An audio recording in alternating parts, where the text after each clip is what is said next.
Well, here we are once again. Floating somewhere between Earth and space, just trying to figure it all out. We got a hell of a lot to talk about here tonight, Space Fam, so I guess we'll get right to it.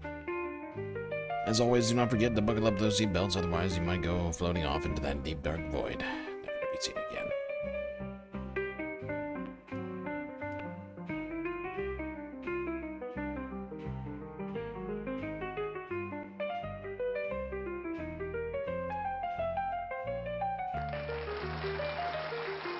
Well, here we are. Thursday. A little galactic Thurs. Hope you're all doing well. A lot to talk about here tonight. But first, some shoutouts. Skelts, Moanoip, Rizla, Carl, Schmidt, and Cyber Gig on the YouTube chat. Sudden Apollo and Stoicite with a 95 stream streak.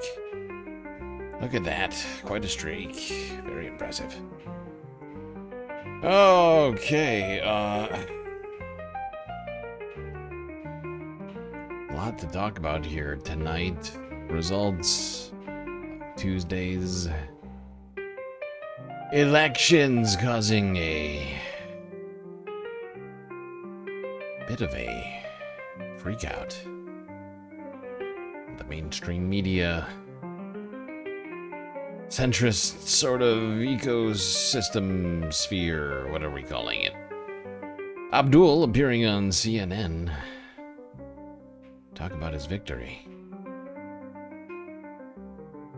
What else we got? Oh, Tennessee's a primary election happening today. Elections coming, elections results coming in hot. Galactically endorsed candidates with winning left and right. Missouri GOP revolting. What else we got? What else we got happening here today? Drought in Europe still getting much worse. And the United States out of missiles. Planned to talk about that yesterday, but the stream was cut short. So hopefully we'll get to that tonight. Oh, quiet start to the stream, but I'm sure things will heat up any second. Speaking of things heating up, DC, there was a near collision in the air with Air Force One, or Marine One, excuse me, Trump's helicopter, almost colliding with a commercial airliner. Here's CNN from 12 hours ago. The FAA and the NTSB are now reviewing an incident involving Trump's Marine One helicopter and a passenger jet that got too close. On Tuesday, as Marine One took off from the White House with Trump on board, a plane took off. The FAA and the NTSB are now reviewing an incident involving Trump's Marine One helicopter and a passenger jet that got too close. On Tuesday, as Marine One took off from the White House with Trump on board, a plane took off from nearby Reagan Airport. And typically, air traffic is paused when the helicopter is in the air. But radio traffic shows that the president's crew and the control tower had trouble communicating before takeoff. Tower, just want to make sure you copy Marine One, 3 minutes to lift. Tower, do you copy Marine One, 3 minutes to lift? Oh, that's on, that's broken and readable. In a statement. Oh my God. That's right.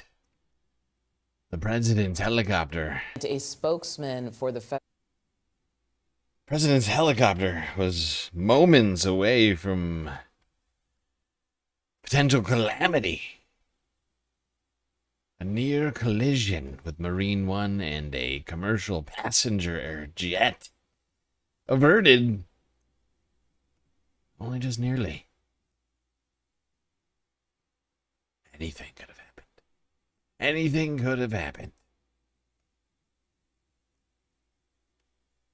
Not close. Not close enough for you. I'm sorry. I'm sorry it's not close enough for you. I'm doing what I can. Okay? Okay, I'm doing what I can. Now, we have been told for like years now by people like Charlie Kirk or the president himself, others in the Republican Party, the Trump administration, have claimed that if we just get rid of DEI, black pilots, things like that, we won't have a problem with anything, right? Air traffic problems gone, right? Inflation gone, housing crisis gone, right? If we just eliminate those sorts of things, right? Then everything will be solved. But of course, we have ended DEI. And Donald Trump is waging a war against brown people across the country. And yet we have instances of near air traffic collisions happening with the president's own, whatever you call it. Almost call it the motorcade. I think it's a different word for this one. Helicade? Whatever you want to call it. The president himself almost getting into a near collision. Near mid-air collision. It's weird.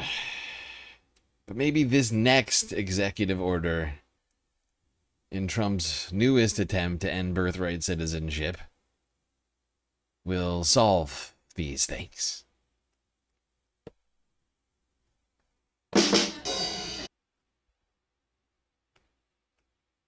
They've taken birthright citizenship and they've made a joke out of it. And we're actually the only country of size, I think just about the only country, period, that does birthright citizenship. I thought we were going to win it at the Supreme Court. Unfortunately, we had a bad decision, very unfair decision. Our country suffers because of it, and we're ending it a different way. Mr. President, at the Supreme Court, John Sauer, the Solicitor General, did not have an answer as to how many... We're the only country that does birthright citizenship, aside from Canada and Mexico and Brazil and Jamaica and a bunch of other countries like France and Germany and Australia. It's crazy. It's crazy that we do this. Like 59 other countries on the planet. Almost no other countries aside from 58 others do birthright citizenship. Now, of course, this might seem weird to everyone here, seeing as the Supreme Court just got done ruling that Trump can't end birthright citizenship by executive order. But as we know, Trump doesn't care what the law is. He acts under his own authority. He doesn't see anyone as being above him. And he's just going to keep trying to end birthright citizenship. Which is, in fact, what he's doing here. Signing a new executive order in an attempt to circumvent the ruling of the Supreme Court. Shock of shocks.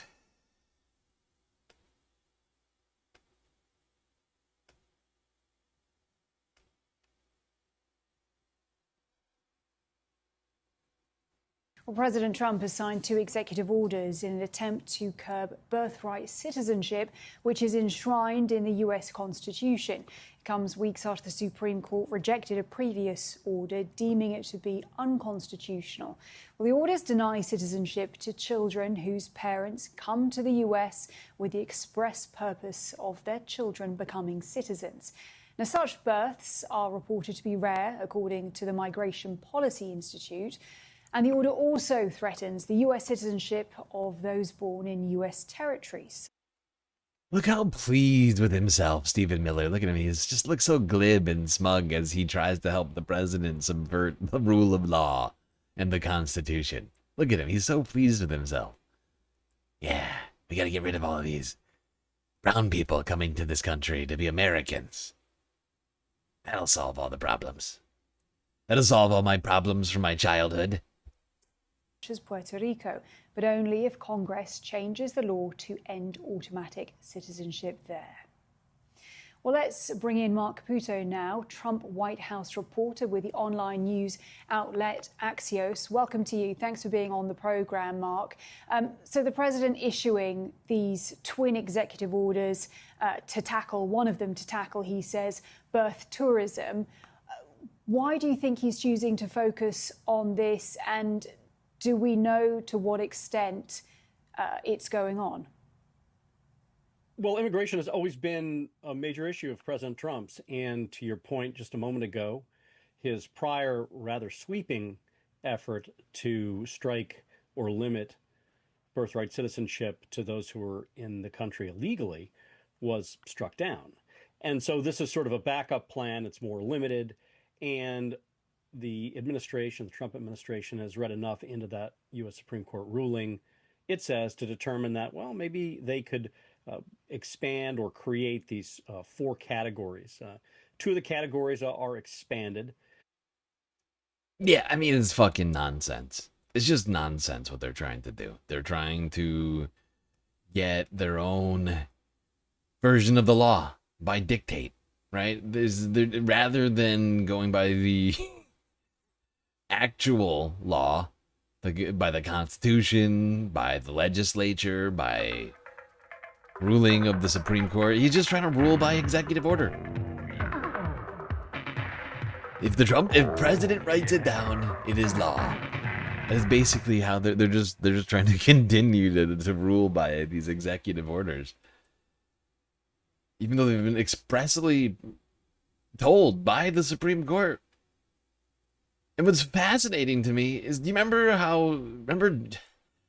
Justice Elena fucking Kagan, like last week or the week before that, like in the last couple of weeks, doing that talk where she came out and said, look, the Supreme Court isn't here to rubber stamp everything the president wants, wants and whatever, but the fact is, because of the Supreme Court's own decision to rubber stamp, if you will, the president's inability to commit crimes, now he's just sitting around here clearly doing unlawful shit, acting unlawfully in every possible way, and nothing is being done about it, right? And even though they may have ruled against him here, he's continuing to act however he wants to. And who's going to hold him? Who's going to hold him to account? Who's going to stop him? Who's going to stop him? That's the question.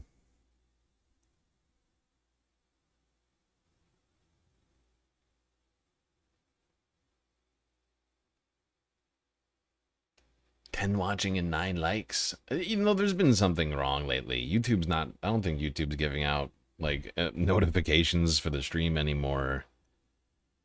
Since we're demonetized, I just think that they've chosen to stop recommending me even to my own subscribers. Which is a fascinating thing that they literally said they wouldn't do. Clearly that was a lie.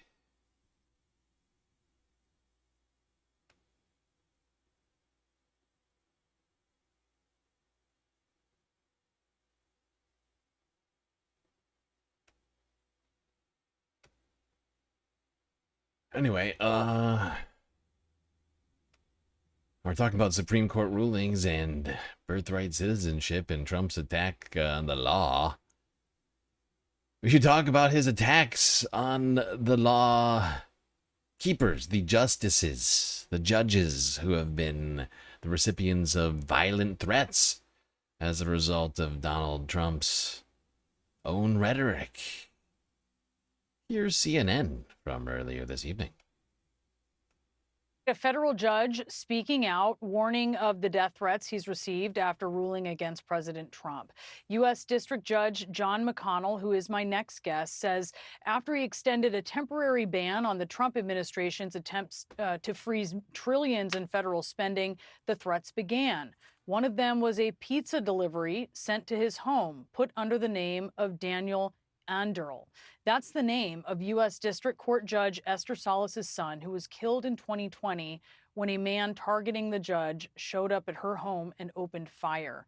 Since Judge McConnell ruled against the Trump administration, U.S. Marshals have identified at least 6 credible death threats against him. His wife and daughter have also been targeted. This is one instance that's part of a disturbing increase in threats to judges all across the country. Out front now, Judge John McConnell, Chief Judge of the U.S. District Court of Rhode Island, and Judge Esther Salas, U.S. District Court Judge for the... Yeah. So Donald Trump keeps waging this war against the justice system, whether it's in rhetoric or in practice. I mean, it's been an ongoing situation that predates the second administration, right? He's been claiming that there's this, cabal of leftist judges going after him for the crimes that he committed, claiming it's a witch hunt, lawfare for years, then has come back to office and used the justice system to wage war against anybody within the justice system who he doesn't like. Firing justices, immigration judges, whoever it might be.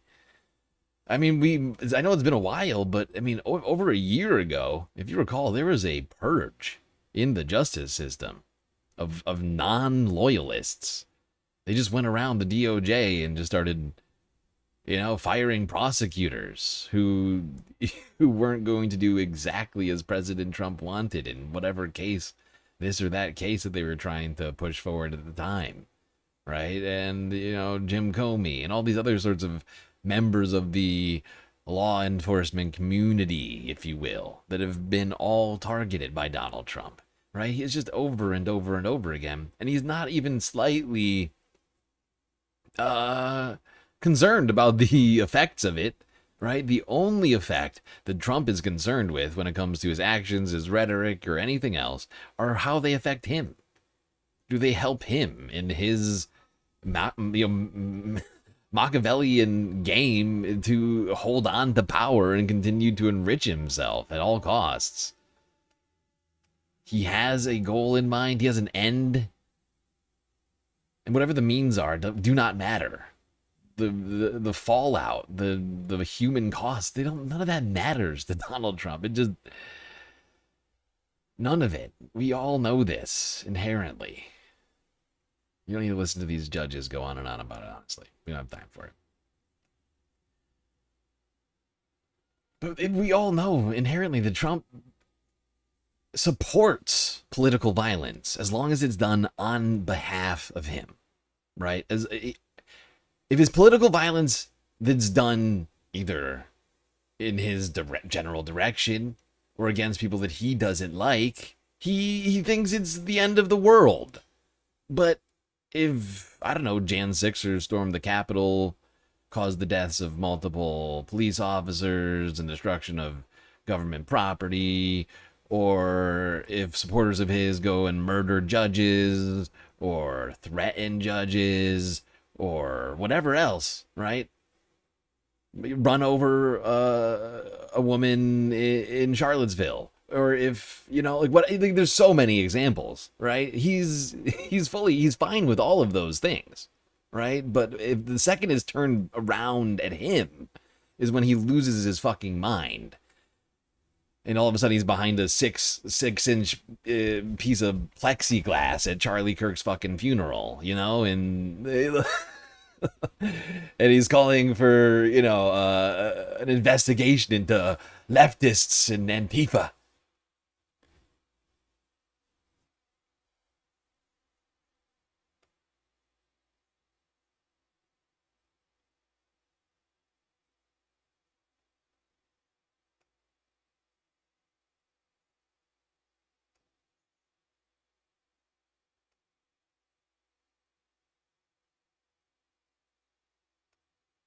Meanwhile, rather than holding the government accountable, holding the Trump administration accountable, trying to get results for constituents, the fuckbags, Republicans, who are in charge of Congress right now,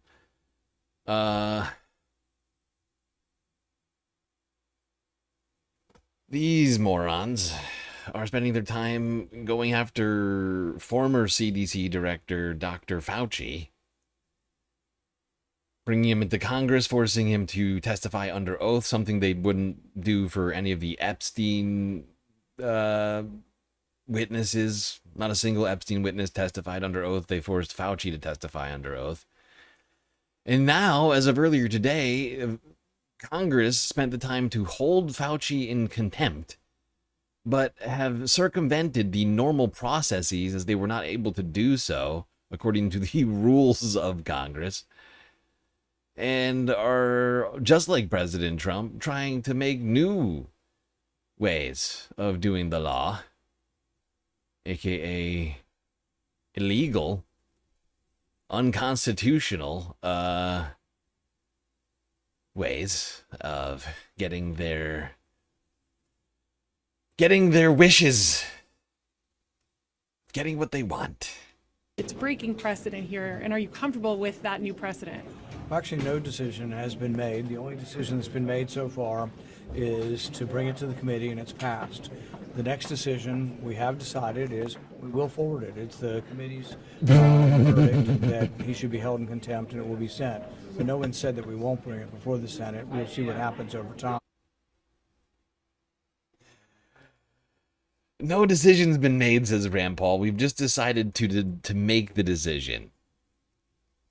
This is why, this is why people hate Congress. We haven't made a decision, okay? We've just made the decision that we're going to make the decision, okay? We've already determined what the decision is and what decision we're going to make, but no decision has been made. Do you see the difference? Do you see we decided what we're going to decide, but we haven't actually made the decision. Do you see the difference? We're going to send it. We've already made it. We've already made the decision. We just haven't completed the letter. We haven't yet typed it out. We haven't had our secretaries type it out. We haven't put it in an envelope and sent it. You see the difference? Thank you. Thank you, Rand Paul. Good use of our public taxpayer dollars. Dragging out Dr. fucking Fauci. We're going to go back to 2020. They want to rehash the 2020 election and COVID-19. That's what they're doing. That's what Republicans, rather than dealing with the affordability crisis, rather than dealing with the overreach of the federal government and the president, they are rehashing 2020. They've decided to go back 6 years, rehash Jan 6th, 2020 election and COVID-19. It's incredible. They're just living in the past. It's shocking that they have any supporters at all. What is the point of all of this? What does this achieve? What is holding Dr. Fauci in contempt? What is circumventing the normal processes of a contempt charge? What does that achieve? Because Dr. Fauci did not do anything that could be considered contempt. That's the thing about this. Right, let me just pull up the definition of contempt of court. Contempt of court is an act of disobedience. Hold on, let me make sure. No, this is AI. Hold on, let me get the regular definition. Here we go. law.cornell.edu. Contempt of court, also referred to simply as contempt, is the disobedience of an order of a court. Additionally, conduct tending to obstruct or interfere with the orderly administration of justice also qualifies as contempt of court. He did nothing. He did none of these things. Failure to appear in compliance with the summons. Didn't do that. The opponent's failure to answer. He didn't do that. Failure to comply with probationary orders. He's not under probation. Let's go through what happened. Let's just go through what happened here. Dr. Fauci was subpoenaed by Congress, by these fucking dickbags who have ample time for this, but no time for solving affordability, inflation, corporate takeover of the country, none of that. Rand Paul loves that stuff, actually. And so this is his main focus. So they subpoenaed Dr. Fauci to get in there. What did Dr. Fauci do? He came in. He complied. He complied with the summons, and he appeared in Congress. He then testified. He may not have testified in a way that Senator Rand Paul appreciated or was hoping for, but he did testify. He invoked the Fifth Amendment on a number of occasions, and that's his constitutional right.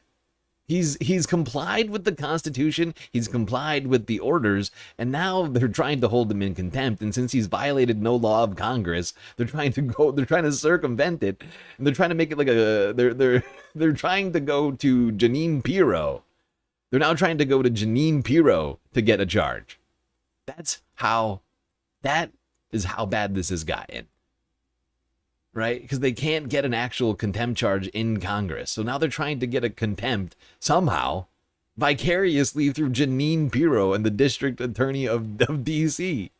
It's crazy. It's crazy.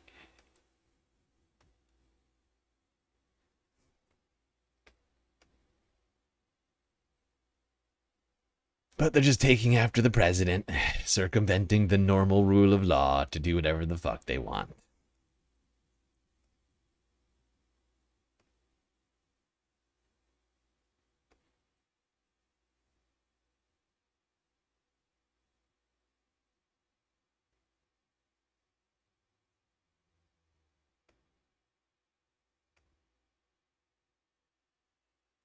Maybe that's why approval rating for Republicans is imploding.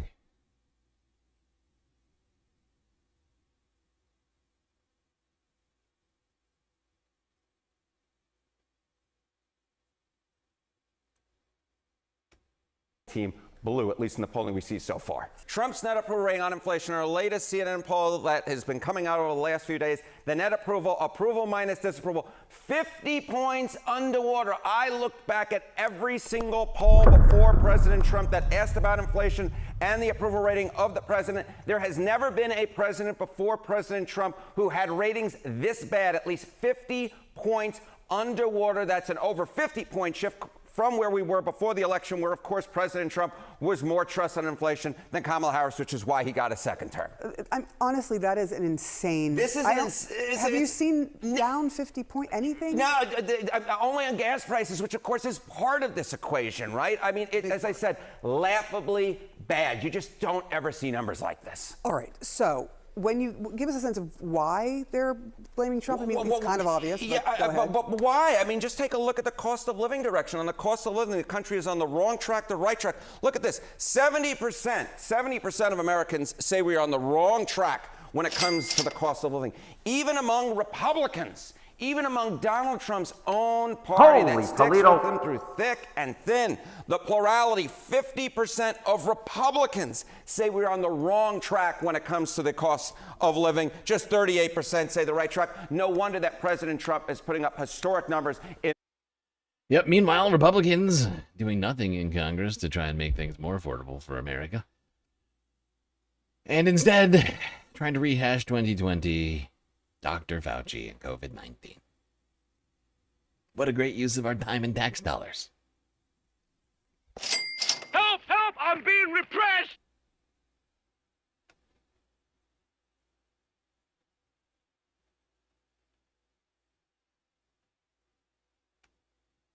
And it's not just me who's saying that they're too little focused on the economy.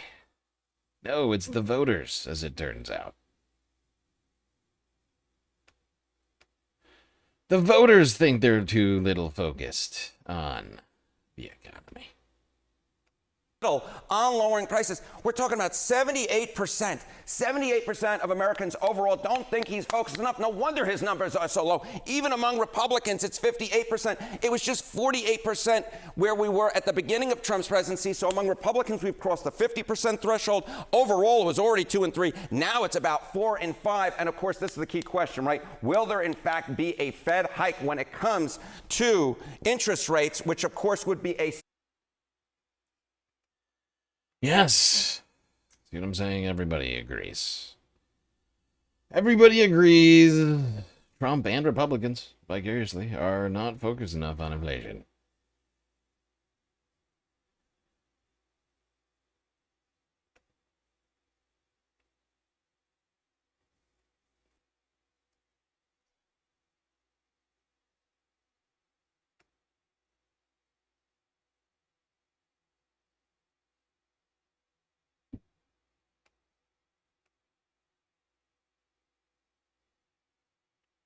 Okay. Now, voters made their feelings about the old state of things in the elections on Tuesday, to some degree. In places like Kansas, Michigan, Missouri, Washington. Not so much Virginia. But especially in Michigan, we had a lot of good results. Ben Ambrose winning in the 2nd. William Lawrence winning in the 7th. Rashida Tlaib holding on to her seat in the 12th. Donovan McKinney winning in the 13th. In fact, the majority of galactically endorsed or recommended candidates in the Michigan primary actually won after I looked through it. After all the results came down, Jocelyn Benson winning for governor and Abdul El Sayed winning incredible race where he was outspent 10-1 by the establishment Democrat candidate challenger. The job. Bring out the secret police.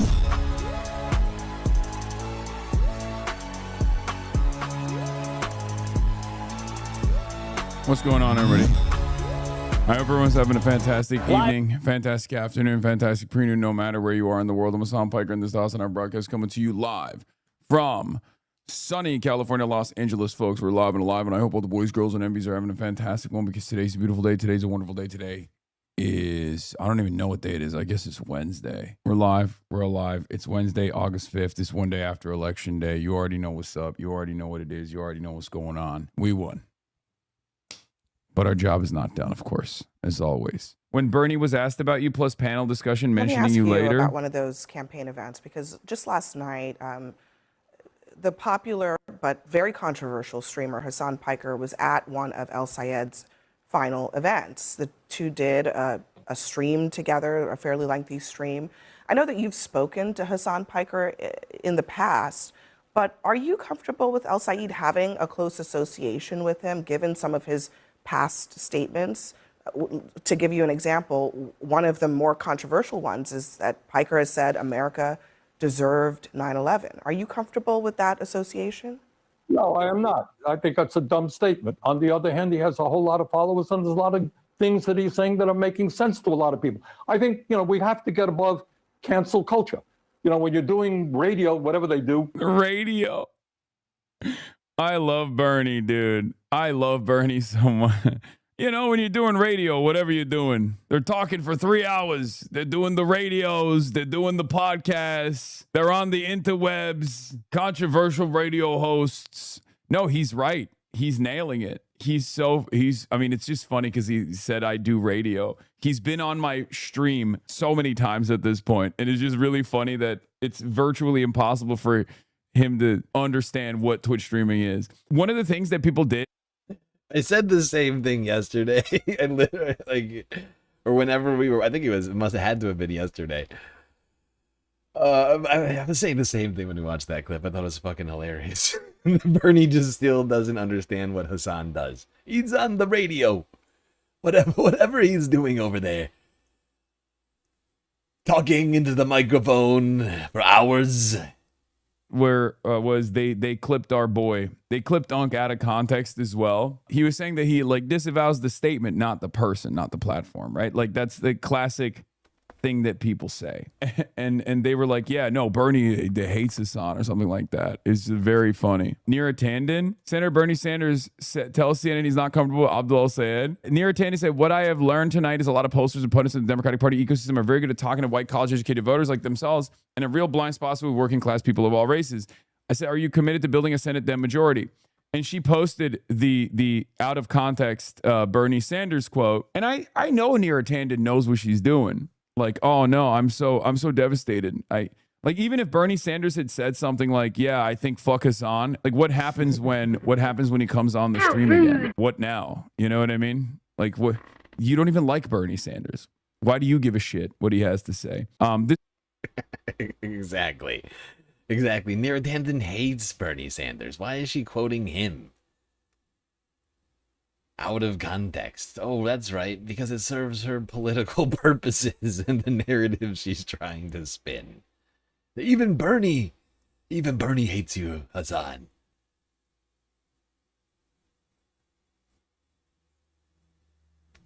Yeah, speaking of Bernie, let's hear from the man himself.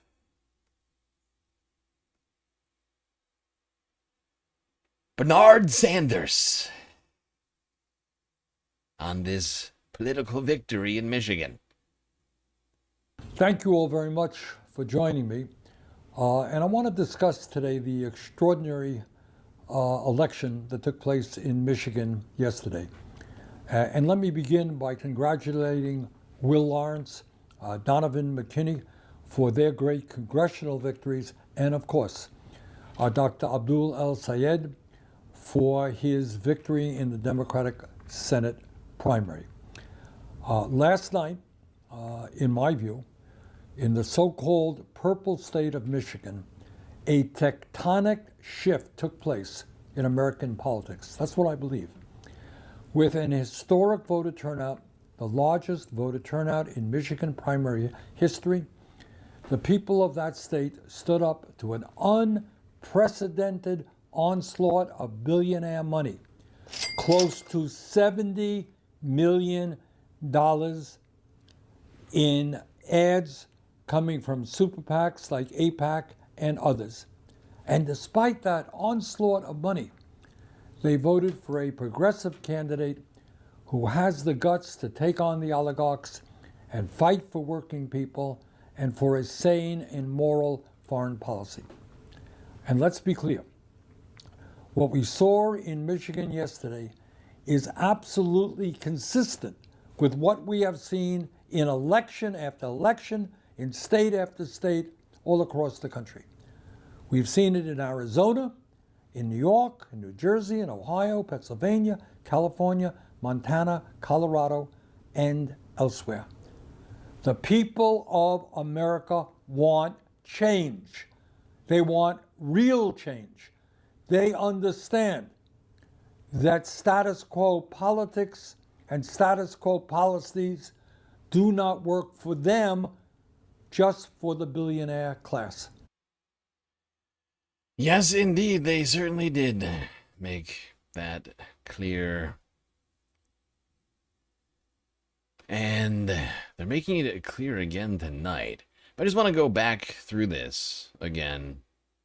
It's Michigan election results. Because as you can see, we didn't win all of the elections that we wanted to. Kyle Blumquist, Diab Harris, Tim Grammel, and Aisha Faruqi lost. But you had Ben Ambrose winning here in the 2nd, William Lawrence in the 7th, Rashida in the 12th, Donovan in the 13th, Abdul here for Senate, Jocelyn for governor, and we had some other good wins throughout the evening on Tuesday, although Virginia was a total loss. But, I'm getting ahead of myself. We can't look at Tennessee's results. Those are secret. Although they're not. It's in the title. Crushing it. crushing it in Tennessee right now. But we will talk about that in a second.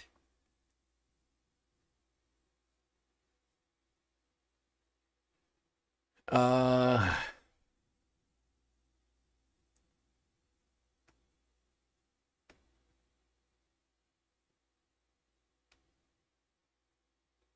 is that static I'm hearing?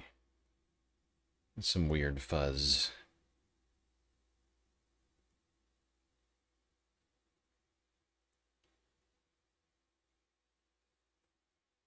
Oh shit, I didn't calculate the galactic deficit. It's fucking huge. I just need to put something down at this point.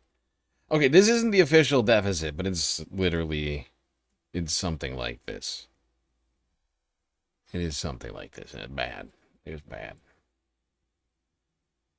I need to put this up now, so people know where we're at. It's not good. As an estimation, not an exact number, I'm going to try and fix that by the end of the night. Or, well, tomorrow. I'm not going to be able to do it while I'm streaming. Like, to go through all my finances, that's going to be a little tough. But suffice to say, things are bad. It could be actually worse than that. I hate to say, but it's not good. I know what I made last month on Twitch. It's not what I needed. We had more people sign up on Patreon, which is nice. We also lost some Patreon members, so I don't even know exactly. The earnings on Patreon are confusing, but it's not enough to make up for what we lost in comparison to the month previous on Twitch, unfortunately.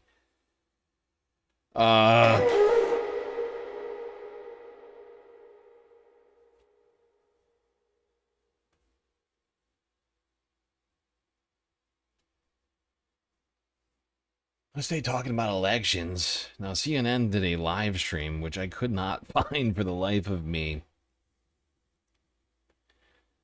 On election night, Tuesday. But Kyle found a clip. David Axelrod. Van Jones. Giving some opinions on the state of the Democratic Party and these midterms, primaries, whatever. The state of these elections. The Israel lobby. Because they're about to debate AIPAC here, and just prepare yourself. Here we go. Say a word about that, because we've talked about this before, and I speak as you know, as the son of a Jewish refugee, so issues of anti-Semitism are very personal to me. I think that what you see in Michigan is a interest group spending... Talking about AIPAC. $30 million. She's got $64 million in... You know, I gotta say, and, you know, I'm stretching a little bit here, but for, like, sort of an establishment centrist type like David Axelrod to be out here being as pragmatic as he is about this issue, I found fascinating. Spending, and they're responsible for at least half of that. And one of the issues, as Kristen mentioned, that people are grappling with is the power of money in our politics, the influence that interest groups have, and I think it's a legitimate question. Should essentially an agent of any foreign government, whether it's Israel or any other, be able to spend, is it healthy for them to spend $30 million in a race like this to influence the outcome of that race? I think that's a legitimate issue. Well, I mean, I get your point. I don't think that they're an agent of foreign power. It's a legitimate issue, says David. And honestly, I know that I'm giving him a lot of credit for very little. But for David to say it's a legitimate issue, that being that AIPAC is donating this much money to these primary races, I found refreshing. I genuinely found it refreshing. Maybe it's just because I'm too used to these fucking talking suits on CNN. Like David coming out here and being like, these are not legitimate issues, to have one of them be like, actually legitimate. I appreciated it. What can I say? This to influence the outcome of that race. I think that's a legitimate issue. Well, I mean, I get your point. I don't think that they're an agent before. What in the fuck did I just do? How did I do that? Thank you all very much for joining me. And I want to discuss today the extraordinary election. That Sorry, took everyone, place hold. in Please hold. Michigan yesterday. I don't know what the hell. And let me begin by. I have no idea how I just did this. Full screen, please. Somehow I took it out of full screen, took it out of the video. I have no idea how I've achieved this effect.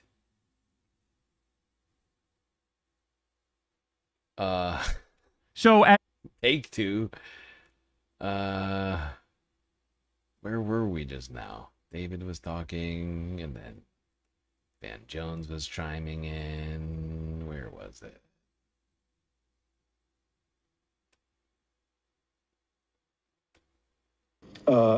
What you see in Michigan is a interest group spending talking about AIPAC. $30 million. She's got $64 million in television spending, and they're responsible for at least half of that. And one of the issues, as Kristen mentioned, that people are grappling with is the power of money in our politics, the influence that interest groups have. And I think it's a legitimate question. Should essentially an agent of any foreign government, whether it's Israel or any other, be able to spend, is it healthy for them to spend $30 million in a race like this to influence the outcome of that race? I think that's a legitimate issue. Well, I mean, I get your point. I don't think that they're an agent of a foreign power. I think they're American Jews, as you said. Oh my days. Oh my. They're not an agent of a foreign power. It's just a political action committee with a foreign nation in its name. It's not American Jewish Public Affairs Committee. It's American Israel Public Affairs Committee. And Van Jones is like, I don't think it's a foreign nation. I don't think Israel's a foreign nation. Isn't that the 51st state? Isn't Israel? I mean, that's basically what he's like. I mean, what is he trying to do here? Israel's not a foreign nation. It's the 51st state.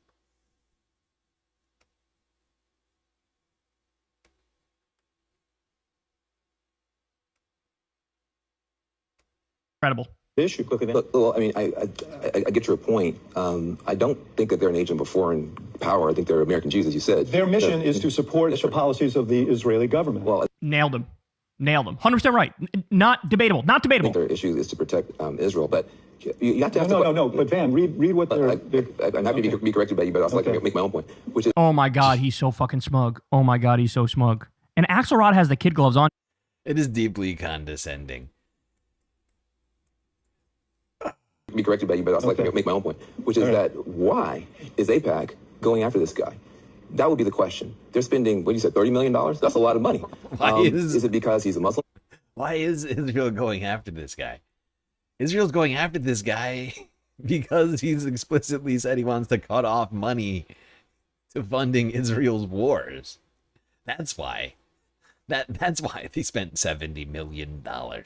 Because technically, you know, if he prevents it, right? Like just follow me here. If the United States cuts off military funding to Israel, that's what, like $10 billion? That's like $10 billion, 70 million. That's a huge return on investment if you can prevent this guy and hold on to whatever it is, $7-8 billion in U.S. funding. But it's really more than that, because we do like one big one, and then we approve a bunch of other small ones over and over and over again all year. You know, like I don't know how many Trump has done, but it's a bunch. Is it because he's a hateful guy? They would say he is, but he's not. Right? Like we talked about it under Biden, but like there's a certain level of military funding which the president himself can just approve, that can get approved without like a vote, essentially, that just gets auto like sent out to places like Israel. I don't know exactly how much Trump has done in that, but it's a ton. His position is for a full military embargo of the state of Israel. Yeah. Don't give weapons to a country that's live streaming a genocide and shooting children in the face. Seems like common sense to me. Now, hold on a second. A full military embargo. Now, listen, if he says he wants condition aid, that's reasonable, defensible. Most Democrats feel that way at this point after Gaza. You don't feel that way. You don't feel that way, Van Jones. If he says no subsidies, that's defensible. Why are you pretending like that's defensible when you don't feel that way? Speak up. He says we can't even sell weapons to Israel, even if they're defensive. That insulates them from the consequences of their genocidal actions.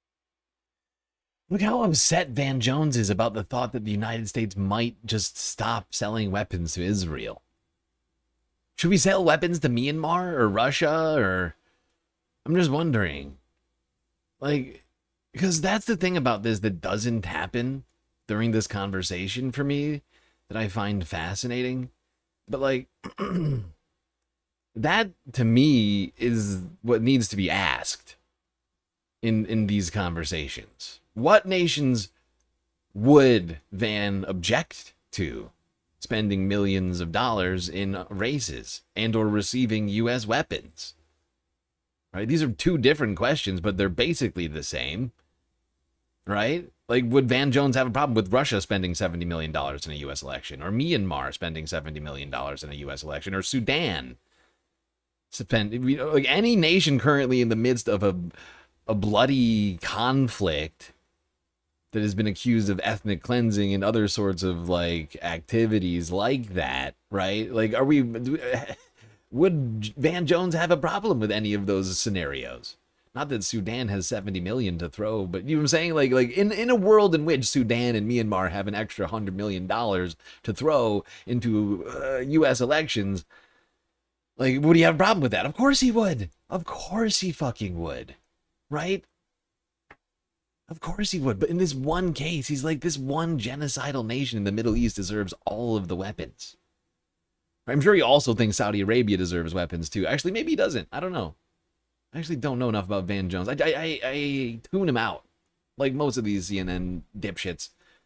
But, like, of course, most of these fucking talking heads who are out here, almost all of them, in fact, would have a problem with any of the nations that I mentioned just now: Russia, Sudan, Myanmar,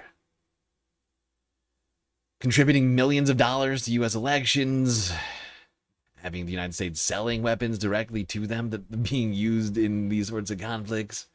I think he would. You know, like the RSF was using Tomahawk missiles to defend themselves while they do ethnic cleansing in Sudan, other sorts of human atrocities. I'll bet he would have a problem with that. Defensible. He says, and technically, technically maybe he doesn't, because technically that's already kind of happening, right? Like the UAE is receiving U.S. weapons and other sorts of like Western countries' weapons and then sending them off into this conflict. And they're backed by the United States, so it's kind of already happening, just not directly. To Israel, even if they're defensive. So if this guy, so why is AIPAC so mad? This guy is saying that the United States government can't even sell defensive weapons to Israel, which would make Israel completely defenseless. Now, that would be a reason. Maybe they shouldn't have done genocide, Van. For a group of people who cares about Israelis to say, this is not our guy. So, Van, can I just say this? And Haley Stevens ran in 2022 after her district was redistricted. She ran against Andy Levin. Yeah, Andy Levin. And Andy Levin, his position was that aid to Israel should be conditional on not pursuing policies that would subvert a two-state solution there. That was a position. That would be considered a mainstream position now by many people. They spent millions of dollars to defeat him. They spent millions of dollars this year to defeat Tom Malinowski, who said, I can't guarantee that I will support every funding position. So, in other words, what Axelrod is saying is, stop pretending like AIPAC is reasonable and they're moderate and they're nuanced. Exactly. The fact is the goalpost has just shifted. It shifted a lot. They've been trying to tamp back on any objections to anything that they do for years. Decades. And it's been effective. It's been effective for a long time. And it's all finally coming to a head.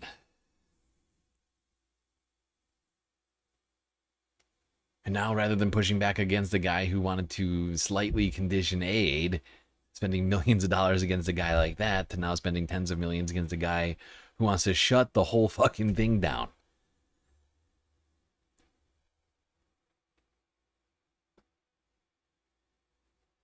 Well, let's go to the man himself. Heard from everybody else. Let's go to Abdul El-Sayed, who made an appearance on CNN, doing an interview with CNN's Catelyn Collins here earlier on Wednesday evening, I think. The results of last night's Senate primary race have the President of the United States tonight lashing out. And the polls were wrong again last night when they thought it would be a landslide victory for a hater of Jews and a hater of Israel. This guy hates Jews. Somebody said, oh, that's a little strong. No, he hates Jews and he hates Israel. Abdul El-Sayed. Can you believe this? Yeah. What is your response to the president? I'm glad he thinks I'm a lovely gentleman. A lot of people think so. Look, this is the response that they have. You notice what he talked about. First, look at the background. It says no tax on tips. The man can't stay on focus. That's like the one thing that he did to offer any economic relief. But instead of that, he's more focused on me and what I'm going to do while we're living through an affordability crisis that is generational. People are paying nearly $5 in gas because of a war he started. And half the time, if he's not talking about me, he's talking about the drapes in his ballroom.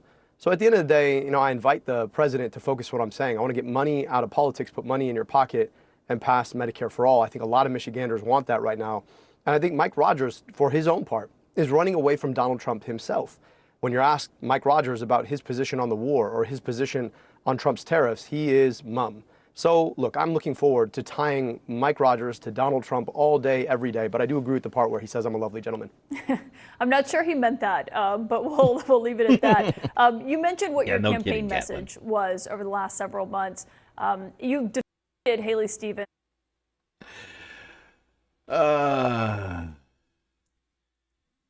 no way Catelyn didn't know that Abdul knew that Donald Trump was fucking kidding. Of course he was kidding. He just got done calling him a Jew hater. I'm pretty sure he didn't mean that. Oh, God. For the nomination by what right now I think is 1 percentage point. What does a margin that close tell you about what the next 90 days need to look like for your campaign? Look, we as a party have to come together. We had a hard-fought battle. There were some disagreements between folks who might have voted for me or folks who might have voted with the Congresswoman. But I also know that the things that unite us are so much bigger than whatever it is that divides us. We have an opportunity right now to come together to embrace the idea that we can have an America that is affordable because Michiganders right now are suffering. We can actually address the housing crisis. We can address the fact that too many people worry about the fact that they might get sick and don't have the health care that they need and deserve. Mike Rogers is exactly the opposite of that. Mike Rogers spent his 14 years in Congress taking check after check after check, totaling more than $1 million from the pharmaceutical industry, for which, for his vote, he voted 19 times to raise prescription drug prices, helped to architect the legislation that kicked off the opioid epidemic, 600,000 people dead. So I want to give you health care. He wants to take it away. Abdul El-Sayed over here cooking on CNN. He seems to be fairly prepared. He's already seemingly made the switch from primary to midterm general election. Went from like talking about Haley Stevens all the time. And now he's focusing in on Mike Rogers. Already tying him to all of the worst things that Michiganders have been experiencing.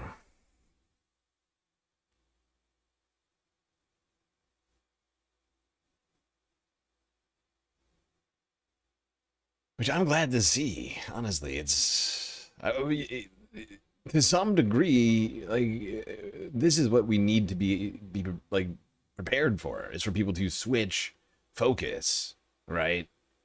Like, it's no longer going to be,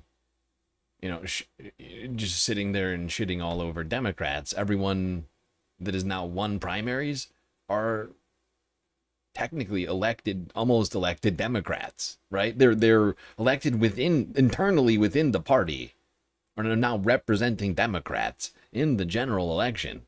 right? And it's now, their turn to go after Republicans. That's kind of what we're putting them in. I mean, that is what we're putting them in charge for, right? To replace the Democrats who have not been adequately going after Republicans. We've been letting them continue to feed us the same sort of centrist nonsense that has been failing us over and over again. We don't need worry, we need work. We took on $70 million of outside spending, an 11-to-1 spending gap on the airwaves, and we took it on because we did the work. 12,000 people knocking nearly 10,000 doors a day. We started this campaign 15 months ago, having conversations in rooms of 5 or 50 people at a time. And so that's how we're going to beat Mike Rogers, the old-fashioned way, brick by brick. So if you're worried right now, get to work. That's the work that we need to do. And I can tell you on our campaign, we're going to be out there knocking doors, having those conversations that are what our democracy is about. But worrying, and Democrats worrying, is not going to solve the problem. You heard Donald Trump at the top of this show. This is a guy who can't even focus on our affordability. He's more interested in saying my name in an interesting way or calling me a lovely gentleman than he is interested in actually solving our problems. We have to stand up to that, which means let's go get to work. Let's go talk to our fellow Michiganders about who we are and who we want to be and what it takes to take on the most corrupt president in American history and his lackey who licks every boot he possibly can of that man, Mike Rogers. He's going to sell people out. He's not. He's a Democrat after. What does that mean? Of course he's a Democrat after all. He was running in a Democratic primary. Where have you been, Kugelman? Where have you been? What does that mean? He's a Democrat after all. He is a Democrat. Every single one of the people running in these races are officially Democrats. Zoran Mamdani is a Democrat. Like, what is it? The duopoly is not on our side. Like, I haven't seen you in this chat before, so I assume you haven't been around for much of this. Maybe you have. But what we've been doing around here, let's disregard whether or not you know how to spell the word duopoly and focus in on the merits of this argument. What I have been doing, and we've been trying to do all year since the primaries started, is put people in office who are on our side, right? Whether or not you think the dynamics of a duopoly are beneficial, it's what we have, right? And the argument for a multi-party democracy was the argument for like 9 months ago, or like 6 months ago, essentially, right? Like before these races ever started, would have been to start a third party, right? Would have been to focus on a third party movement. There is no third party movement happening in the country unless you count Democratic Socialists of America who are running as Democrats in these elections. You know, and like the whole point of what we've been doing here for the last 4 or 5 months, like in these elections, is to try and replace those who represent that duopoly that have sold America out with people who are at least saying that they're not going to do that, who are directly putting forward actual policy proposals, unlike those duopolists. And that's the whole point, is to try and fix that duopoly, right? Of this, right? And sitting around talking about the duopoly is not on our side, I just don't see what that solves. What are we solving with that discussion? Like, we're in the middle of an election right now, okay? Like, have you seen the numbers? Like, independents there's a huge number of independents out there, but there is no there's no big independent party.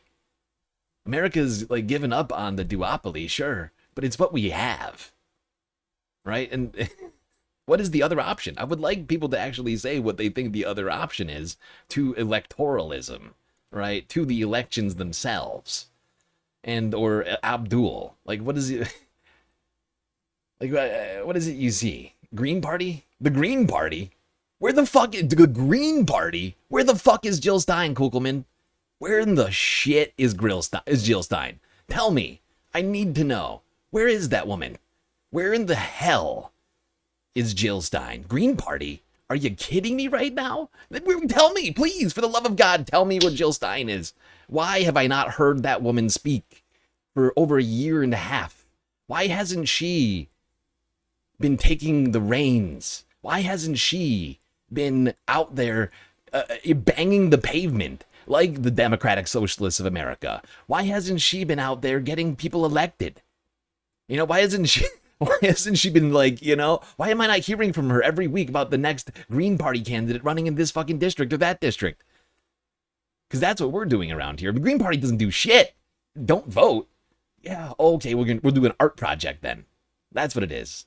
Green Party voters love the artistic electoralism. You know, don't vote. Don't vote. And Joe Biden, he'll get a message at his desk when you don't vote for him. You know? Kamala Harris will get a message when you don't vote. And she'll be so upset. Oh, the rest of her night will be ruined when she finds out that you didn't vote for her. You know, like, this is nonsense.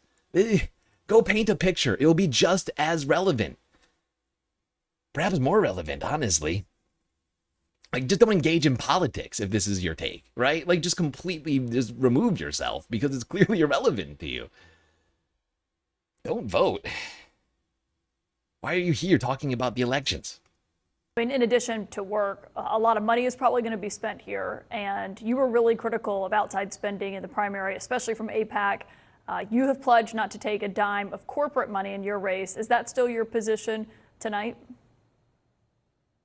It is still my position. It is, has been, and always will be. But will you need help from national Democrats? I mean, will you welcome outside spending as if there's going to be a ton of money being spent on Mike Rogers? Do you also want a ton of money being spent from national Democrats on your race? Look, I wish we lived in a world where there was less outside spending generally. I wish we lived in a world where corporations could not spend on campaigns. I wish we lived in a world where there were no super PACs or 501c4s. But if unions want to spend to uphold union rights, if the Working Families Party wants to spend to get health care passed, if the National Nurses United or the Medicare for All PAC wants to spend to push back on the power of big pharma, I think it's important for us to make sure that we are fighting fire with fire. But Exactly. Exactly. No longer can we have people in office who are playing the same game as Republicans. Who are not playing the same game as Republicans, who are just allowing Republicans to cheat in the game that they claim to be playing. Of course, to some degree, we all know that that's because Democrats have been continuously in collaboration with Republicans. I mean, earlier today, I was listening to fucking Maggie Hassan of, New Hampshire, going on and on, or is it Rhode Island? I can't remember which one she's from, but Maggie Hassan going on and on about the Trump administration's deleterious effects on the country. And I'm like, Maggie, you're literally one of the most pro-Republican Democrats in Congress. Maggie voted for more Trump nominees than any Democrat in Congress. Was one of the 8 Democrats who went along with the continuing resolution to pass to pass funding for the Trump government, and then she's here complaining about it. That's what we're trying to get rid of, right? We're trying to get rid of these people who are living in La La Land right now, twiddling their fingers, and or collaborating with Republicans on the Trump administration's agenda.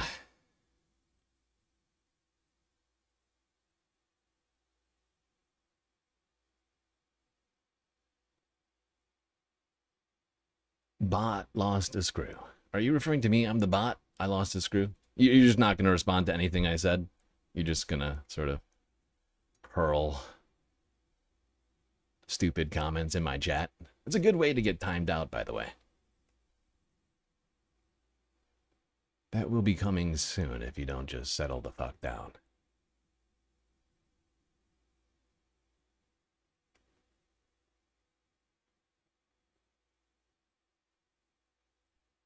All right, let's go to this issue here. Of course, this has been one of the biggest issues regarding this Michigan Senate race.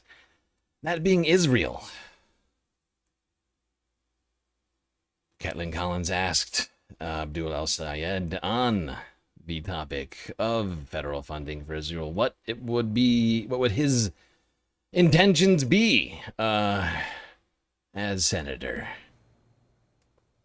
I'm opposed to unconditional military aid for any country. Hold on, I gotta go back slightly. We can win a Democratic majority in the fall. Can you clarify for us what your position is on funding for Israel if you do become a U.S. Senator? Are you opposed to all funding for Israel, period, military funding? I'm opposed to unconditional military aid for any country. That is Israel, yes, but that's also Egypt, where my family immigrated from. That's Pakistan, that's Saudi Arabia, that's UAE. And that's not because of a focus on what's happening anywhere except for a focus on what's happening here. We've got communities in my state where the median income is $14,000, and I believe they have a right to their tax dollars. I also believe in international law and upholding international law, and there are Leahy laws against dealing arms to countries who are engaged in human rights abuses, and I don't want to fund a foreign military that does genocide, apartheid, or has taken us to a war we don't need to fight. I believe in equal rights to peace, dignity, and self-determination for Jewish Israelis and Palestinians alike. I believe our responsibility, though, more than anything else, is to use our tax money here in Michigan to provide healthcare in Michigan, and schools in Michigan, and roads in Michigan, rather than to send it to a foreign government that might use it in the form of bombs and tanks to destroy infrastructure and schools and hospitals there. Very succinct and clear answer from Abdul al-Sayed on the issue of Israeli funding. No more tanks and bombs, instead schools and healthcare for America. Fuck yeah!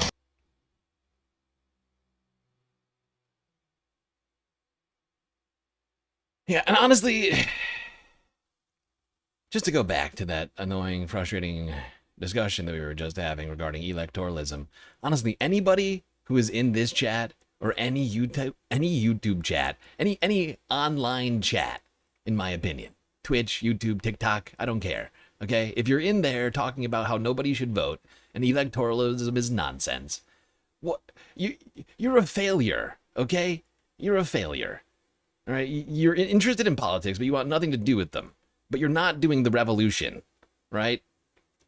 Right? Because if you've given up on electoral politics, there is in fact only one other option. If you want change, if you're fine with the status quo and you're just like an authoritarian, fine. That's a completely different discussion. But if you're coming at it from any sort of like reasonable place and you're suggesting we need change, but electoralism's not the solution, and you're in a chat telling us this, you failed.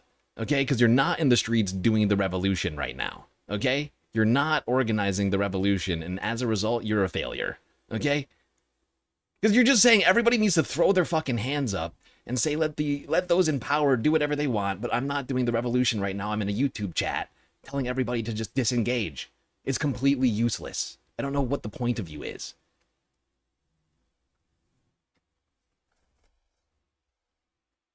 Like, go do it. I don't know, why are you here telling us? Take to the streets, for the love of God. Why are you telling me not to vote? Get out there, seize it, seize the power, seize the means of production. Seize the offices which are holding back the proletariat. Okay?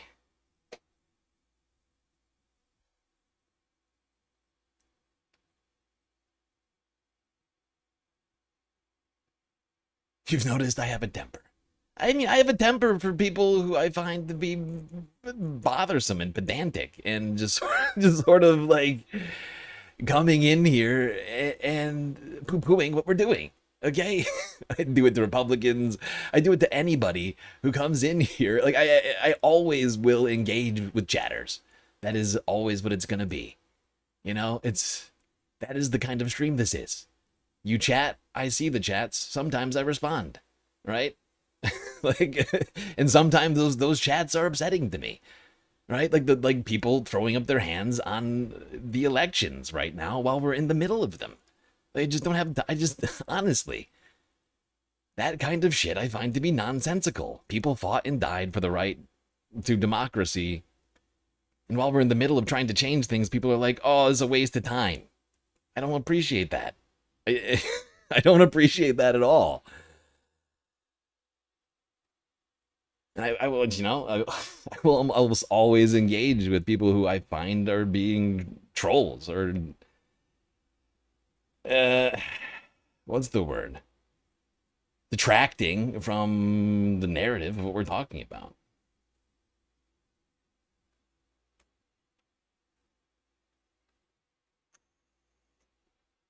Speaking of the narrative, we were last talking about Israeli funding. Let's see how Chuck Schumer has been dealing with this issue recently. Oh, you did Schumer voice. We do have Schumer on the sound sheet. Oh, do we? Welcome back. Thank you. Senate Minority Leader. Oh, damn it. Have you been up to anything? Like, it's kind of a really important time in our history. Oh, We're living yes. through it I've right been now. very, very busy talking about corruption and just about got the Democratic Party to align behind Israel. Oh, good. Right. Yes. Well, I've seen some poll numbers that have kind of gone the other way, Well, actually. the polls aren't. But the Democratic Party still is. So there it is. Here I am at the... Here I am at the... Let's watch some game tape. Home videos with Chuck Schumer. Yeah. Where is this? I know you don't know where you were yesterday. I don't know where I am. I This was the combating corruption. public citizen combating corruption sort of event. Okay, I love Public Citizen. They do great work. I don't know if Chuck Schumer, the AIPAC plant, is the number. I'm sorry to speak so ill about you in front of your face, but like, rude. If anybody's listening to Public Citizen, this is a guy who supported genocide. It's disgusting to put him in front of a podium and not allow. But is that corruption? Yeah. Yes. Is that corruption? I don't think so. The Baileys wouldn't say so. I don't think so. The corruption was all on the part of Hamas. Yeah. Were you thinking this was like a Somali corruption event?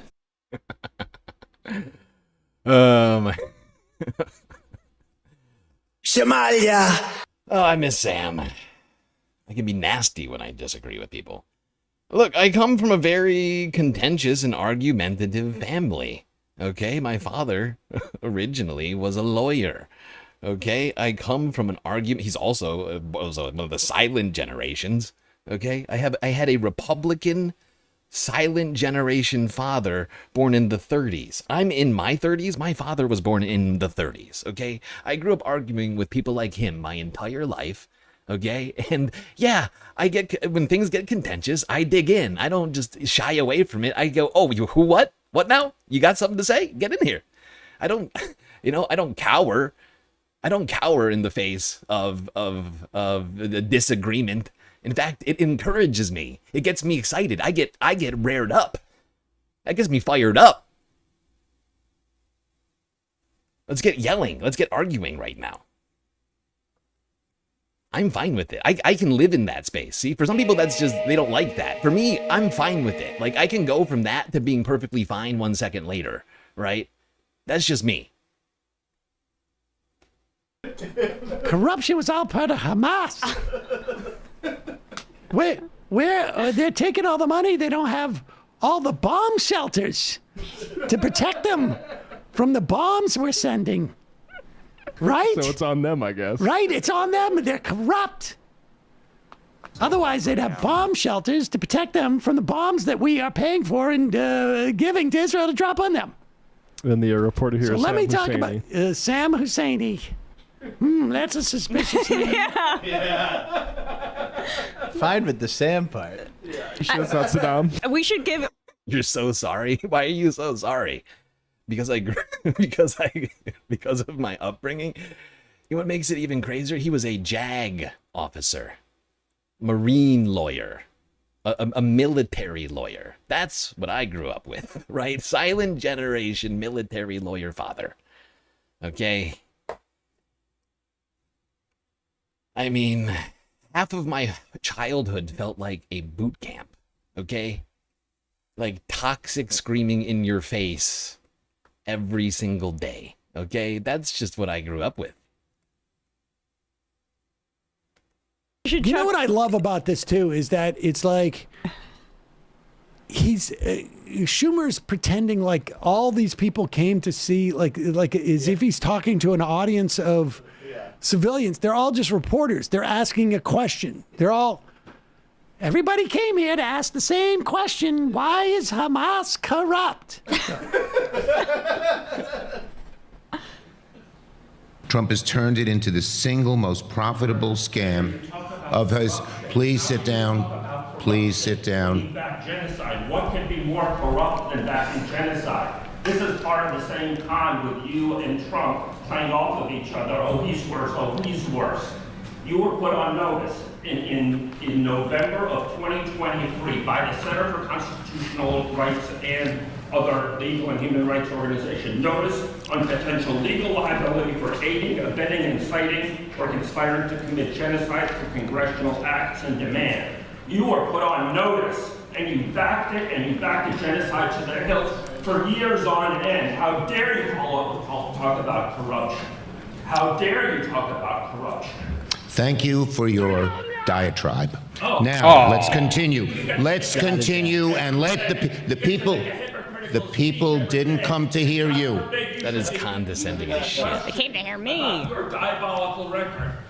You know, words mean things, and that is condescending as shit, in my opinion. Ah, the real piece of shit.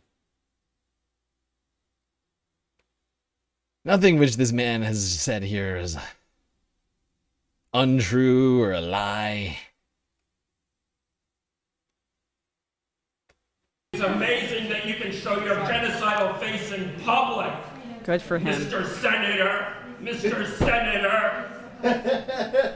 Shame on public citizen for not allowing questions to this genocidal maniac. Shame, yeah.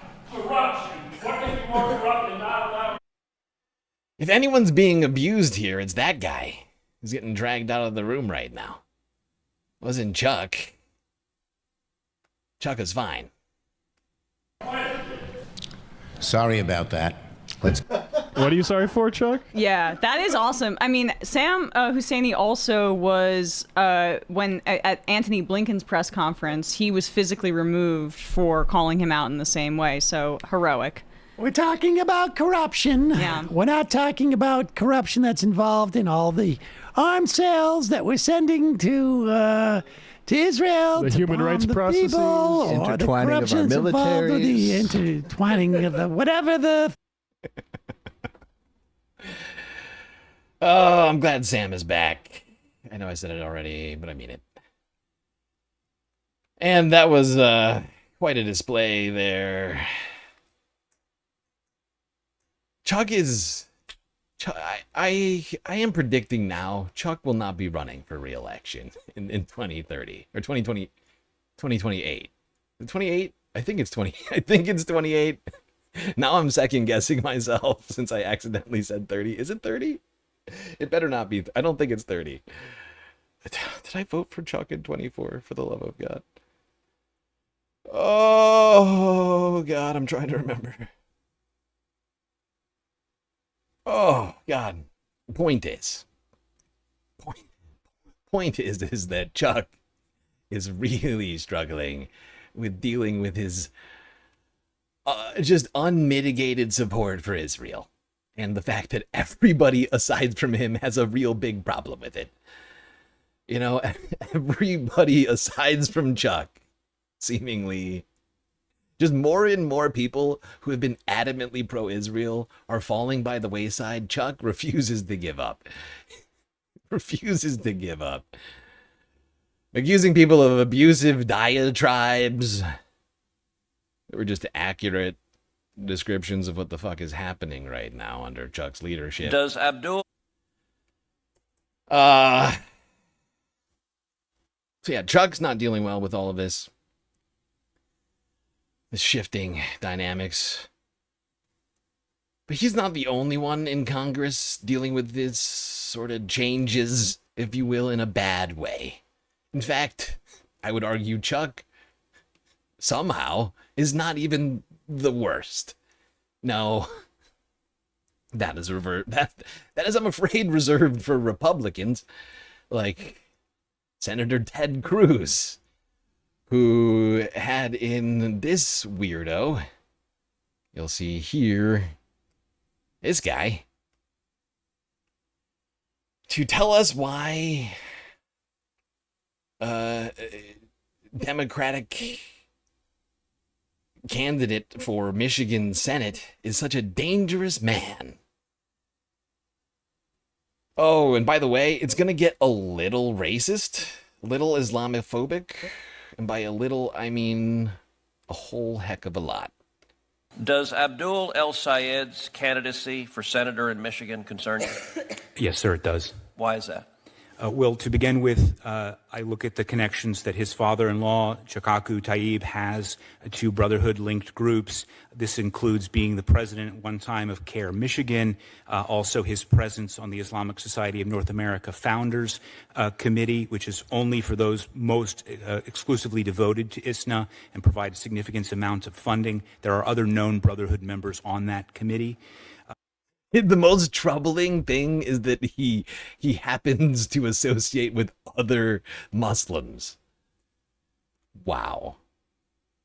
Like this gets so deeply Islamophobic so quickly. Oh, he's a member of the Islamic Society of North America, a non-profit Muslim religious organization based in the United States. That's concerning. It's not a terrorist organization, it's a non-profit.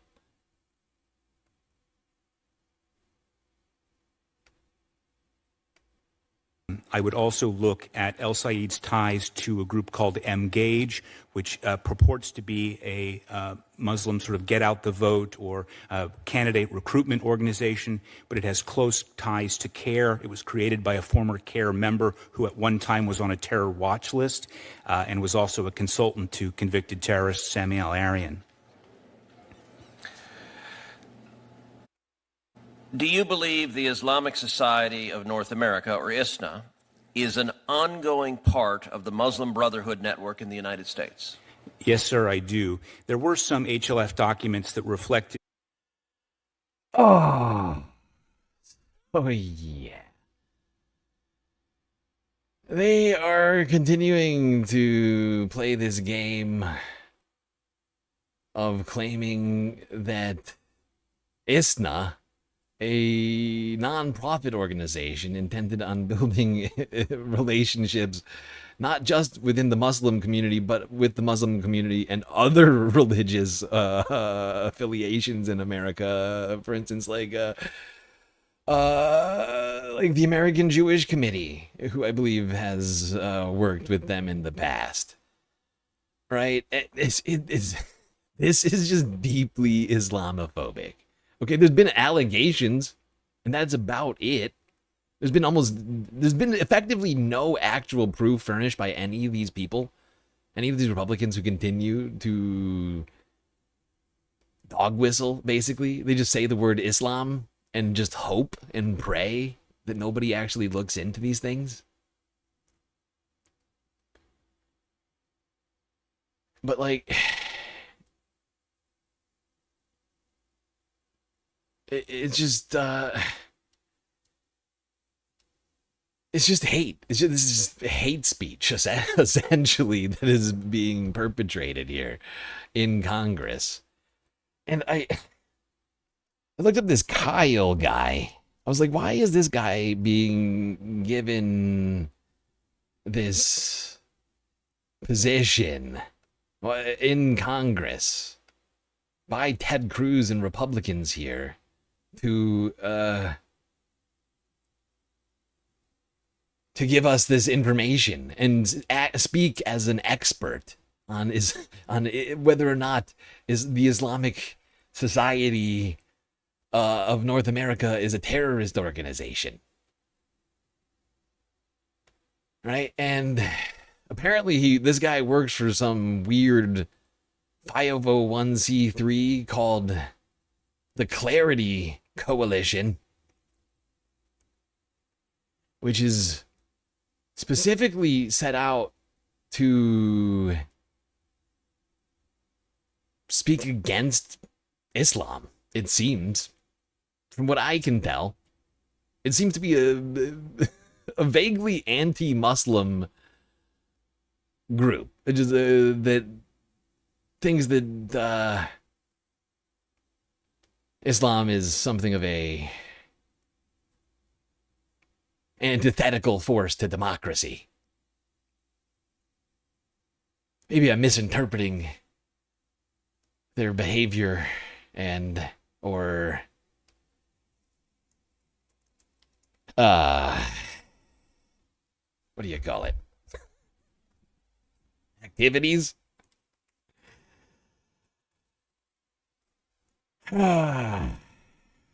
Anyway, I just found it fascinating that the Senate was holding a hearing on how dangerous Abdul El-Sayed is. Already. The guy's not even a senator. And Ted Cruz is calling in this fucking weirdo, this fucking bald weirdo in here to tell us about how he's a dangerous terrorist and his dad's a dangerous terrorist and we should all be really concerned about it.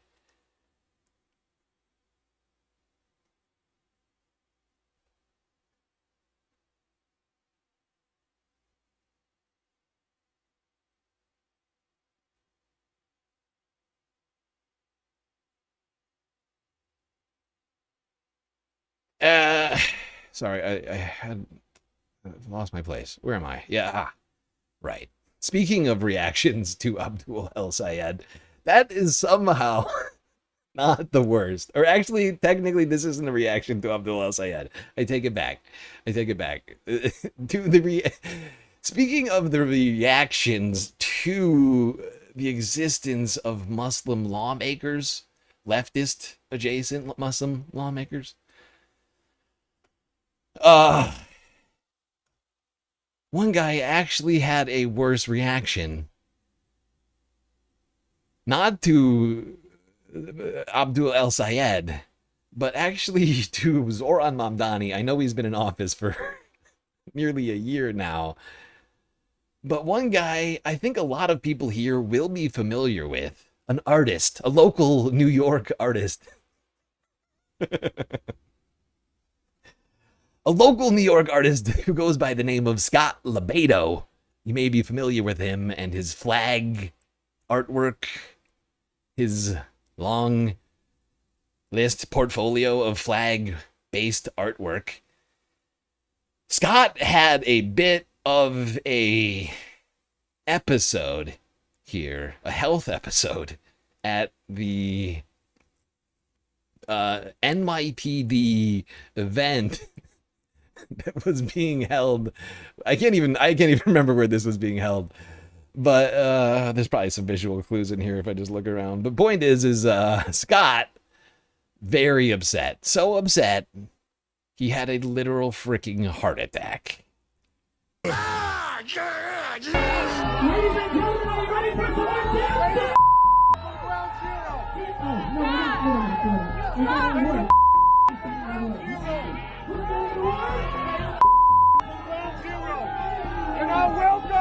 Ladies and gentlemen, at this time, I am bringing to you your one and only, the Mayor of New York.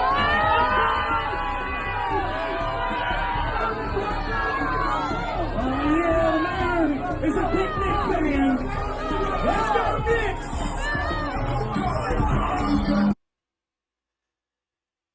Yeah, so you can see Scott very upset, yelling, being restrained by police. Basically fighting the police. The police he's supposedly there to support. He's sort of almost assaulting them. Certainly spitting in their faces as he yells angrily.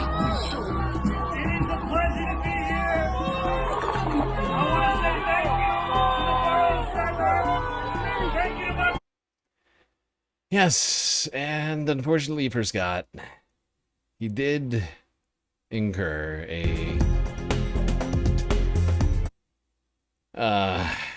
we have a health episode here. Heart attack for Scott. Yeah, settle down, Scott. You just need to settle down. He's always so worked up. He's always so worked up, getting out here yelling at everybody. He's just take it easy, Go back to painting flags. So good at painting flags. Get back to that.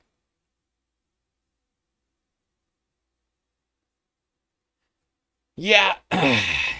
One of the greats, Scott Lebedo. He's down. Lebedo down. White Lebedo down.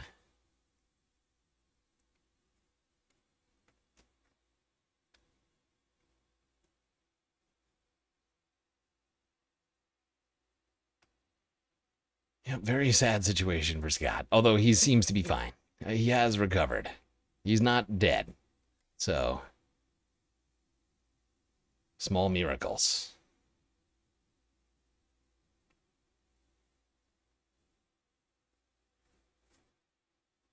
Okay, now let's quickly talk about the Missouri election. Now, some of the results here in Missouri were disappointing. I will grant you that. We talked about it earlier. We had a couple of wins in Missouri, but Cori Bush, Hartzell Gray, Tommy Holstein, none of them getting across the finish line. Had a couple of W's, but it wasn't satisfying. Wasn't the most max leftist candidates we had hoped for. Although Josh Meade, Chris Reichard, not terrible. It just wasn't an overwhelming victory in the state, right? The fact is that Chris Reichard had a very good policy set. Josh Schmid had a fairly good policy set as well. Not as good as Chris. But it would have been beautiful to see Cori Bush take back the race, or take back the seat from Wesley Bell. Unfortunately, she did not. Of course, she was outspent like 30-1 or something like that. Just some stupid amount of money. I can't remember the exact number, but she was big time outspent. Worse, from my understanding, than Abdul was somehow. Not in terms of numbers, but percentage, like ratios, right? Like she was outspent. I think it was like 30-1. Is ridiculous. Like they have been throwing so much money at these races. And she still got like 60,000 votes or something like that. Hold on. Let me just look at the results.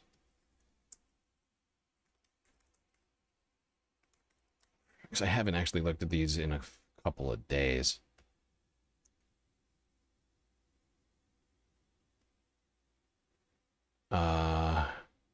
Okay, it was 55. It was like 55,000 votes. But she was big time outspent by Wesley Bell. Lost that race. Wesley getting over 80,000 votes.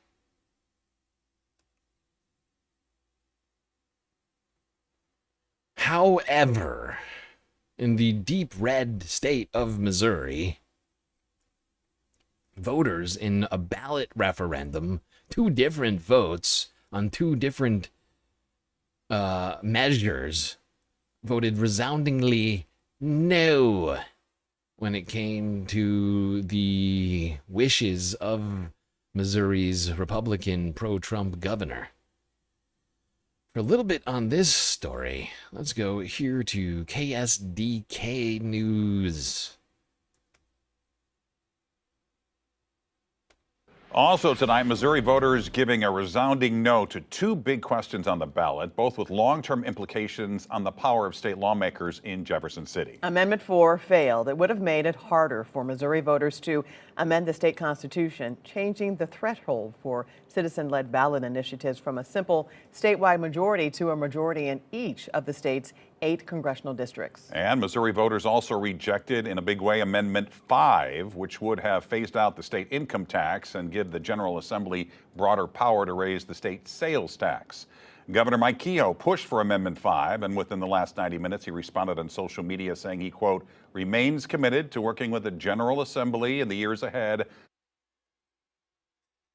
Yeah, I mean, this was a deeply, deeply regressive fucking bill, or not even a bill, just the referendum that they were trying to get here with voters to just eliminate all state income taxes and replace them with the most regressive possible form of taxation that you could have.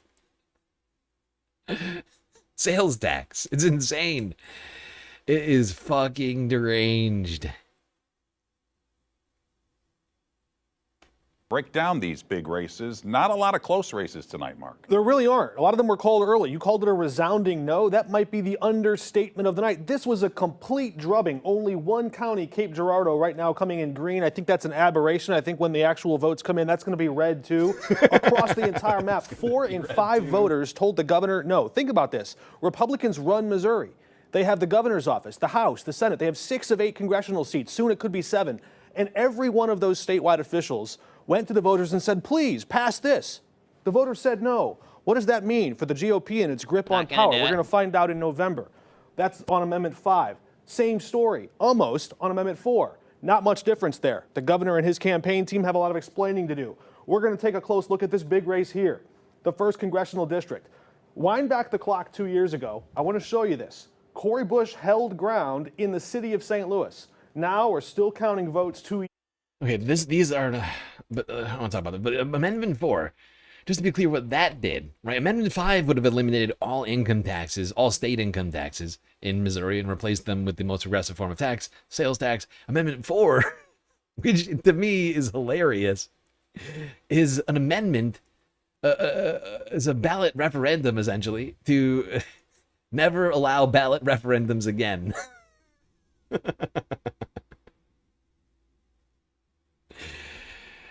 To make it so that voters can't change their constitution by referendum. He's like, hey, you vote. And everybody's like, no, and also no. 80% and 82%. Was it 87 or 82? 82%. 4 of 5 Missourians said, actually, no. These are really, really stupid.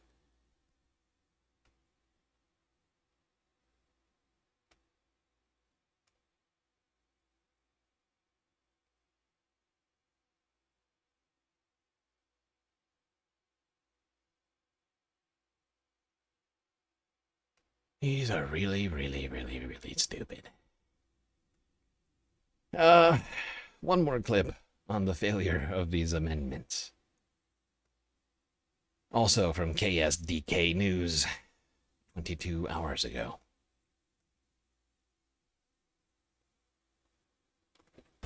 A resounding message at the ballot box. Missouri voters blocked sweeping changes to the state's constitution. They also halted a proposed plan to eliminate the state income tax. Brent Solomon is in studio tonight with what comes next. Well, Mike and Kelly, voters shut down Amendment 4, which would have allowed a single district to block statewide ballot measures. But the largest margin went against Amendment 5, rejecting a plan to phase out the income tax. Governor Mike Kehoe says he's not giving up on tax cuts just yet, leaving experts to weigh in on what comes next. Voters across Missouri delivered a firm no on election night. Amendment 4 would have raised the bar for passing future citizen initiatives. Amendment 5 would have eliminated the state income tax, although it didn't provide a replacement revenue source. Both of these amendments were not well thought out. The voters saw through these amendments. I do think that was anti-democratic proposal. Critics warned phasing out income taxes, which makes up 63% of the general revenue, would force higher sales taxes to make up the loss. It is such... Yeah, of course it would. You have a 63% drop in revenue in the state. You're going to have to make it up somewhere. Aggressive and unfair tax shot down so overwhelmingly. Most people saw it for what it was. Economists also point out relying heavily on sales taxes creates challenges for metro areas on Missouri's border. Oh, yeah. And then, of course, there's the fact that if you get rid of income taxes and you replace them with sales taxes, some people might just go across the state. Some people just might go across the border and buy shit in Missouri, in Kansas, right? Or in Iowa or whatever. Biggest population centers are right on the state border. So all you got to do is go across to Kansas or Illinois, and you could avoid a lot of those big-time purchases. Despite the loss, Exactly. Governor Exactly. Now, I don't know. I'm still trying to determine what this means. Broadly speaking, not just in Missouri, but like whether or not this, because I have been trying to figure out whether or not this in fact indicates, internally in the Republican Party, there being some kind of a revolt, not just in Missouri, but generally speaking, like the voters being given, these sorts of votes and then handing down, 4-1 rulings against what the Republicans want in the state. I don't know whether or not this translates to other issues or broadly within the party in other states, but clearly Missouri Republicans are not walking a single file line behind the Republican Party right now. At least on these two issues.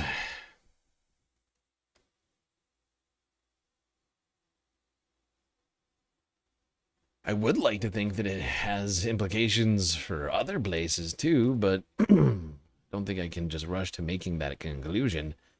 But it seems like at least the Missouri GOP is revolted against its own leadership, voting against them in these two different amendments on the ballot on Tuesday. Now, today there was another election. I don't know if you heard. Tennessee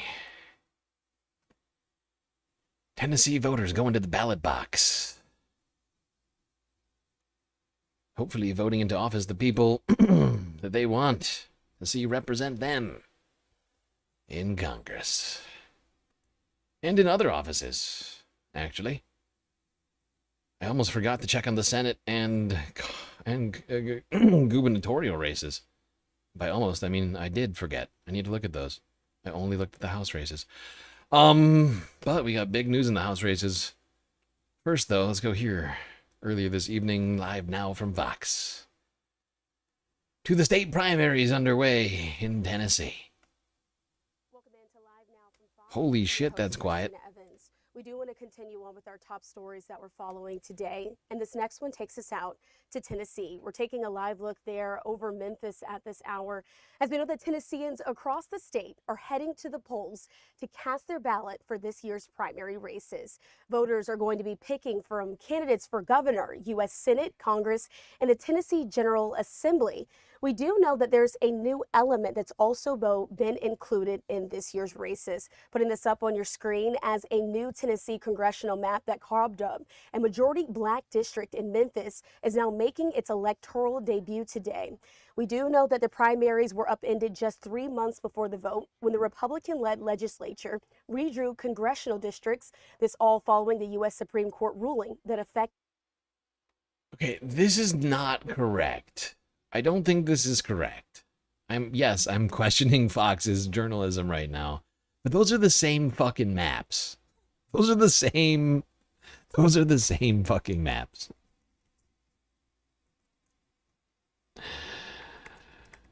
Oh, am I the only one noticing? How is Live Now from Fox not noticing that these are the exact same maps? Where's the old map? These are the new maps. This is the new map.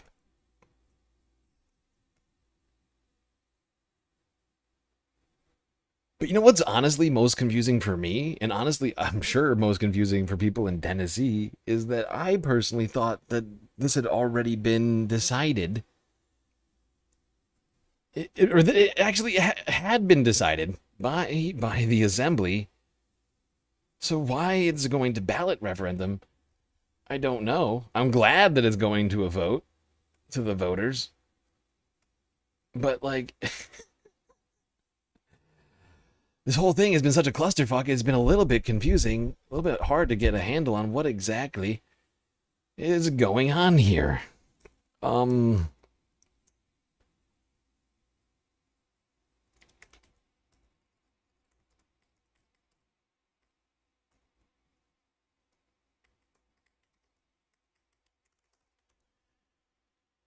Where's the map?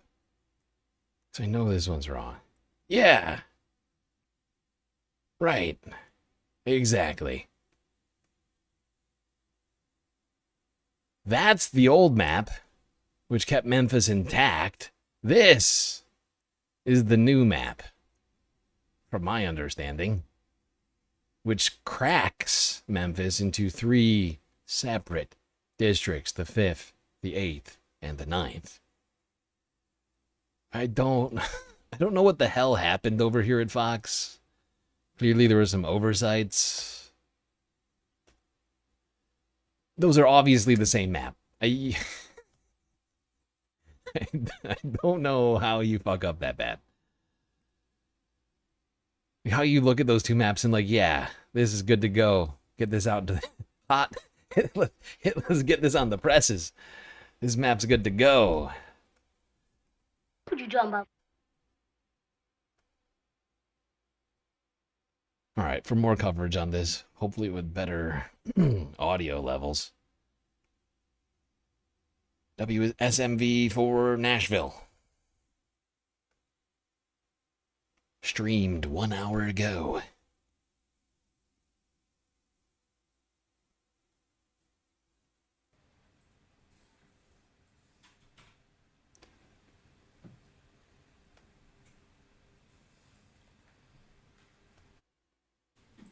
Night expert, the Ken Seiler, MTSU professor, longtime political expert here at WSMV. How are you tonight, sir? I'm good, Tracy. Ready for another one. We are ready for another one. Come on in and hug this microphone so our folks at home, are eager to hear the perspective that you share and the significance in particular here of our primary election night 2026. Why is this so critical to Tennessee voters? Well, we're going to get a new governor. Or get on the way to a new On the governor. way. Yep. So we're going to find out who our nominees are. We are, I'm pretty sure, going to break a barrier either on the Democratic side or the Republican, or maybe both, where we have a female nominee. It's crazy. This is the first female governor that's ever maybe nominated in the state of Tennessee. Good old Tennessee. Patriarchy, 21st century. Good day to you, Matt Lee, on the vertical.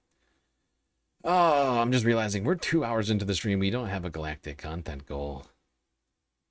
And we've had no movement.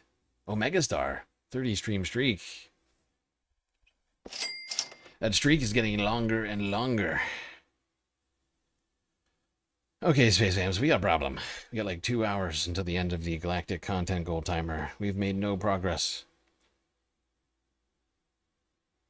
No progress at all tonight on the galactic content goal. Meaning I've been working for free for 2 hours. And I only have 2 hours to complete this, otherwise the show might just end suddenly.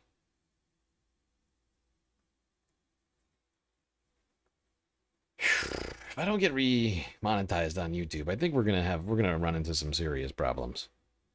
The deficit's getting bigger and bigger right now. Like 2 months in a row now, I think the deficit's got bigger than the previous month. And that's not good. Yeah, if I don't get remonetized on YouTube, we're gonna run into some serious problems.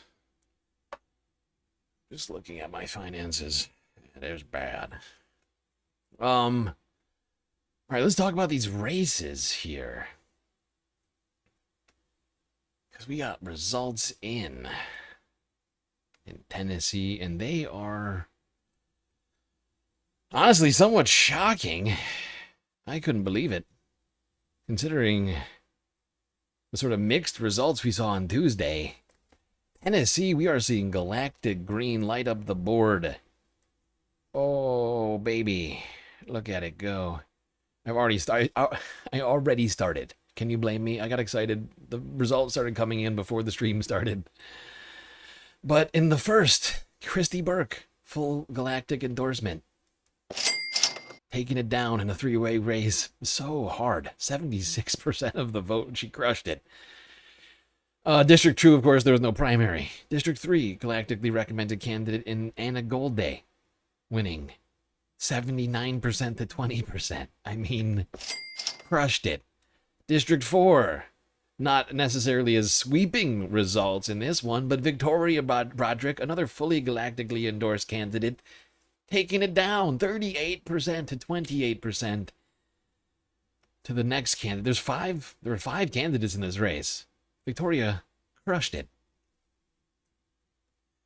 That's 4. Now, unfortunately, we did have one loss here in the 5th. Carrie Giacomini losing, although I haven't had a chance to go back and look at Mulder. I don't know where they stood. We could do that right now, actually, I suppose. But I don't know exactly where they stood on the issues because, honestly, like I've said before, it's a little tough for me to keep track of every candidate in the race. Hard enough for me to keep track of every candidate that I'm supporting, right? I've got hundreds and hundreds of people I'm trying to keep track of here. It's a lot. It's a lot of information, right? And remembering what a candidate I was not supporting's policies, I wrote off basically everyone who I wasn't supporting, right? Because for brain space, right? For just for like, sake of my own sanity, I just had to. Right? Unless it was like a big raise, people like Haley Stevens, you know, stuck in my brain. But aside from that, I can't remember half of these fucking people.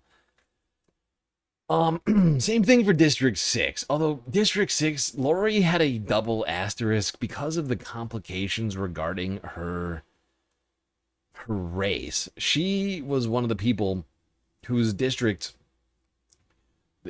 where she lived, her locality, her residence, was redistricted under the Republican effort, redistrict effort earlier this year. So she was originally running in the 6th, but then got redistricted into the 7th, right? Told people to do a write-in vote for her in the 7th. But as you can see, that didn't play out. And that's why I sort of lost some of my, like, after, and like... deciding she was the best candidate, sort of realizing that things were fucked. But like, it is what it is. I have to look into Crowley a little bit more. Unfortunately, Lori did not take it down here. She was in sort of a rock and a hard place type of situation. And Joshua Sales, the candidate who I thought was really good here in the 7th, also did not take it down. But you got Heidi Kuhn winning 51 to 21 to the next closest challenger in a 4-way race in District 8. And to my great pleasure, Justin Pearson taking it down in the 9th.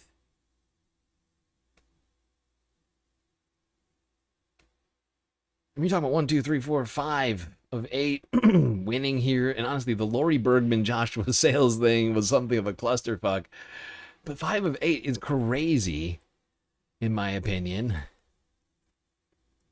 Like,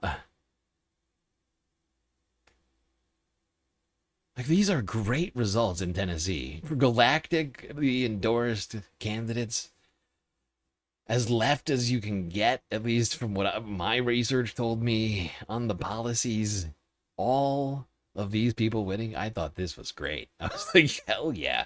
Really? All of them? Okay. If you say so. I gotta check on, I haven't even seen these results because I forgot to check. So let's check on this. Marquita Bradshaw, another galactically endorsed. Let's go, Marquita. Yeah! Another galactically endorsed candidate here running for Senate in Tennessee, also winning. This is her second time, if I'm not mistaken, running in this race, although it's going to be real tough. Real tough. Be super uphill battle. It is a primary, so you might get more people out in the general, but it's going to be really tough. Honestly, for all of these. I would just like to point this out. In Tennessee, and to some degree, I think this is why I've made this point earlier, but I think to some degree, I think this is why Like when you take the money out of the races, the most leftist possible candidates win every time. And I'm coming to this conclusion more and more the more I watch these primaries play out, right? But if you look in these red states like Tennessee, right? I think to some degree, Democratic donors, Democratic Party, went hands up on this and said, why spend $1 here when we need to spend $70 million in Michigan to try and beat this Abdul El Sayed guy, right? And so I think that when you take the money out of the races, the most meritorious, right? Those with the best policy set actually do well. And you're seeing it here in Tennessee.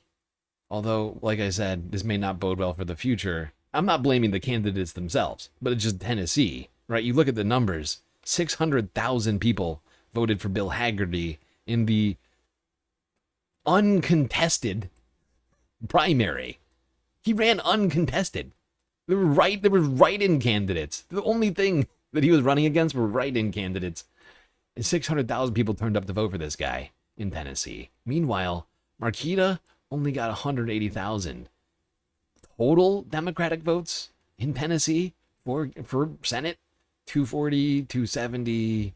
You're talking about like 350, maybe. I'm being generous. I am rounding up on that number. So you're talking about like half the number of voters in the Democratic primary than there were in the Republican primary. And this is what I'm saying. I think that was to some degree the Democratic Party, the Democratic operatives, DCCC, DMFI, AIPAC, all these other sorts of big money groups, basically just said, screw it, on places like Tennessee. We've seen in other sort of red places, I'm trying to think, like, but back here, right, where we saw, like Alabama, Indiana, where I feel like they kind of just like threw their hands up on some of these states. Like, no, we'll never win here. Let the leftists win. Let what will be. And to some degree, I understand that strategy. Frustrates me a little bit, but it also could be good because, you know, the elections are not set in stone in the general right now.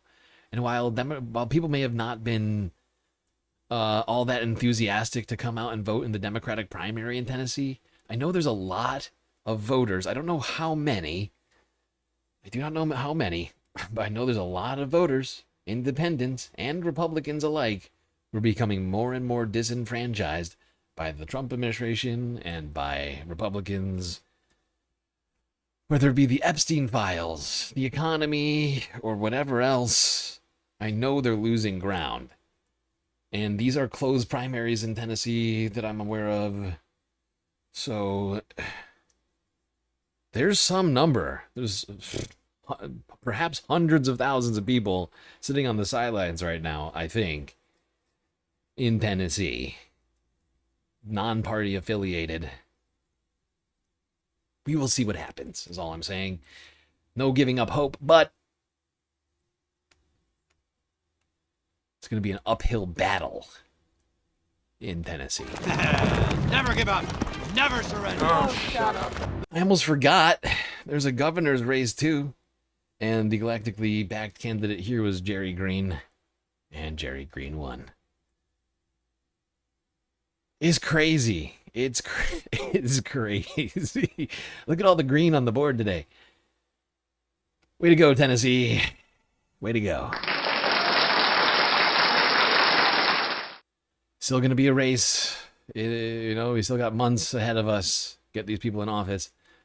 But I like what we're looking at here. I really do. If any of these people can get in office, it'll be great. Oh, I gotta check this before we leave this, though.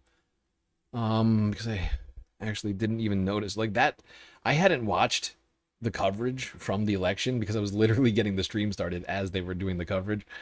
So I actually did not realize that there was this ballot referendum.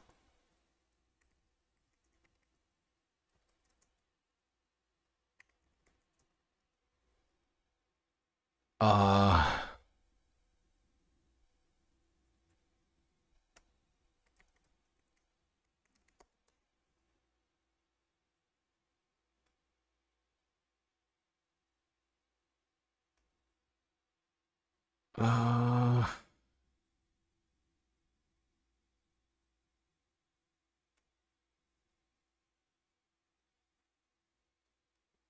can't find results. I'm sorry, everyone, but I cannot find results on this map right now.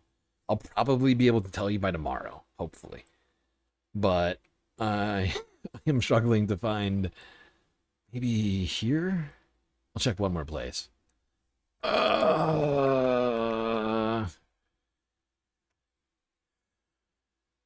No, it's not here either. Yeah, I will check on this map. Hopefully I'll get an answer on this situation soon, but I'm struggling to do that right now on the fly. So I'll give you an update on that when I know more. That was sort of a curveball for me. I assumed the map had already been fully decided, and maybe there's just something about this I'm just not fully understanding. Maybe that map was right. I don't know. I really need to look into it more now. I could have sworn this had been fully decided earlier this year. Oh, okay. God, why am I sweating right now?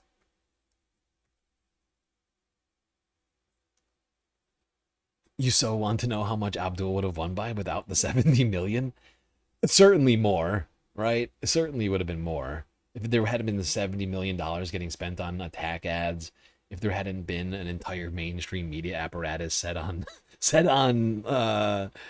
you know, sullying his reputation or whatever else, yeah, I'm sure it would have been different. He still won, though. I mean, honestly, the results wouldn't have been different. He would have still won. That's the thing we need to get like through our heads, right? Is that actually the results wouldn't have been different. He would have won harder. He would have won harder. I'm sure of that much. But he still would have won. It's still a binary result, right? Even if he had won, you know, 1,000,000 to 0, it still would have been the same result. Abdul winning. But that shows you just how rigged these races are, right? Like all of these things that we're talking about, right? Like the void of money, all of a sudden the leftists are winning left and right in Tennessee, unabated. Everybody who wants Medicare for all is winning races in the Democratic Party in Tennessee when you're not spending tens of millions of dollars to defeat them and tell people that that's unachievable.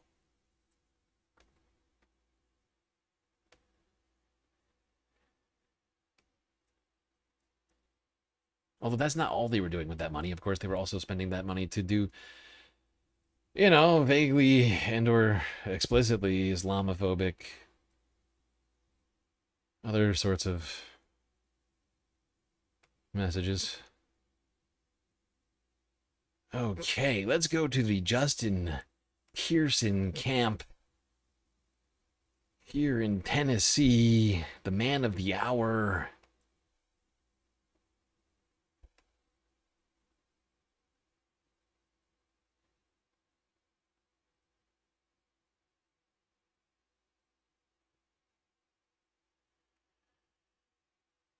This was live streamed earlier this evening.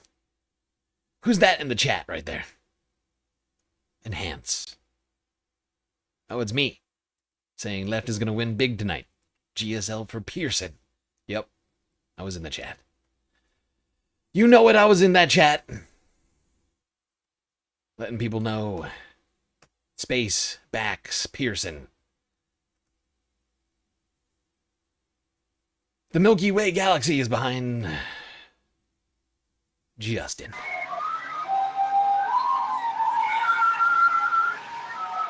Galactic justice for Justin. And the planet.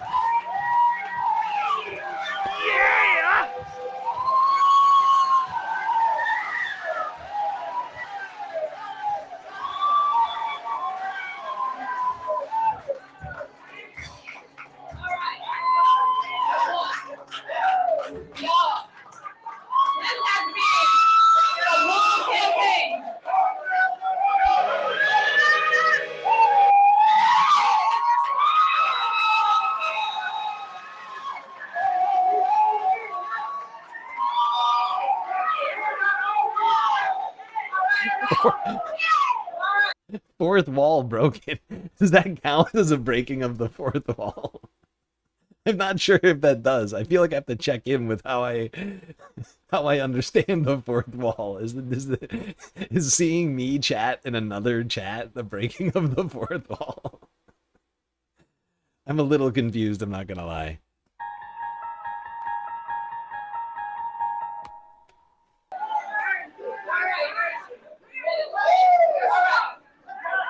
This has been a long campaign. We've been campaigning. We've been campaigning since October 2025. And when the racist Republicans changed our district, we didn't stop. We didn't quit, and we worked even harder. We made thousands of phone calls, knocked on thousands of doors, and we drove hundreds of miles across 15 counties.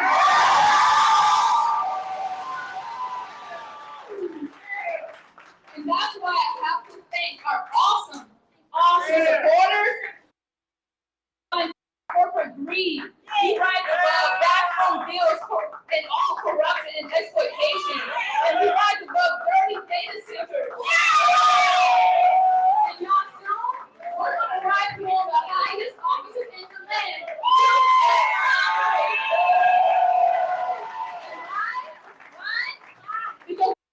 How am I in space but also in a chat make sense?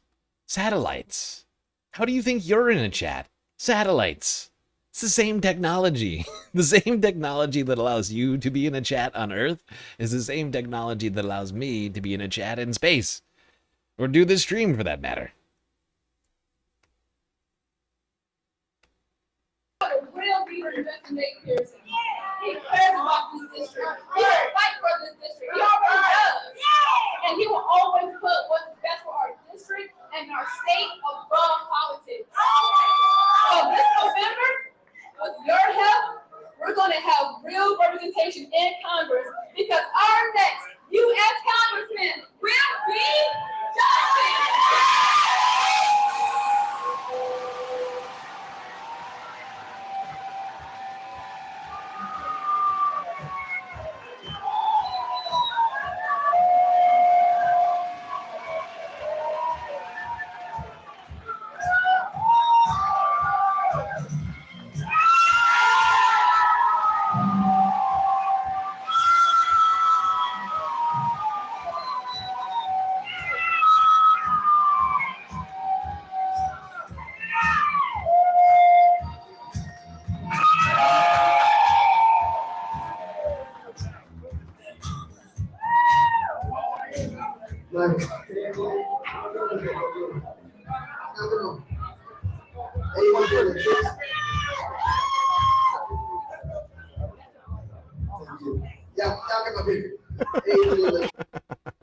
What?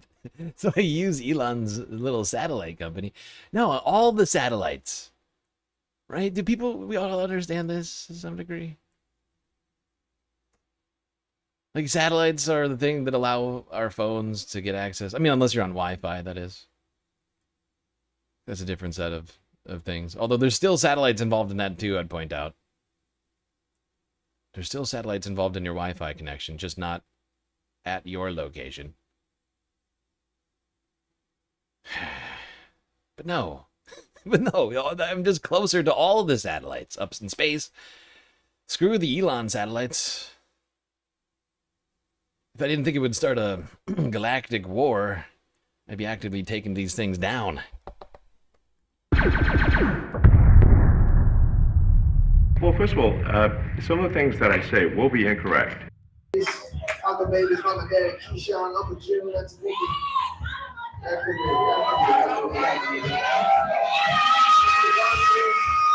Gigi, Mama Easter, Raquel Rochelle, Niecy Green, Jordan Mary, y'all wanna come? Temple, come on, Susan. Put the tequila in, go, Richard, come on, Nicky. Drea, come on,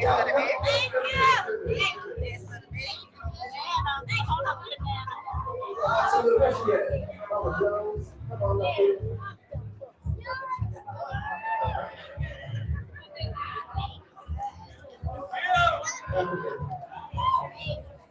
babies. That's some science. My babies need to stop toxic data center science. Hey, future we fight for. This is what we're fighting for. We're fighting for. Yes, sir. Yes, sir. Thank you, man. Hey, hold on, I'm gonna skip ahead a little bit. It's taking a while to get everybody up here. And I am so humbled and so honored to be the Democratic nominee.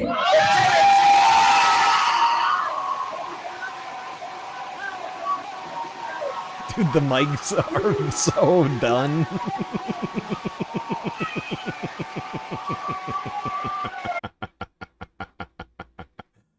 Oh god. I love this. I mean, you can't hear a goddamn thing, but it is somehow still so beautiful. You cannot hear a single thing. Everybody is yelling and screaming at the top of their lungs. The microphones in the room have been blasted, completely destroyed. But they don't care. And neither do I. It's beautiful to witness. Yes, enthusiasm is what this is called. Correct.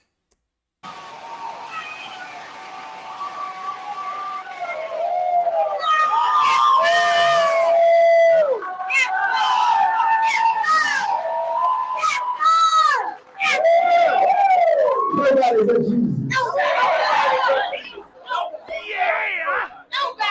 On this day, around this time, 61 years ago, August 6th, 1965, Reverend Dr. Martin Luther King Jr., Reverend Ralph Abernathy, SNCC activist John Lewis, activist who would later become a U.S. Congressman, and Rosa Parks stood behind President Lyndon Baines Johnson as he signed the Voting Rights Act of 1965.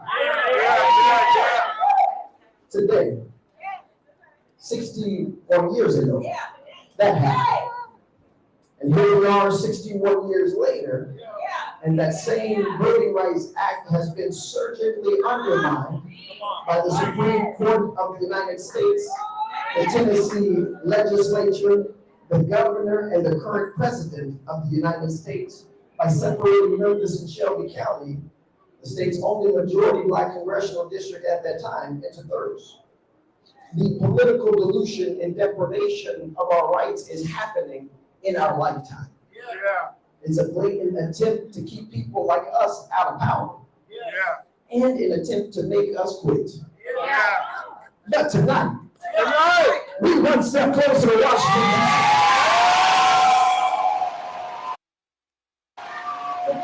We one step closer to serving in the U.S. House of Representatives. It must be hot in that tent right now. Everybody is sweating. You can see them breaking out the paper towels over here. Ah, but that right there is enthusiasm. Justin J. Pearson taking it down. Taking it down. Big time. District 9. Hopefully he will be going to Congress. Even with the fact that Republicans have cracked that district in Nashville, historically black district, which they are trying to disenfranchise. Hopefully Justin will still make it to Congress. Because the fact is that only works if white people don't vote for Justin. Which is why between now and November, we have to convince and or shame and or find whatever way we can get to get those people in Tennessee to vote for Justin in the 9th District, along with all the other sweet candidates that we have now ahead of us. Just a reminder of those people. Just a reminder of those people. Christy Burke in the 1st, Anna Golladay in the 3rd, Victoria Broderick in the 4th, Heidi Kuhn in the 8th, Justin in the 9th, Marquita Bradshaw for Senate, and Jerry Green for the governor. All these galactically endorsed and or recommended candidates all making it to the general now. It's very exciting to me. Really lifting me up in my spirits after Tuesday's sort of lackluster showing. I know everybody's on cloud 9, but that's because I think not everybody's as focused in on these as we are. Because yes, did Abdul El-Sayed win? Correct. He did win. So did Donovan McKinney. So did Rashida Tlaib.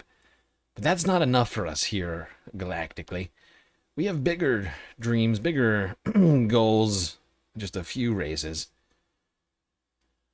We got every single one of these races in our sights. And yes, we had some wins, aside from the ones that I just mentioned. William Lawrence, Josh Meade, Chris Reichard, Ben Ambrose, Mila Jayapal, Emily Randall in Washington. But we need more. Tennessee was good, but we need Tennessee-style results here in these other states that we got coming up. We can't forget now. Primaries over in Tennessee, but Hawaii, Thursday, 2 seats there. Although those shouldn't be too hard considering some of the latest. I don't know if anybody's been keeping up with what's been happening in Hawaii lately, but at least one of our galactically recommended candidates should have no problems. Considering some of the latest updates on all of that.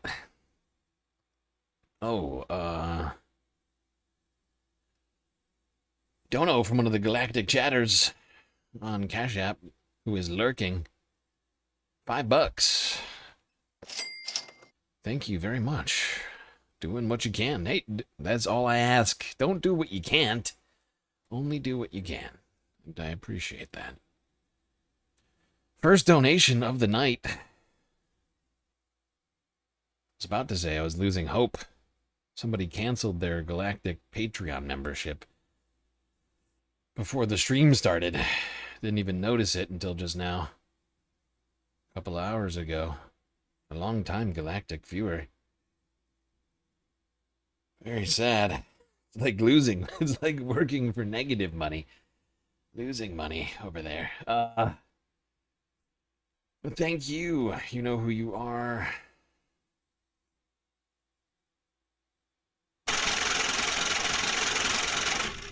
Omega 5 Tar just cheered 100 bits. I'll take a cautious euphoria. Heck yeah. Heck yeah, Omega, get in on that cautious euphoria. We need it. We need it to carry us through the rest of these races, people. Next week, next Tuesday, right? So this Saturday is Hawaii. Next Tuesday is Minnesota, Connecticut, Vermont, Wisconsin. Then 2 Tuesdays from now, it's Alaska, Florida, Wyoming. And then we have 4 more elections in September. Massachusetts, New Hampshire, Rhode Island, and Delaware. All still coming up in the near future. We've already talked about most of these, I think. Though I don't think we haven't done September yet, but I do have my candidates ready. I honestly will probably do that soon, so we can get ahead of some of these things. Make as much progress as we can before the day of... Oh, God. Why am I so sweaty right now?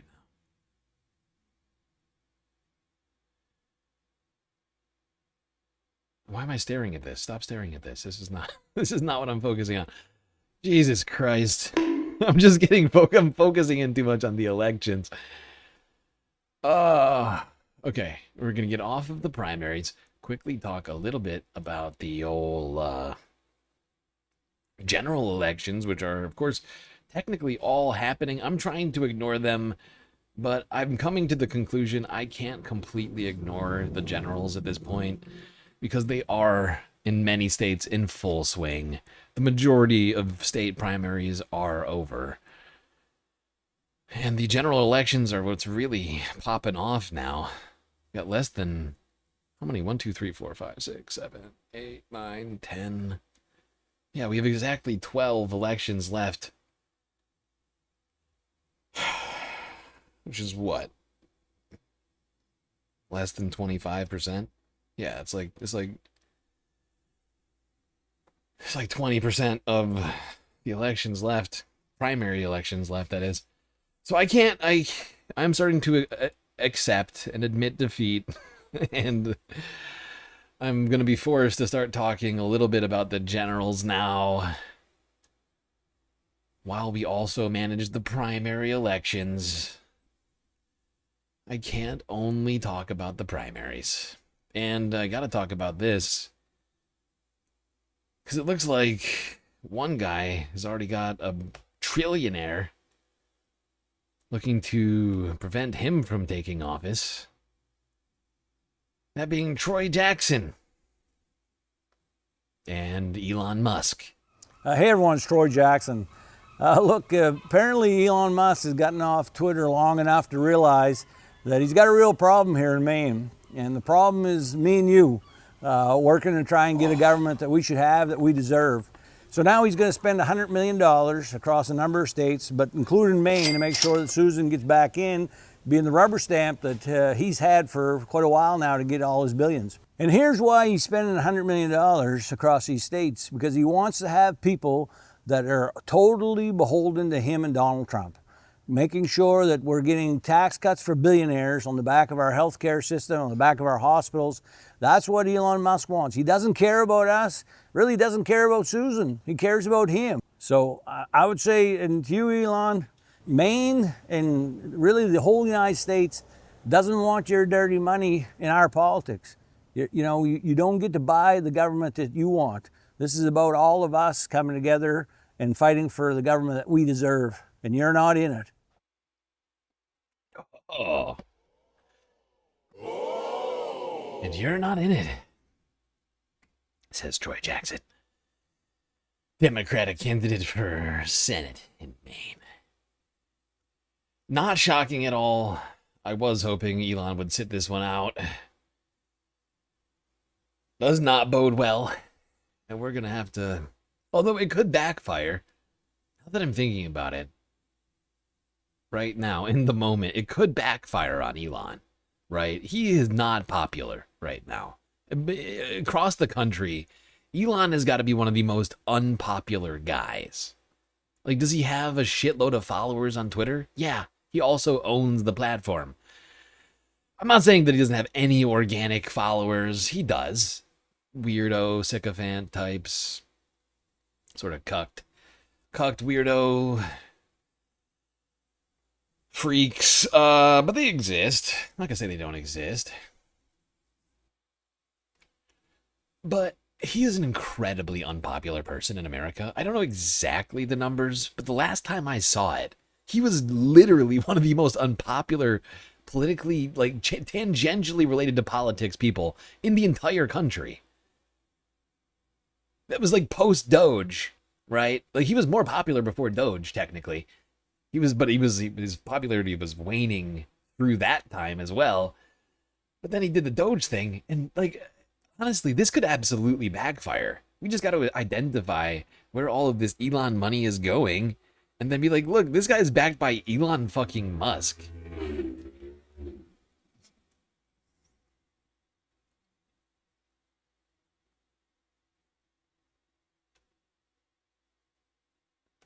I mean, not entirely, but to some degree that could backfire. Although the money itself is going to be problematic, right? Like will Elon's own popularity be undermining to his own plan? Yes. The question that I don't know if I'm capable of answering, I know I'm not capable of answering actually, is whether or not that will outstrip the positive effects that money will have just in its existence for buying attack ads for Susan Collins and whomever else that he's backing. I don't know. Hard to make that calculus, honestly, but you gotta assume there's some serious math at play there. We could get into it, but going to spare us right now on that.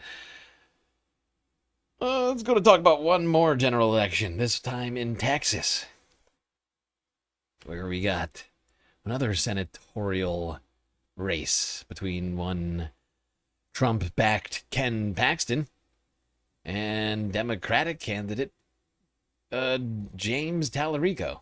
Right? James? Why can't I think of his first name? Is it James? What's his... Everyone just calls him Tallarico. He's the only guy with the name Tallarico. So, like, literally, his first name is almost irrelevant.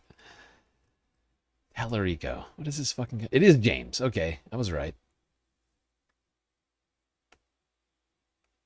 Here's Harry Enton. Look, for years we have heard Texas is in play. Texas is in play. A big part of that was a combination of wishful thinking and political entrepreneurs who are part of the consulting class who are trying to raise money because it's a big media state. You make a lot of money in Texas if you're buying the media time as a consultant. Beto O'Rourke, there was a lot of hype, but I don't think he ever had polls quite like this. The polling is different. The polling is different. This is the best looking polling for Democrats in the Senate race since really the 20th century. You're going to have to go back probably the late 80s, the last time they won a Senate Lloyd race Benson. out there, when it was Lloyd Benson winning in 1988. Because just take a look here. This polling looks so much different than it did 8 years ago. You take a look here, James Tallarico, the latest poll against Ken Paxton, he's actually up by 3 points. Look at where the race was between Beto O'Rourke and Ted Cruz at this point in the 2018 cycle. Ted Cruz was ahead by 6. This is very different. The Democrat here is doing 9 points better. And what is supercharging that? Look at this. Independents moved from tie to plus 39 points for James Tallarico. Independents, the name of the game, shifting significantly to the left hand and supercharging James Tallarico. It could be real. Every single time I look at the poll, I'm going, this can't be right. This could be very, very real. Democrats have a real shot in Texas. So 26 different than 2018. Ted Cruz, again, who won, but it was very, very close. It was less than 6 points that Cruz won by. Now Tallarico is plus 3. Leading into the general. With like 2 months to go. Sorry, 3 months. 3 months to go. This is the final countdown. Tallarico's in the lead. This could bode well. It's these kinds of numbers that are giving me hope. I'm like, I look at these kinds of numbers. I look at independents just almost entirely abandoning Trump and Republicans. And I'm like, you know what? We got a real shot this year. Even with the redistricting and shit. People are pissed. People are fucking pissed. And they are sick of these lunatics. 3 points. How is Ted Cruz different than Paxton? How is Ted Cruz different than Ken Paxton? Simply put, Ted Cruz is popular. Ken Paxton is not popular at all. That is, I think, one of the biggest differences in this race. Take a look here. The GOP nominee's net favorability. In July of 2018, Ted Cruz was 8 points above water. His favorable was 8 points above his unfavorable rating. Look at this side of the screen. Very different indeed. Ken Paxton, 6 points underwater with, get this, among independents, 47 points underwater. No wonder that you're seeing major issues for Ken Paxton in this race so far. How's the president doing in Texas? Well, here's the other thing that's going on. How's the president doing in Texas? The president is supercharging Democratic possibilities across. That is what I'm talking about. I'm talking about the utter, like, departure of independents under this latest Trump administration. Like, holy shit. Like, we are seeing, like, historically low independent numbers with Trump and all Trump-affiliated appointees, nominees, and tangentially related Trump style peeps, right? It's basically what we keep seeing over and over again. is that 2/3 of the country, right? Democrats already, of course, but independents have now joined sides, seemingly, in their disapproval of these psychos. Issues for Ken Paxton in this race so far. How's the president doing in Texas? Well, here's the other thing that's going on. How's the president doing in Texas? The president is supercharging Democratic possibilities across red states. Remember, Donald Trump won Texas by double digits, but now he's 9 points underwater. He was slightly underwater back in 2018, but he's much further underwater right now in the great state of Texas. So Texas, if it were to flip, would be fairly key for the math for Democrats to tie to take back the Senate. What are the prediction markets saying right now about those, Jim? You know, all of a sudden you put... Paid placement. Paid advertising.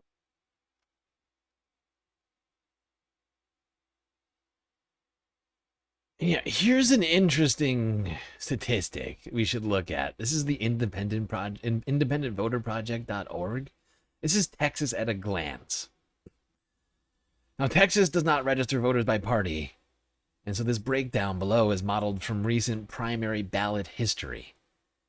But of registered voters, there appears to be 8+ million Democrats in Texas, 6.5 million Republicans. Shows you just how undemocratic Texas is. And then 2.8 million independents. These are some crazy numbers. And if the Republicans lose these guys, they're screwed, right? Because the independents, and from my understanding, independents in Texas tend to be voting Republican when it comes down to it. In the general, right? In the general, they're voting Republican. But if those guys, if this 3 million independents abandon Republicans in the general, once again, because this is the primary ballot participation by party, right? If you get these guys to all go over here, even with the gerrymandering efforts, I don't see how you beat. Granted, Republicans have done a lot of work on this gerrymandering, but they were assuming when they did these gerrymanderings that the independents had fully been subsumed by the Republican Party, not the picture that we're being looked at right now. It was the polar opposite when they were drawing some of these maps. They were like, independents will never leave us ever again. We have a historic mandate from the people. That was Republicans, right? Last year, this year, everyone, not this year as much, but last year was like, oh, historic mandate from the masses. As a result, 3 million independent voters. Add them to this, it's 11 million to 6.5. How Texas doesn't start losing seats. 2.8 million in one locality. It's 2.8 million stretched out. The House seats, like 30 House seats, that Texas is actually a ton of House seats. Like, you could see some real shifts here if the independents follow through on essentially what they're saying with the numbers right now. Their disapproval. If that translates to votes or lack thereof for the Republican Party, right? Like lack thereof for Republican or votes for Democrats or just people sitting it out. I'm just saying, like, at that scale, right? Where it's a -47 with independents. Like, that's crazy. You're basically talking about more than, I think, 2/3 of on a -47. That's like 2/3, because they're made by like subtracting disapproval from approval. It's like 2/3 of that 3 million that are that are like disapproving. It seems, at least if I'm doing my electoral math correctly, that spells big shifts potentially. Yep. What does the paid advertising say about this? Right, and then there's that. It's crazy how shameless it is. It's so almost shameless. Forgot. Texas chatter in Twitch reminded me of one other dynamic at play, which is, of course, the fact that you got all like the groypers, right? You got Nick Fuentes now telling people to go vote Democrat, right? You got like Nick Fuentes coming out and telling people to go vote Democrat. Alex Jones saying that we should impeach the president. I mean, some of Trump's most like right wing and like independent sort of adjacent groups, if you will, are the most angry at him. Like Nick. Right? Because like Nick was one of those guys who was like vehemently like anti like establishment GOP type, right? Like for a long time, that was his whole shtick. Was like sending the Groypers to like neocon events and telling them that they weren't extremist enough or whatever and all this other crap. But now he's literally telling his voters, not his voters, but his audience to go vote for fucking Democrats. These things combined, the confluence of all these factors, gotta have some kind of result. Do Groypers even vote? The interesting thing about unfortunately, I'm pretty sure. I can't give you a statistic, but I know that to some degree, Groypers vote. Percentage-wise, I couldn't get close to giving you a number on it, but you got to assume some of them are. He's a political guy, right? They're voting. I don't know if they're as reliable as maybe the old conservatives, but I think they're voting.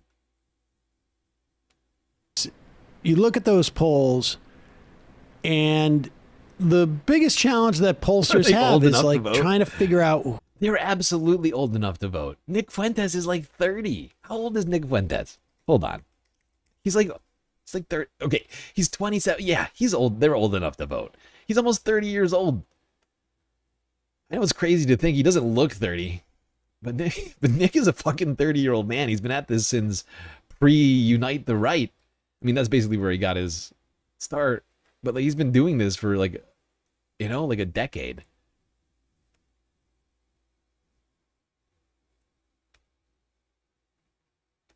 The electorate is going to be, particularly in off-year elections.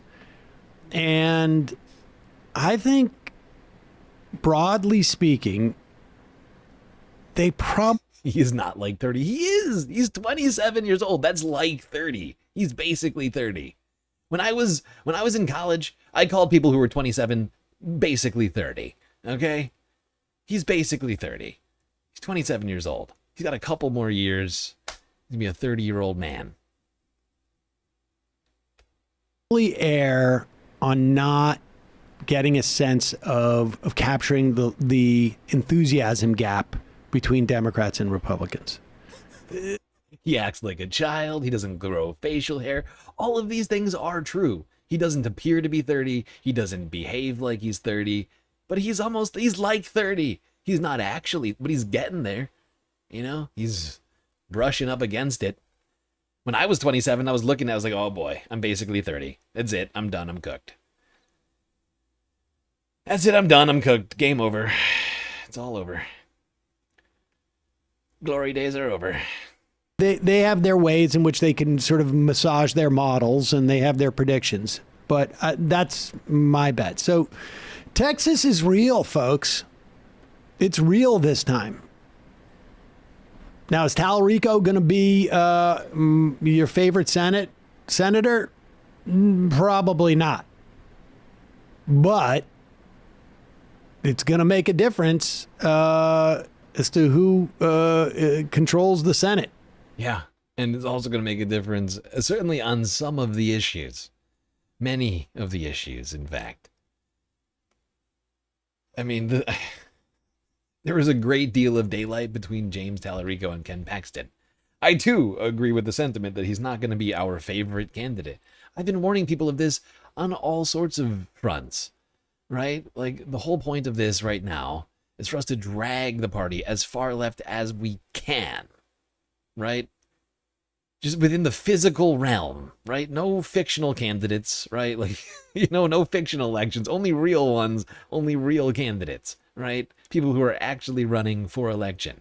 And we're just trying to get the best ones out of that crop, right? There's not a single perfect candidate, in my opinion. Every single person, you could say, oh, you don't go far enough on this, or I don't like the direction you take with this policy prescription. I could literally do it with every single person on the list, right? Some people much more so, I would point out, than others. But that's the whole point of the primary, right? Is to try and get as the best possible. Like, it's already over in Texas, right? James, that's not a primary anymore, right? That's a general election. He's already in there.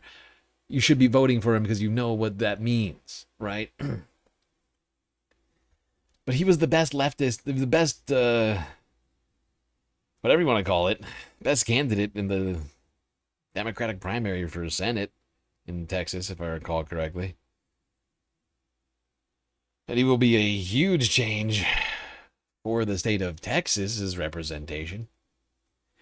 And as it makes up more broadly the Senate. And if we can just get more and more people across the finish line in the primaries and then get those people elected in the general, it won't matter as much, right? It won't matter as much if James Tallarico isn't the perfect candidate or your facsimile of the perfect candidate, right? Like, it won't matter as much because there will be a bunch of other people who are closer to that, right? And that's why I think it's so important that we just keep pushing forward through these primaries until the last one's done, and then lift our head out of the water and look around at the state of the general elections, right? Because which is why I've been trying to hold myself back so much on talking about these general elections, because I feel like it's distracting me from that fight that needs to be had in the primaries right now.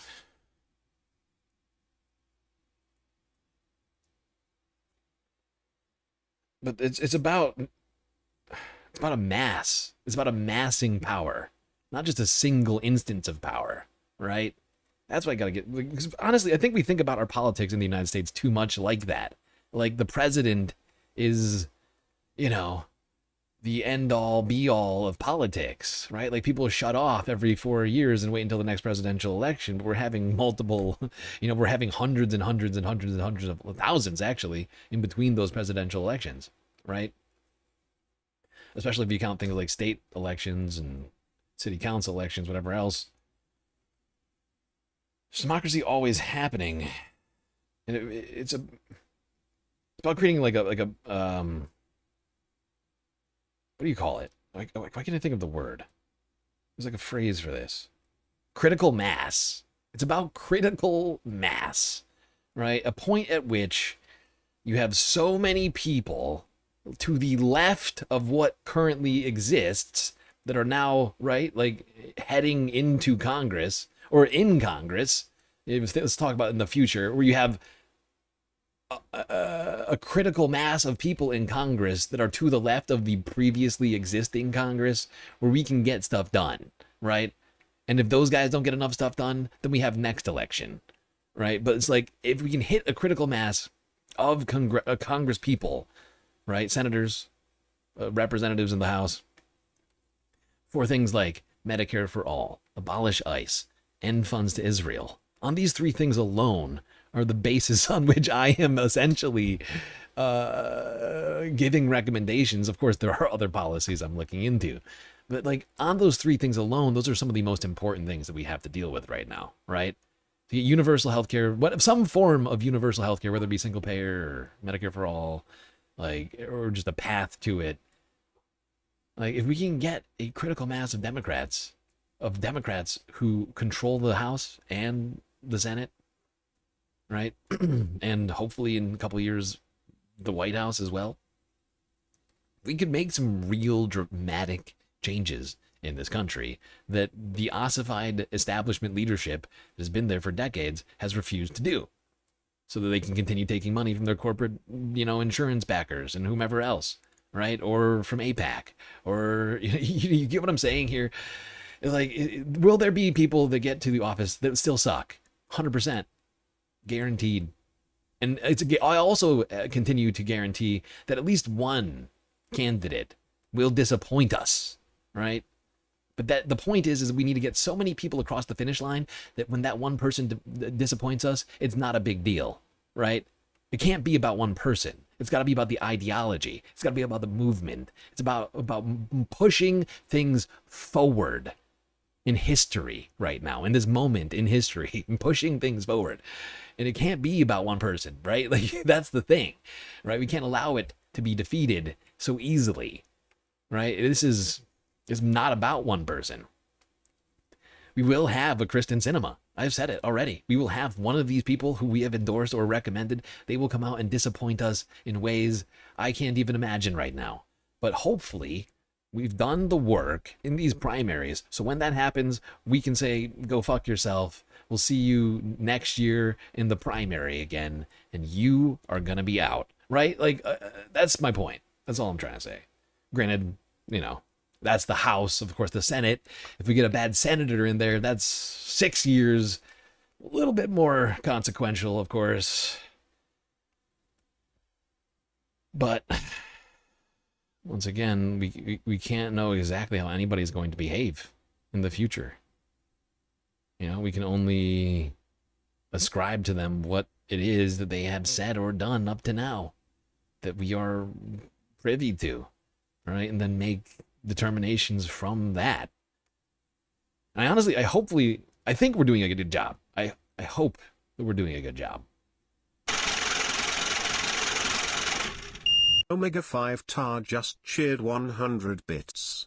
We must all be our own stupid sexy Hassans. Exactly, Omega Star. We must all be our own stupid sexy Hassans, right? It can't just be Hassan, right? It can't be just one person. It can't just be Zoran Mamdani, right? Zoran is one man who got us started down this path. I'll give him that much. He certainly proved to people like me that this can be done, right? But it can't just be, right? We can't deify them to the point that, you know, like if they go down, we go down. Like, no, this is about results. This is about the future of America and, in fact, the planet. You know, I know whenever I say that, it sounds like this American-centric, sort of deeply out-of-touch thing, and I don't mean it in that way. But I say it because the United States has the largest effect on the planet, on the global economy, on the environment, as well as on military battlefields across the planet.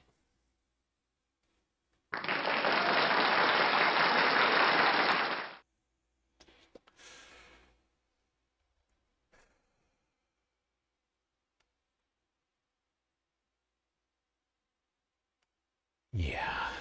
And during all this, we have been talking about the money in these races, APAC, corporate-backed money.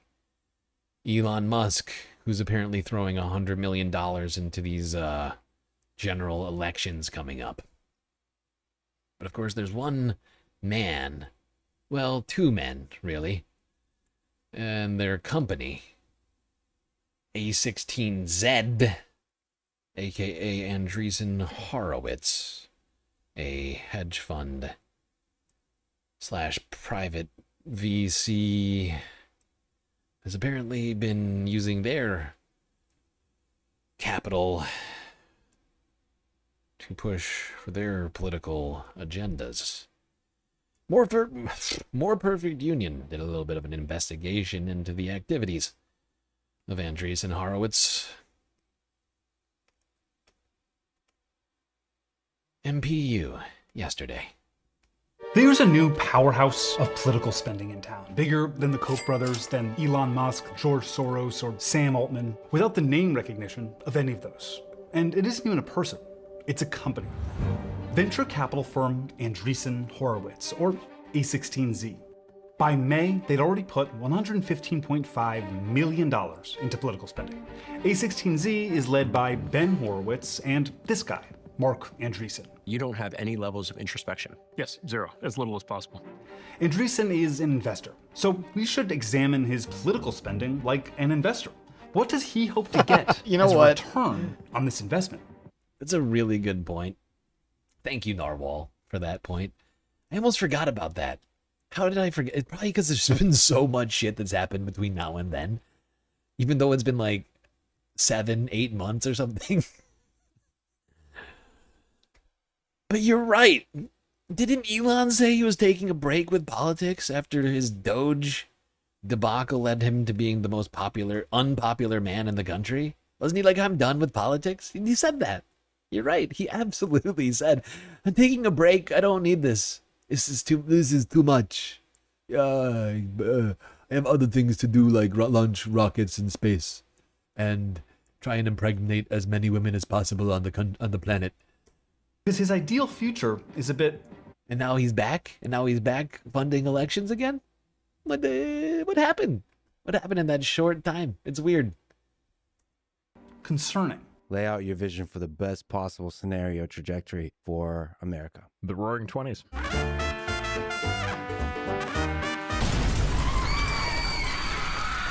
Which is, of course, a period immediately followed by a decade of economic depression and destitution. Immediately, and he told us how he wants to build it in a now pretty famous blog post manifesto that lays out his bad guys, his good guys, and the ideal world he says he wants to build. His very own happy ending. Almost like a fairy tale.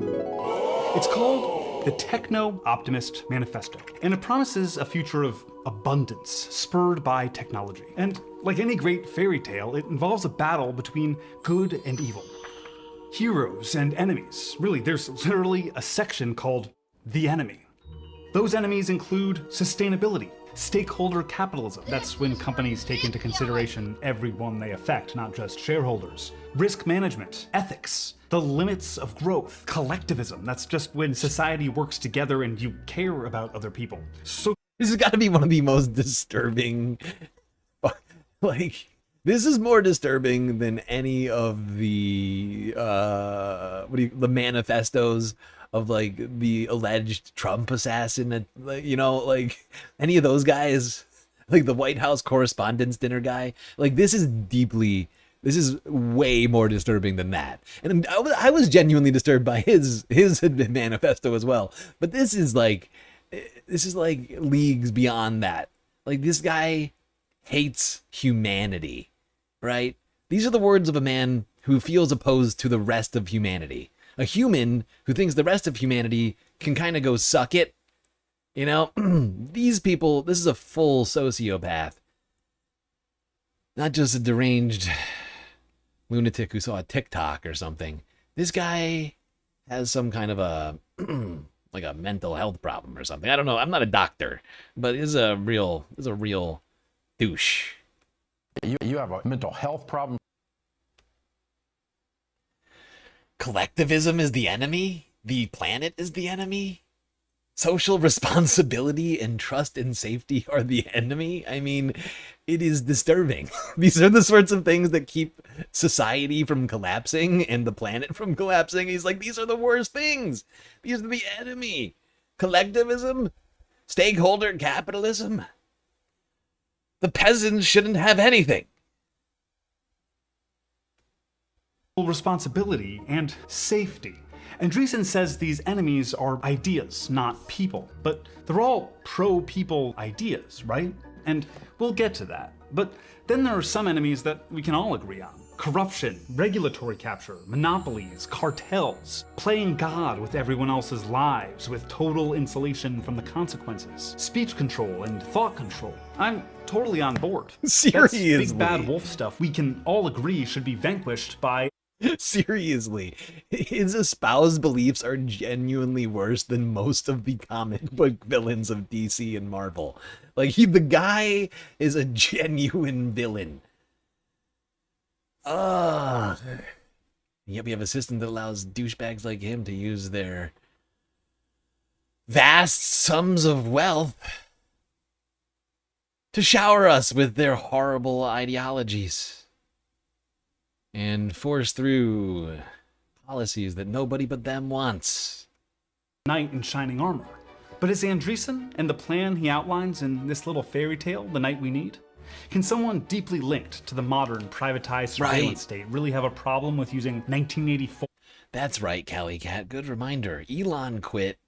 It was after he spent, was it $50 million? I don't remember exactly how much. It's in that Wisconsin Supreme Court judge race, federal judge, whatever it was.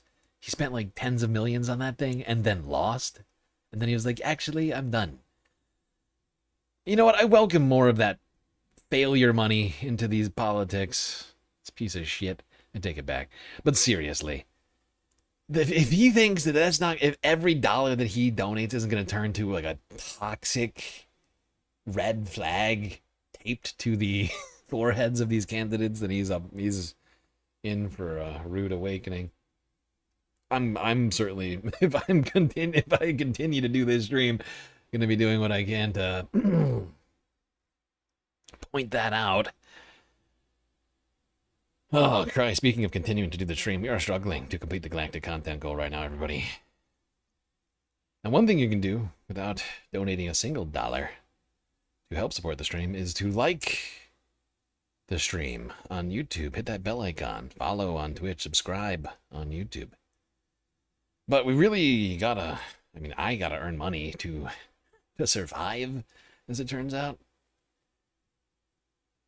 And we're not even completing the bare bones galactic content goals, which, in theory, only pay for my rent and nothing else.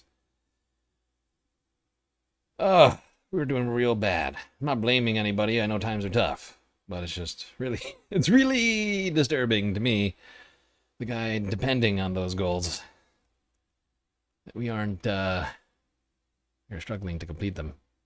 We have this massive galactic deficit. I almost forgot to update the deficit. Somebody donated 5 bones. We've made some progress.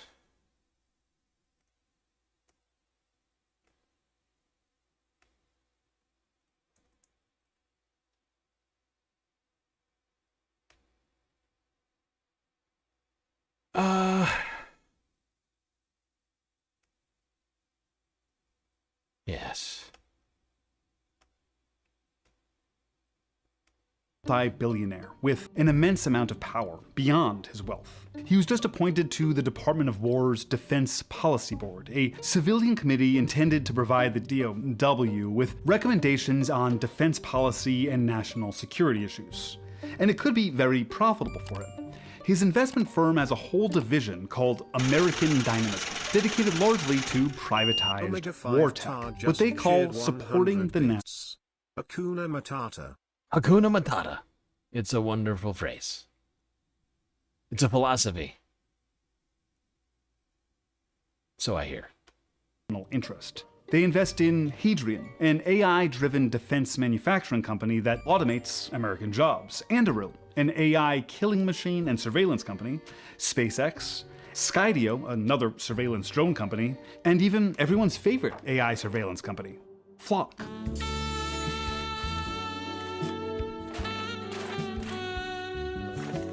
Let's quickly roll that back to the enemies list and compare. Corruption and regulatory capture? Andreessen's part of the body advising how much of your tax dollars are spent on companies he has ownership of, including Hadrian, which is a major investment of 1789 Capital, run by President Trump's son, Don Jr. Unelected and unaccountable, playing God with everyone else's lives?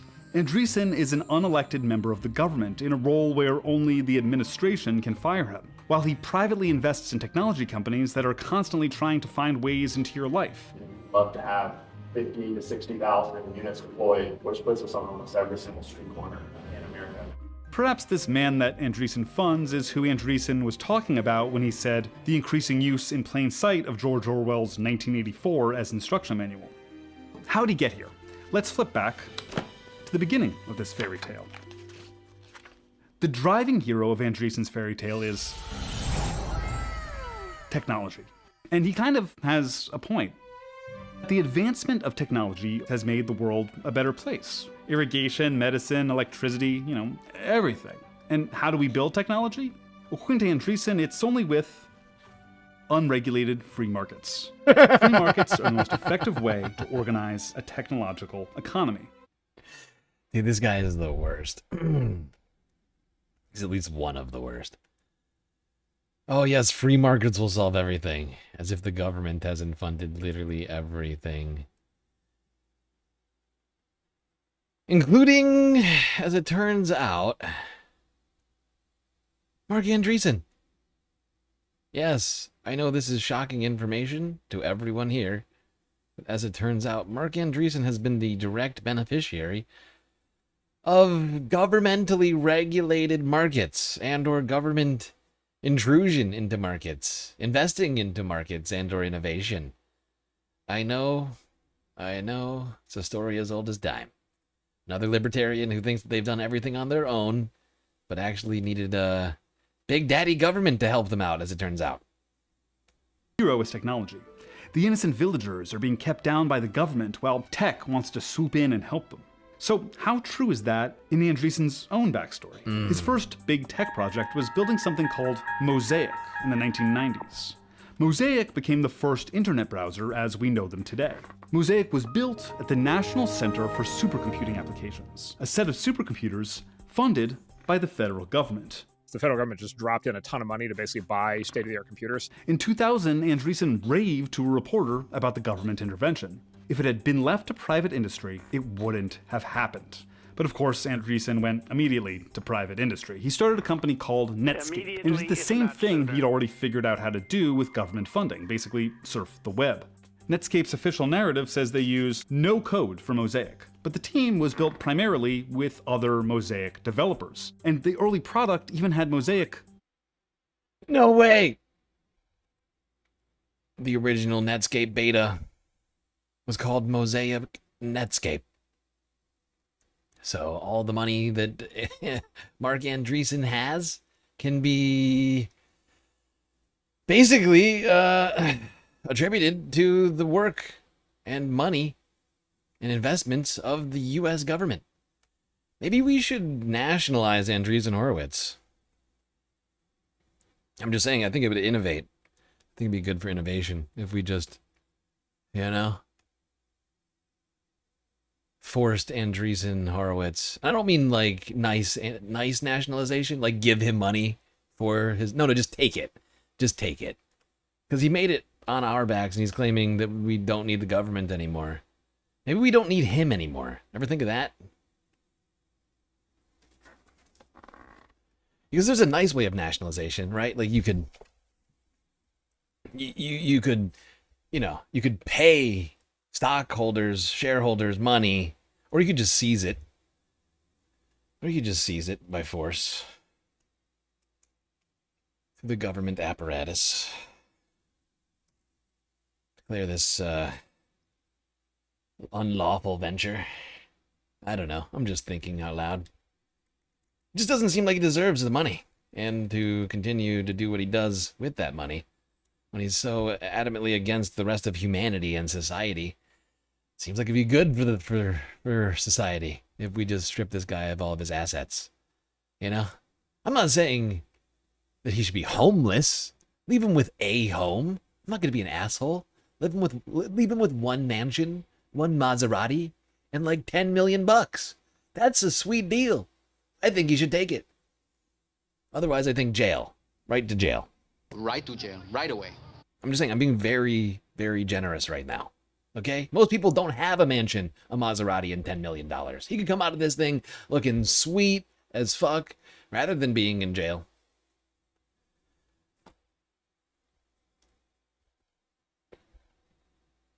You had Netscape coasters? Yeah.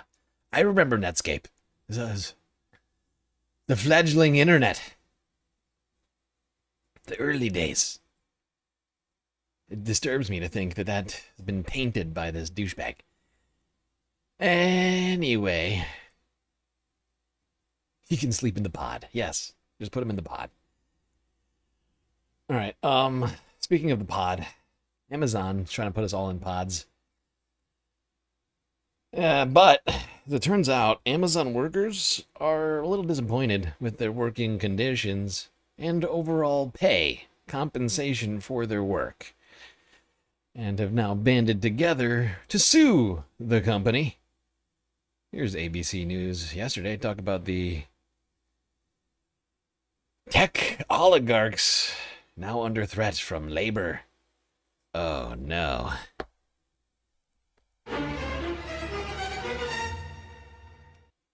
This morning, Amazon facing a new lawsuit over the drivers who bring packages to your door. New Jersey is suing, accusing the company of illegally driving down the pay and working conditions of thousands of delivery drivers.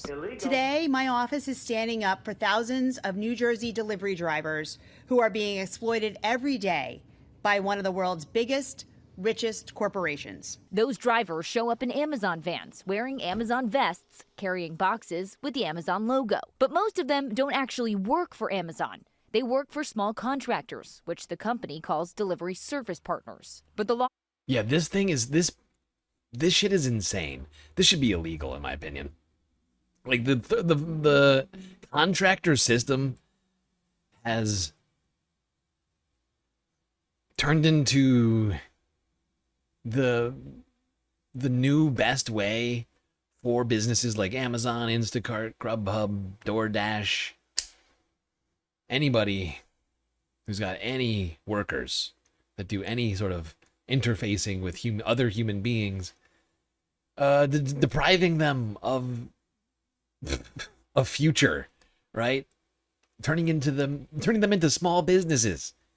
That's what, every time you hear third-party contractor, you should hear small business owner. So every time you see an Amazon delivery driver, you should think, that's a small business owner right there. Okay? That's how they're being treated, tax-wise, right? They're not being given health insurance, not being given any of the sort of things that you would expect, right? No 401ks, no, none of that from Amazon. Amazon is literally offering them nothing but the opportunity to be one of their slaves, right? To just get those packages to the doors as fast as possible. Otherwise, you're fired, by the way, which is the only thing, the sort of thing you could only do to an employee, right? It's just a way to get around like service, like contract law and like employer, like all these sorts of things. They're just trying to get around like OSHA, like like workers' rights. That's what this is all for. If your workers are just small businesses, they don't deserve fair, anything. Actually, is the free market. You're a business owner.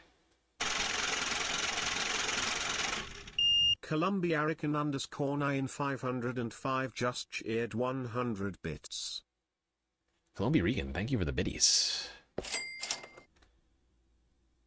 And I think I just saw somebody else donate on Cash App. Yeah. All right, we'll get to that. But I'm just gonna finish this, and we'll get to that. There it is. It claims those partners are entirely dependent on Amazon to survive, and claims the company uses that power to control their routes, their hiring, and their pay, while crushing any attempt by workers to unionize. They practically cannot resist what Amazon tells them to do. Amazon says the allegations are not grounded in fact and argues its delivery partners are independent business owners who make their own decisions about hiring, fleet management, and capacity planning. Except they're not delivering for anyone but Amazon. It's not UPS, it's not FedEx. These people are Amazon. They're set up as Amazon. All of their cars, all of their vans are painted Amazon. What, you think they painted between jobs? No. Those are Amazon trucks. Even if they're owned and operated by third-party businesses, it's not the drivers themselves even. It's these other opportunists who realize that they could get in on this, that have very cozy relationships with Amazon, that are, that are doing this. They're fully complicit in the situation. But it's nonsense to suggest that these vehicles, these companies, are anything but just a subsidiary of Amazon. They're just playing games with the law to pretend like it's not that. If they're not Amazon workers, then why are the vans covered in Amazon logos? Why are they wearing Amazon shit and not something else? Oh, that's because Amazon has rules that these people have to follow in order to work for Amazon. Sounds like an employee to me. And this is the problem.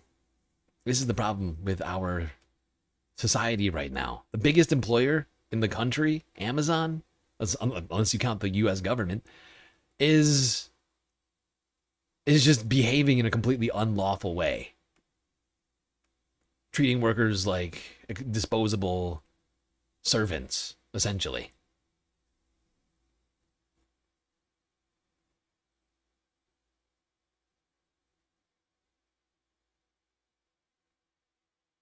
Exactly, Columbia Rican. Yeah. It's convoluted. It is nonsense. The people that are running these DSPs are in bed with Amazon, or like you're saying, in bed with Intel or whatever else. They are not a separate company. They are pretending to be a separate company so that Amazon doesn't have to follow labor law and give people paid time off, sick leave, health insurance, safe working environment, bathroom breaks. It's just a way to treat people like slaves.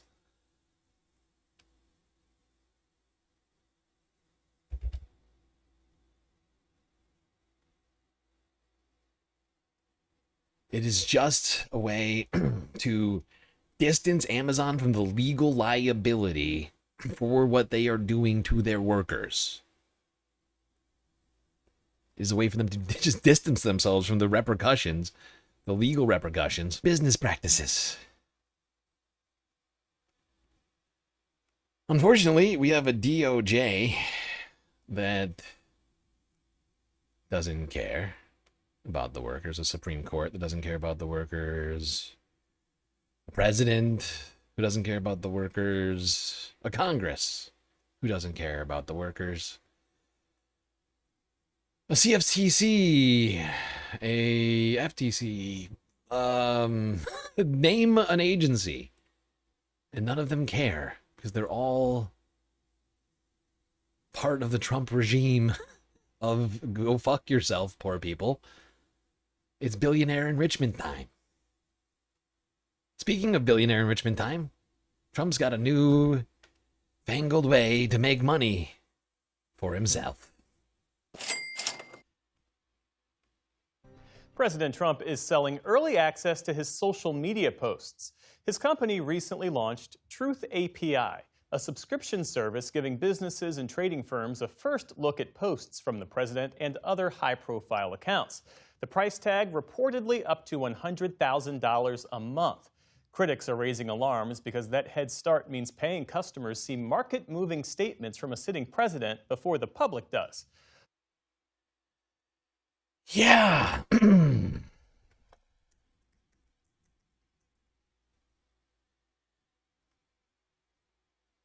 That's right. Truth API.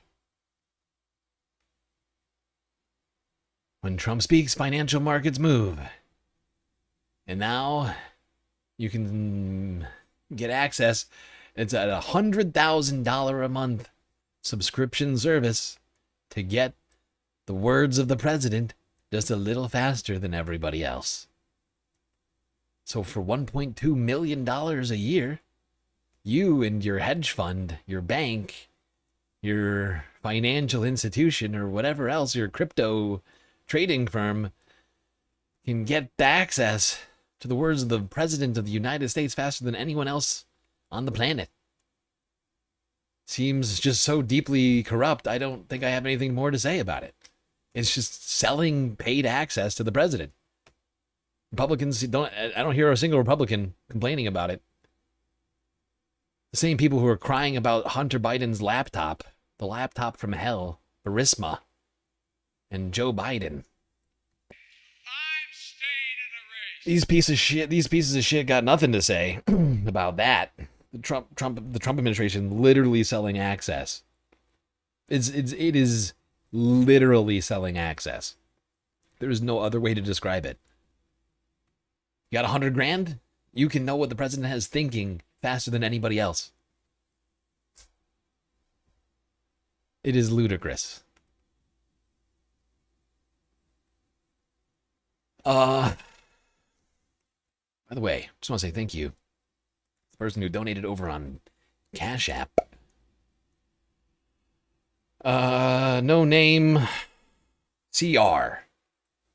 Remember, everybody, if you want, not everybody wants the credit. Some people want anonymity. I'm totally fine.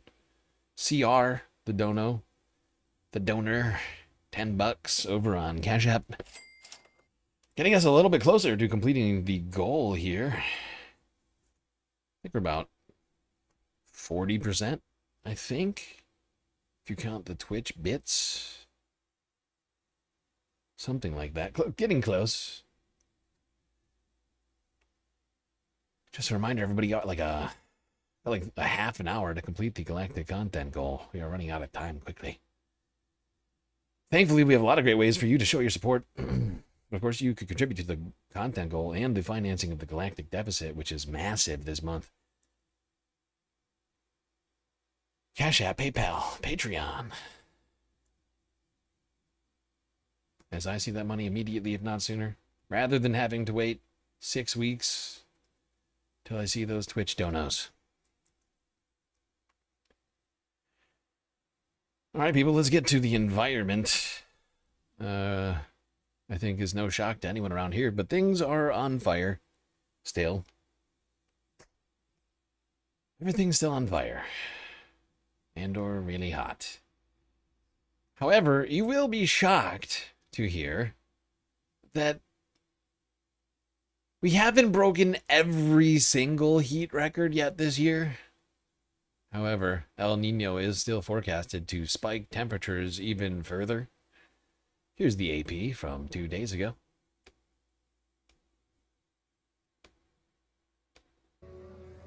"2026 so far has been the third warmest year on record through June, but we expect it to get much warmer in the coming months as this very strong El Nino event continues to develop. And so right now, we think that 2026 is going to end up right around 1.5 degrees above pre-industrial levels, centigrade, which would put it roughly tied with 2024 as the warmest year on record. European heat waves are not in isolation. Yes, so far, planet only the 2026, only the third hottest year on record so far. Of course, we got started off to an unseasonably cold year. We were coming off the back of a La Nina.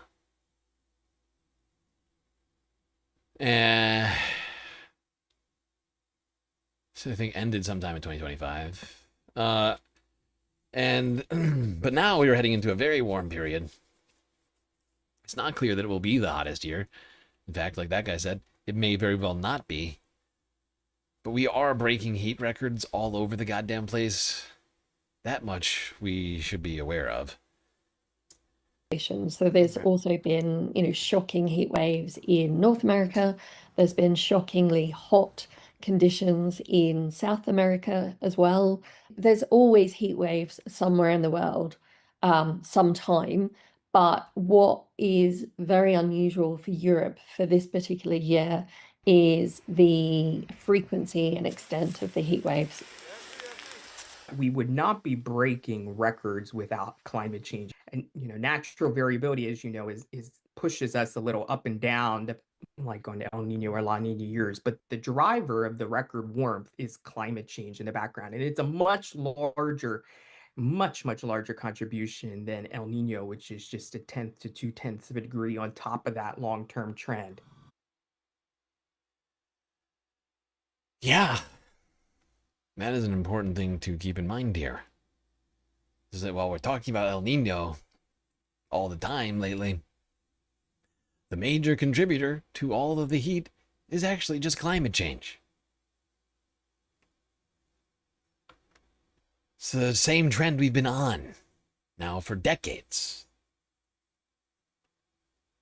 And the El Nino is just contributing,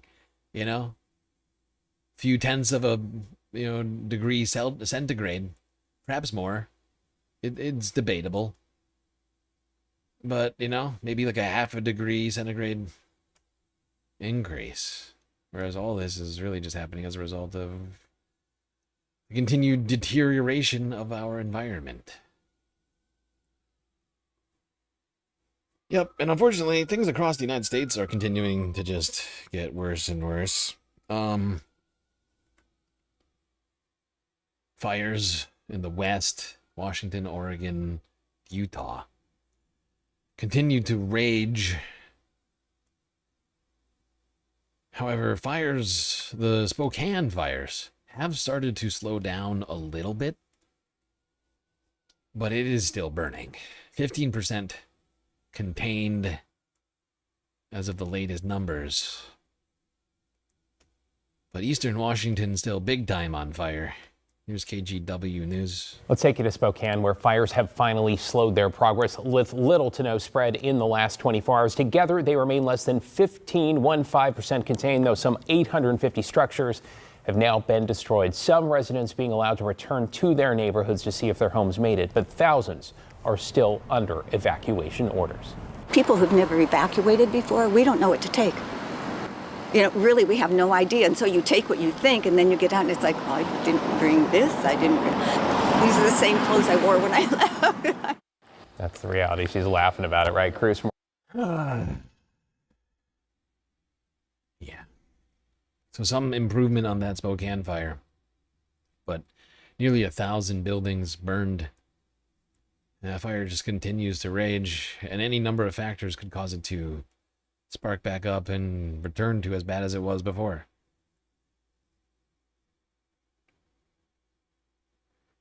Stop complaining about the bits. Am I complaining about the bits? I didn't feel like I was complaining about the bits. All I did was mention that the bits, I don't see the bits for weeks. They will be helpful at some point in the future, undoubtedly. I'm not complaining about them.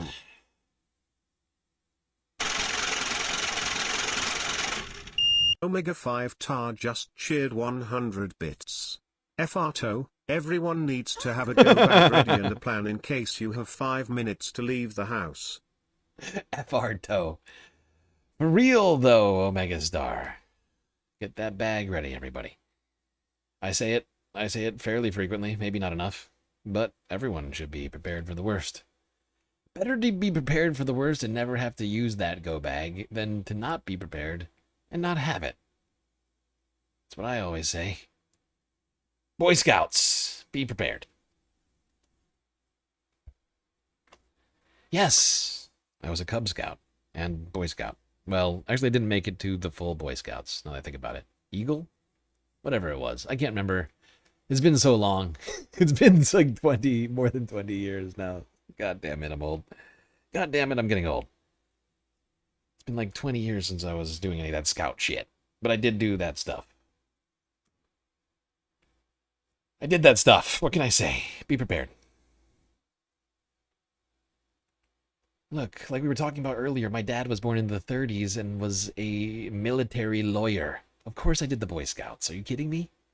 I'm lucky I wasn't literally forced into the into the military service.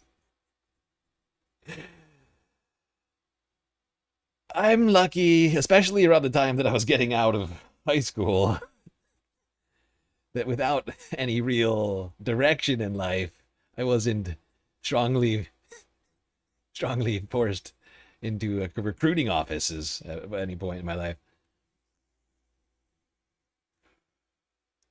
You were a Girl Scout and a Boy Scout. Ooh, wow, that's impressive. Both kinds of scouts.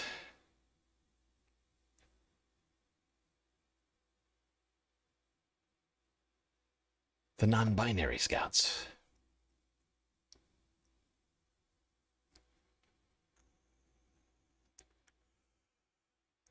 Okay.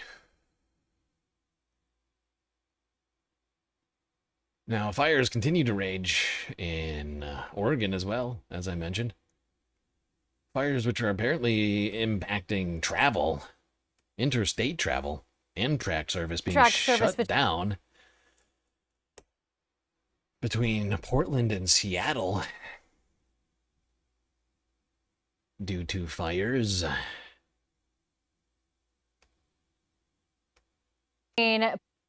Portland and Seattle is suspended through Friday because the old Centennial Mills building in Northwest Portland could collapse. The 116-year-old building caught fire on Sunday. It overlooks the train tracks just north of Union Station. Now officials worry the building could collapse. Amtrak is working to find alternate bus routes for riders. Riders can also rebook their trips for no additional charge.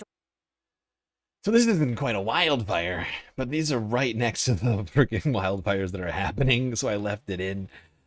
I actually don't know if there was any effect, if this had anything to do with the wildfire or not. But it just felt worthy since both states are on fire fires in the region are in fact impacting travel. They're also leading to all sorts of horrifying scenes, with level 3 evacuations in part of Oregon still near Mount Hood. I think that's what it's called. The latest numbers show that more than 2 million acres have burned so far this year in Oregon. And today, the grasshopper fire burning near Mount Hood put Mount Hood Meadows Resort in a level 3 go now evacuation. So this map shows the area in red there down at the bottom right of your screen. You can see Timberline and Government Camp are in the green level 1 area. Let's bring in Devin Haskins now, who's live in Government Camp. And Devin, what's going on there right now? Yeah, here Government Camp and Timberline, as you said, in a level 1, but just a couple miles away. Mount Hood Meadows is in a level 3 go now evacuation zone, with that fire line edge burning dangerously close to the resort. Mount Hood Meadows closed and in a go now evacuation zone. Thick smoke fills the air as ash falls from the sky. The grasshopper fire burning dangerously close to the ski resort on the southeast side of Mount Hood. We have been close before, but yeah, this is about the closest it's come. Great. Yeah. Now, apparently conditions were so intense in part of Oregon, it led to not a fire NATO, but something referred to as a fire whirl. Pause real quick. Equally terrifying, I think, certainly visually.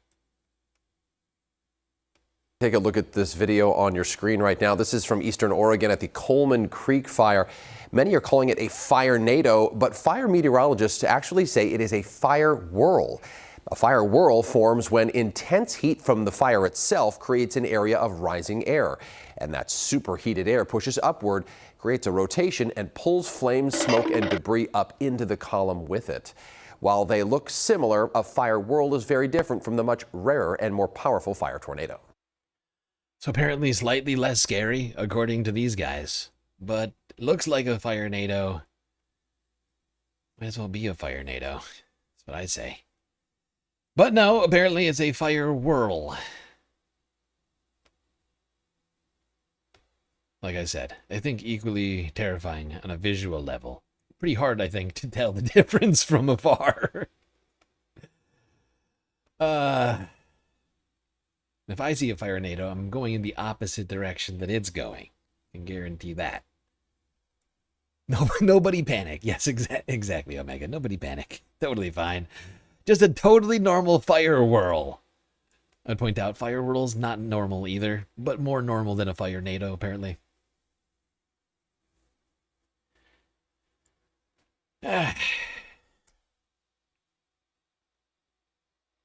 But apparently, this fire season for the Pacific Northwest is the worst on record.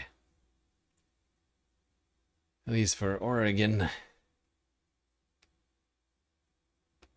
This has been a horrible wildfire season in the Pacific Northwest, and the problems have been widespread across several states.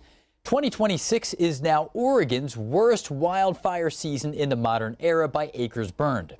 Data from the National Interagency Fire Center shows Oregon fires have now scorched 2 million acres this year, above the previous modern era record of 1.96 million from 2026. Longer-term forest fire data suggests Oregon hasn't seen a year for wildfires this bad since about 100 years ago, long before modern firefighting equipment was available. Yeah, worst wildfire season on the modern historical record. And it's not just Oregon that's done this year, which is why it's just so crazy of a year. I remember I predicted, I think most of you remember me predicting it was going to be a bad fire season this year. But you have had now, like, I think it's like approaching like a half a dozen different states with either the worst wildfire season on record or the worst wildfire on record. Right? Like, those are two technically different things. You could have a wildfire season, right? Like, you see what I'm saying here? Like, you could have a wildfire that's the worst, but not have the worst wildfire season on record, because you could have had like a bunch of wildfires that added up to more. You see what I'm saying? But like, you're having historic level wildfire events, whether it be the singular fires or the seasons themselves being historic in level in modern history, it's truly troubling. It is truly, it's going worse than I thought when this all started. I was like, it's gonna be bad, but I was like, it's not gonna be like July, August. We're gonna have like half a dozen states with the worst wildfires and wildfire seasons on record, with still months left in the wildfire seasons to go, right? Because that's the other thing. It's August 7th. You have all of August, September, and technically all of fall to continue these fires. Meanwhile, a little further south, Arizona, seeing some very strange weather. Phoenix air quality dropping Many in the valley woke up today. drastically. Category 5 dust storm going through the Phoenix region, as well as a dangerous flash flood. All in the same 24-hour period. Here's Fox 10 Phoenix from yesterday. Hazy skies really all throughout the day today after last night's dust storms. And while it may have provided a little bit of cloud cover and a little bit of relief from the heat, experts say you should try to minimize your time outdoors. Fox 10's Taylor Wirtz joins us now with more. Taylor, just a weird day out there. How does it look right now? Yeah, John and Christina, it really was pretty soupy out here, but visibility has improved significantly since this morning. When people first woke up, the dust was so thick it was obstructing entire views of the city skyline. The Papago Buttes area usually has a clear view of downtown Phoenix, but that was not the case Tuesday. It looks very muggy and disgusting outside today. The view from the 202, hardly any less soupy. It looks like garbage out here. On a sunny day in Encanto Park, the downtown skyline stands out, but not with Tuesday's dust layer. Looks like garbage, says locals in Phoenix. It does. It does look a little like garbage. You're right.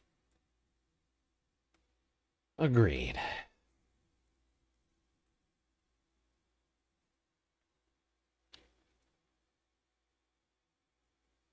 Yeah. Let's see a time-lapse video of this dust storm. Get maybe a better sense of what this looked like.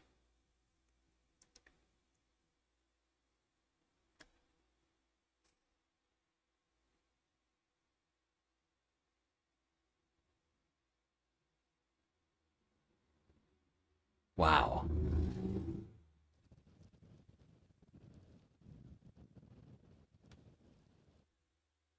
Look at that. You can see just how dusty it is for a second there. When it completely obscures the view of the camera. Like right there. I missed it just by a fraction of a second. But almost completely obscures the view of the camera from the dust. And then this dude just riding his bike around like a post-apocalyptic wasteland. Yeah, weird shit happening down here in Arizona.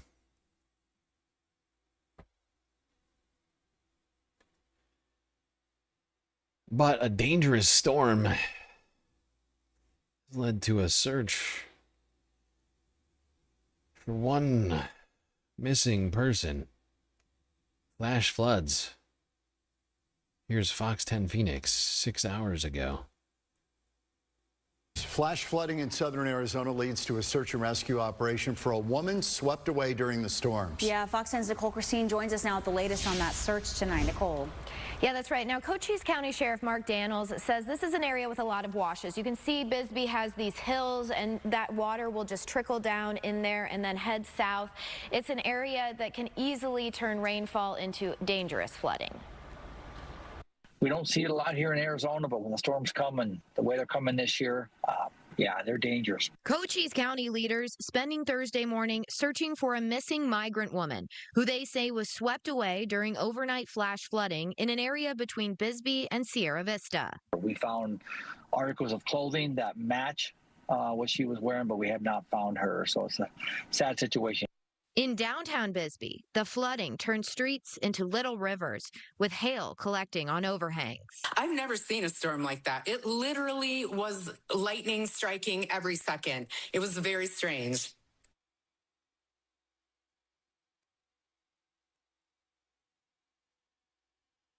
Yeah, crazy storms here in Arizona, in Cochise County.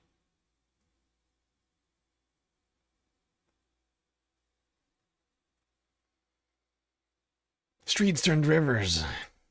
And one person missing. Carried away in storm waters. Hopefully they're okay.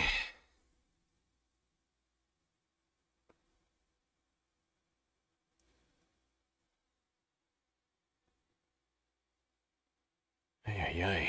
Oh, right, I gotta update the galactic deficit. That dono. Another $10 there. Okay, 15. Making progress. Although I'm afraid we are approaching that 4-hour deadline. We're still like halfway, less than halfway through the goal. Quite disturbing.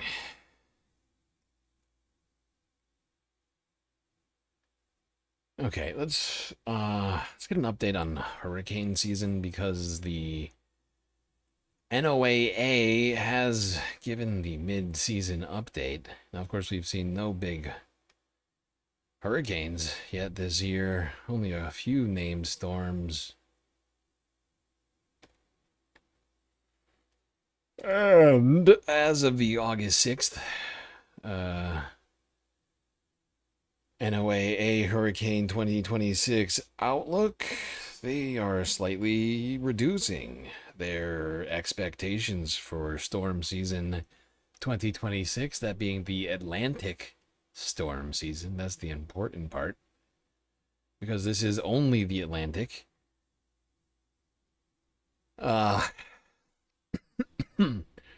So the number of major storms going down to maybe 0, somewhere between 0 and 2.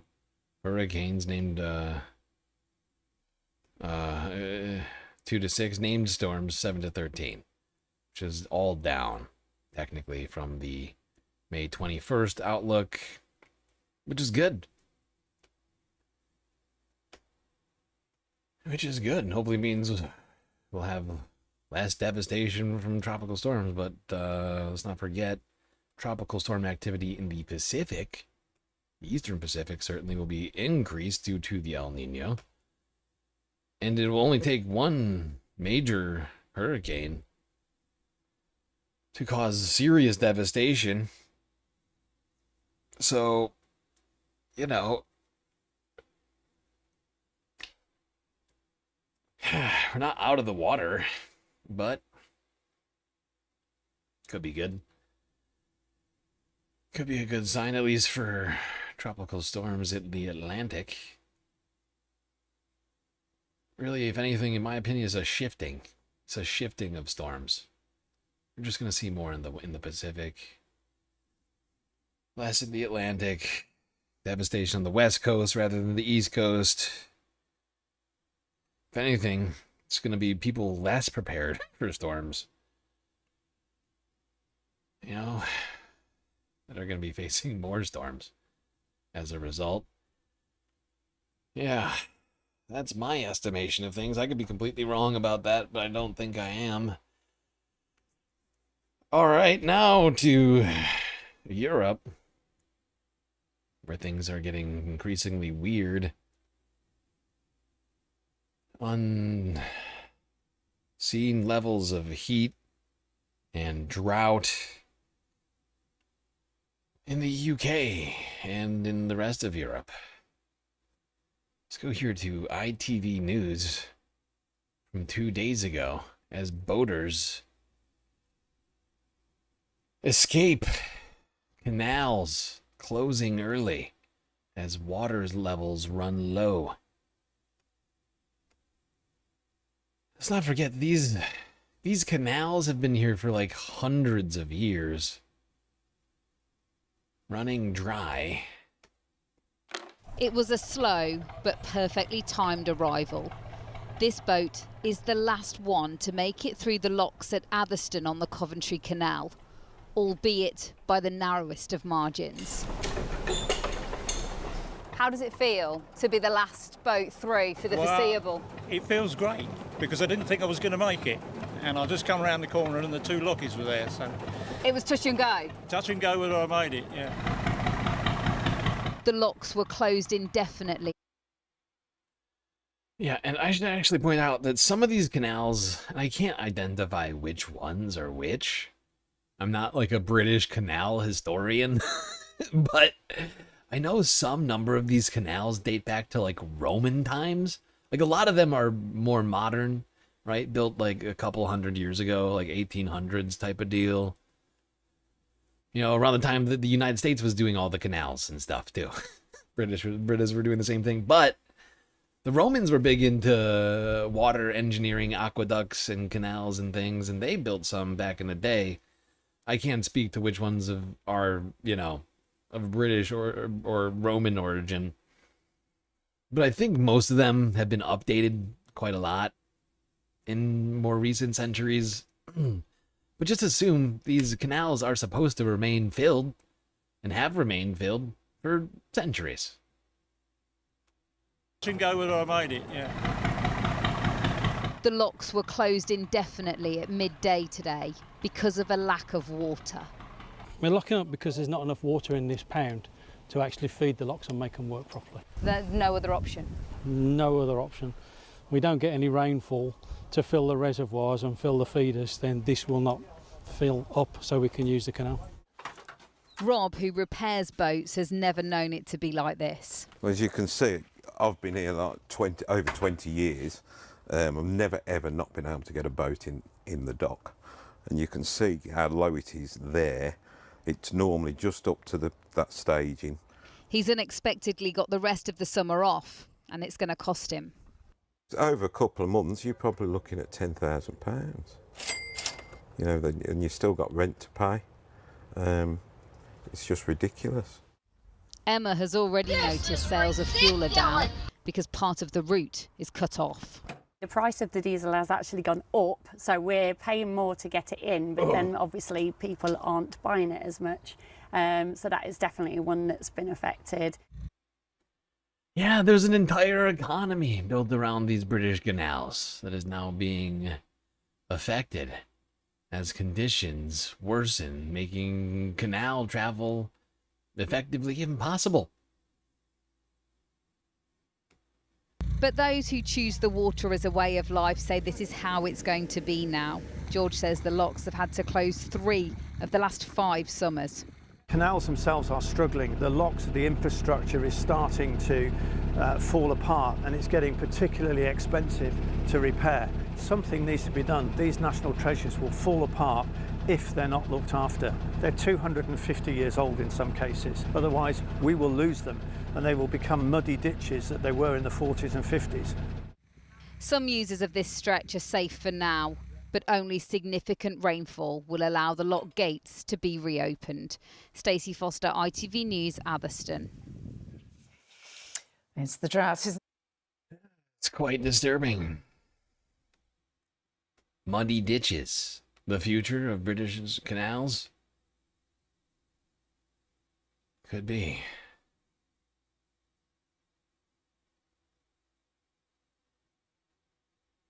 Meanwhile, another group of British individuals are struggling.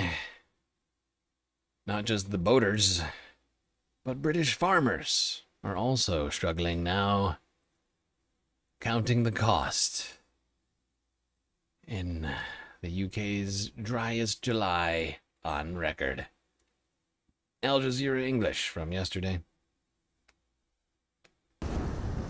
Proper rain hasn't fallen on Mark Stroud's farm for nearly 2 months.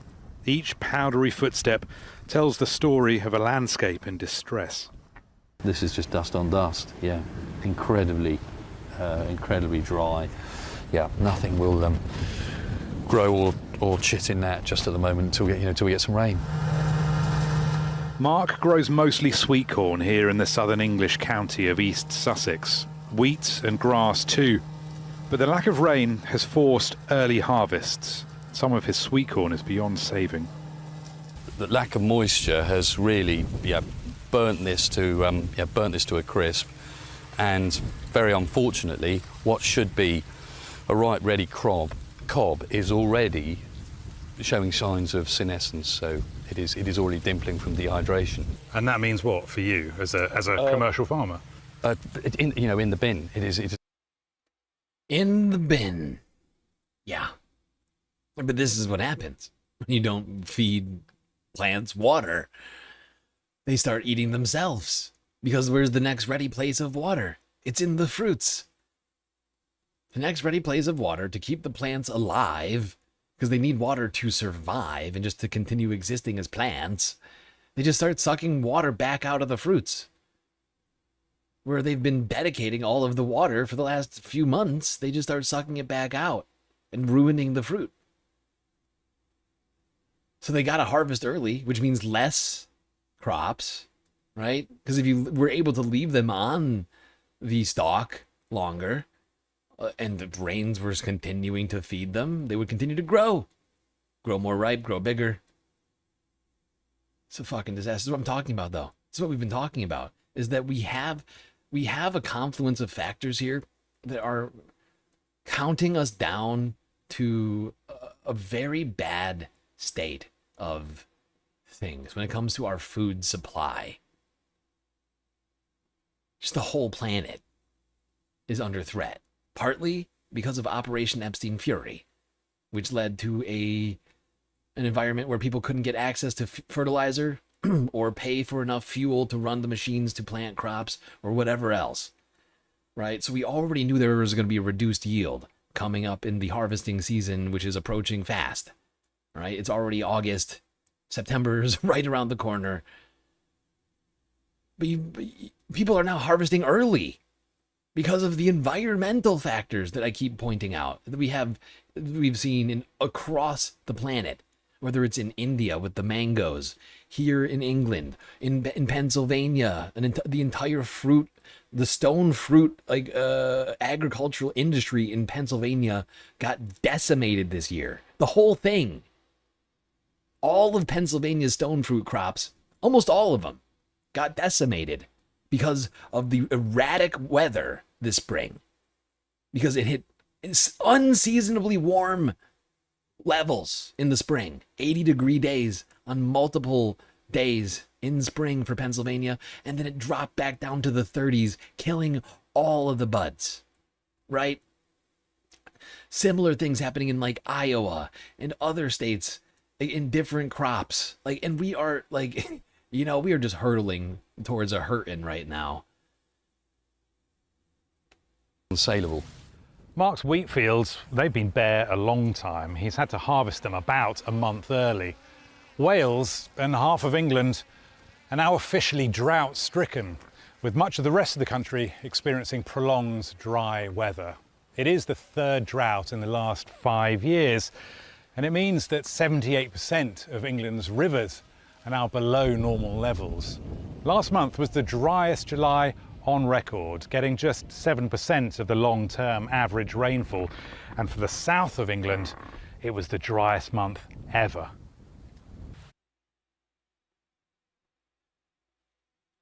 The driest month ever. These sorts of statements should send chills through people's bones. Cold sweats, I don't know, but it is not good. The driest month ever. Humanity cannot survive with these sorts of conditions. Driest months ever, right? Happening all the time, over and over again. Worst fires ever, over and over again. Worst floods, over and over again. Like, these sorts of events aren't supposed to happen over and over again. They're supposed to happen, you know, very infrequently. Instead, we're seeing them on a regular basis. And it's that should be most disturbing to everybody. Is that our planet is changing dramatically in a way that humanity has never seen before in recorded history. One which modern human invention, planning, infrastructure has not been tested against. That no one alive on this planet has ever witnessed. That's what we're hurtling towards. People are just kind of twiddling their thumbs, whistling Dixie, as if it's not, you know, as if this calamity isn't already upon us.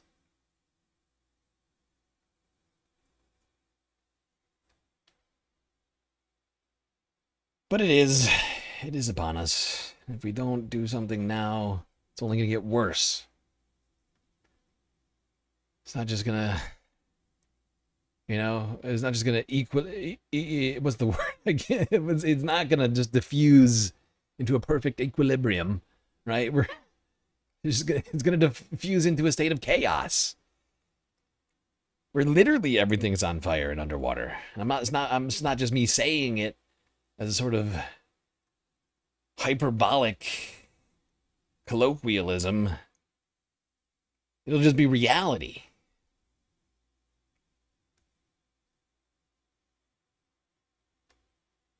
You know, it'll be like it is in Athens and all these other places that are on fire right now.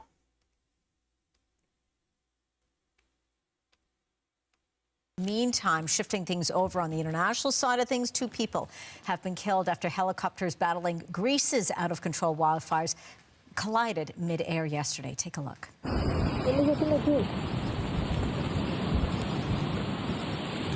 So what we're showing you there is the aftermath following the crash as firefighters tried to control a fire west of Athens. A Greek fire service officer and a Danish pilot died in that crash. Strong winds are continuing to drive the fires, leading to more evacuation orders around Greece's capital. Anna Cunningham is following the latest for us as Central and Southern Europe now brace for another day of extreme heat. So, Anna, good to see you, but talk to us about the situation in Greece. And, of course, it is extremely hot and there's no relief really in sight. Yeah, morning, Angie. We're expecting temperatures above 40 degrees across Greece today. And, you know, it is a place which is very used to summer wildfires. But I think what's different about what we are seeing at the moment is the proximity of a major fire to the west of the capital of Athens. Let's just bring in some of the footage that we've had, and you can see the firefighters trying to keep that blaze under control. They really have been finding it difficult because there have been, over the weekend, gale force winds hampering efforts. Now, Yeah. Unfortunately, 2 firefighters lost their lives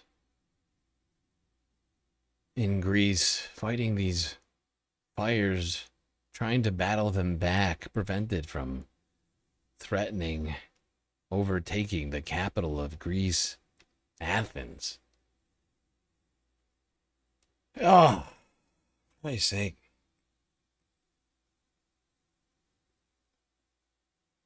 It all just keeps looking worse and worse.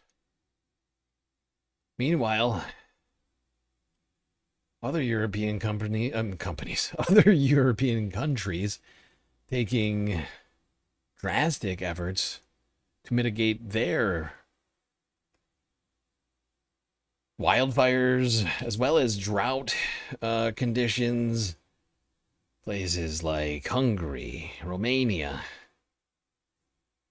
doing a whole lot of different things to try and solve their water crises. Hungary shutting down nuclear power plants because they don't have enough water to keep the nuclear material cool. Hungary's only nuclear power plant is set to suspend operations because of record low water levels on the fabled Danube River. Officials say the Pax nuclear plant may not come back online for a number of weeks as the river is expected to continue receding. The Soviet-built plant accounts for nearly half of Hungary's electricity production. Water from the Danube cools its reactors. Hungary's prime minister is asking residents to scale back energy use. We're facing the most critical 5 days ahead. Monday, the Pax power plant will not be generating while the hottest 40-degree days are ahead. The power grid, our public services, and ourselves will all come under enormous strain. Yeah, I mean, this is just a fucking disturbing situation.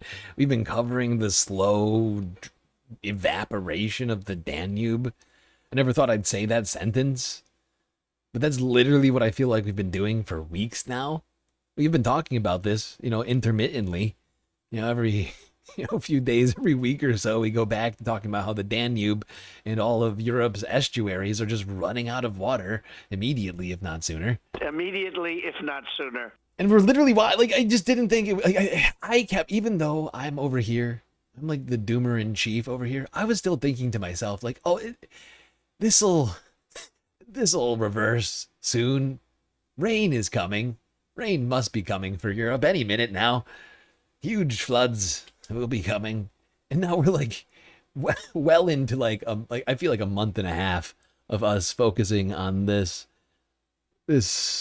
ever worsening situation in Europe. And it literally just keeps getting worse. We're watching the Danube dry out in front of us. Like, it is crazy. I mean, the Danube is one of the most well-known European rivers on the planet. Not for being puny and easy to dry out, I would point out, but for being rather large and impressive, and in spanning across numerous European countries.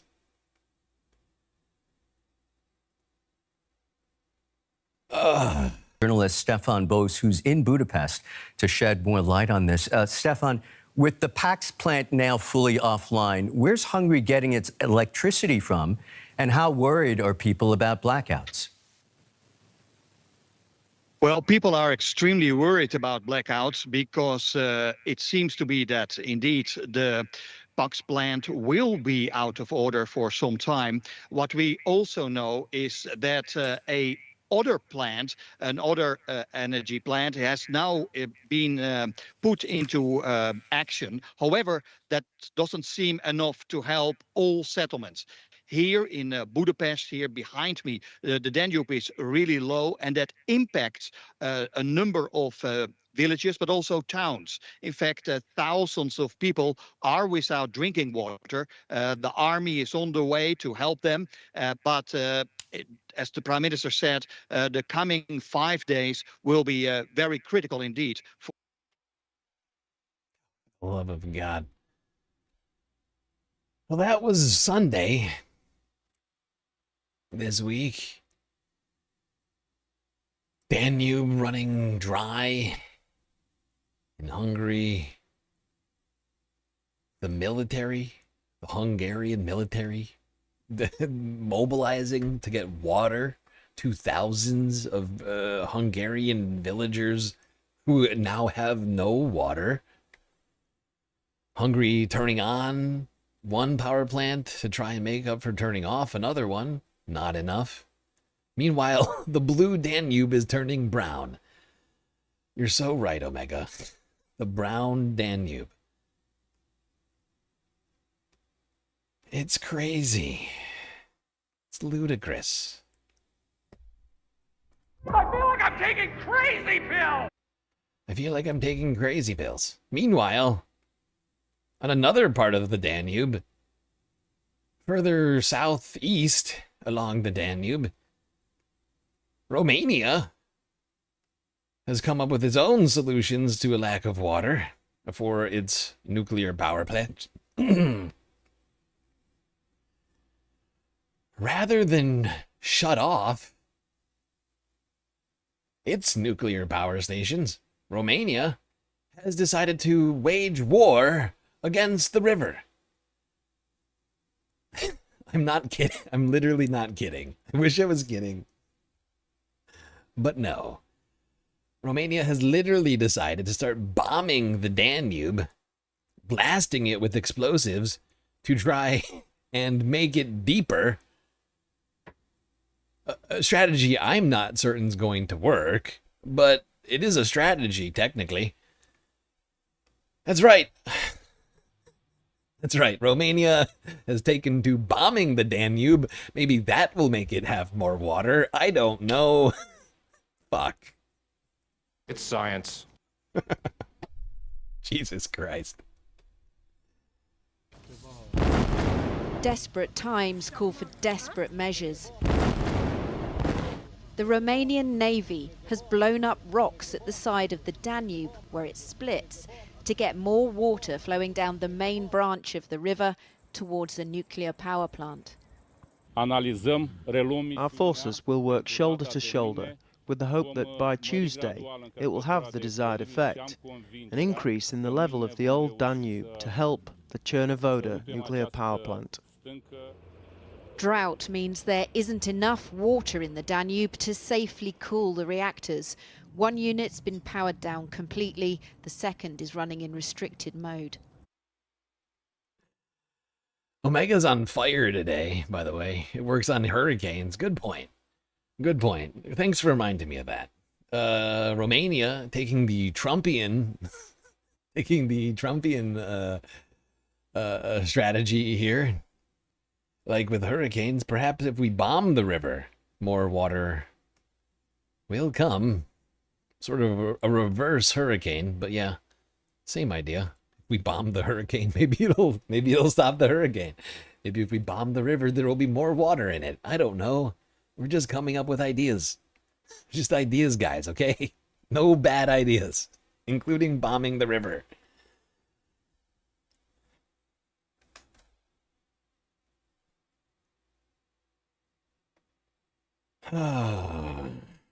Yeah, things are bad. You know things are bad when nation states are bombing rivers in hopes of getting more water, you know? That can't be a good sign. It's just me. I'm just reading the tea leaves. That feels bad. I've never, I've been doing this for a few years now. Never heard of that one. That's a new one.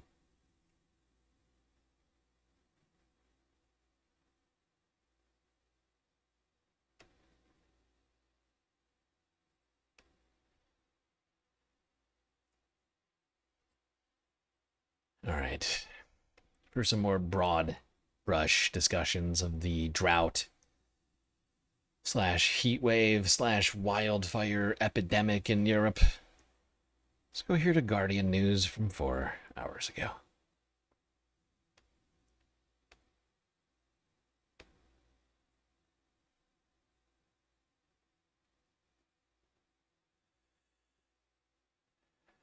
Jesus.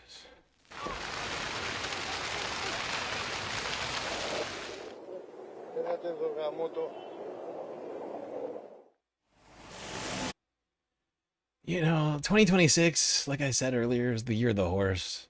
But I'm sick of being haunted by these images of horses running from fires. I love horses. They're beautiful. And glorious. And it shouldn't be because of us that they are fleeing for their lives. You know?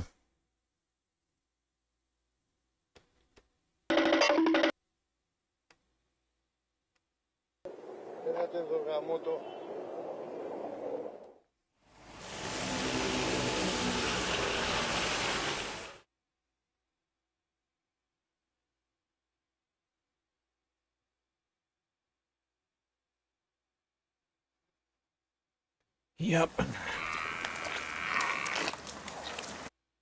This is in Serbia. This seems bad. Cows without water, they're literally drinking mud.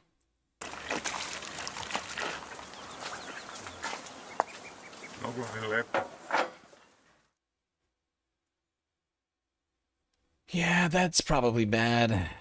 Croatia out of water too. I think that's the Danube as well. Yep, this is definitely the Danube. Also dry. So dry that multi-hundred-year-old boats are popping up out of it.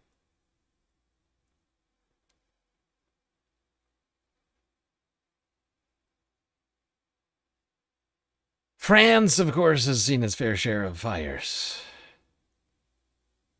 Utter devastation.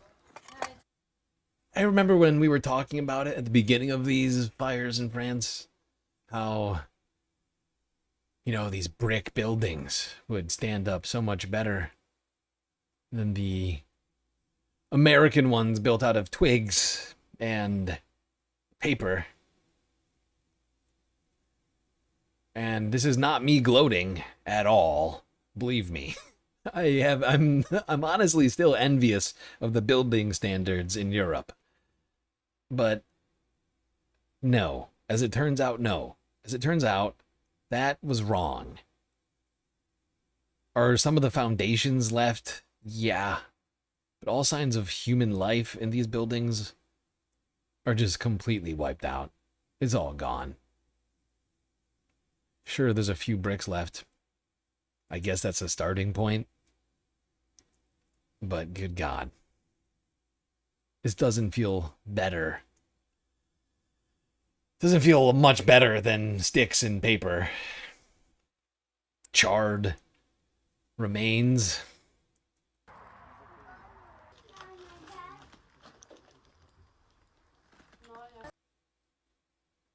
And of course, we can't forget Poland, also running out of water.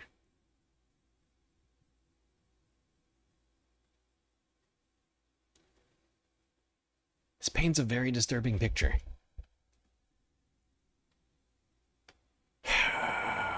One more clip on the European heatwave. Global news next from this evening.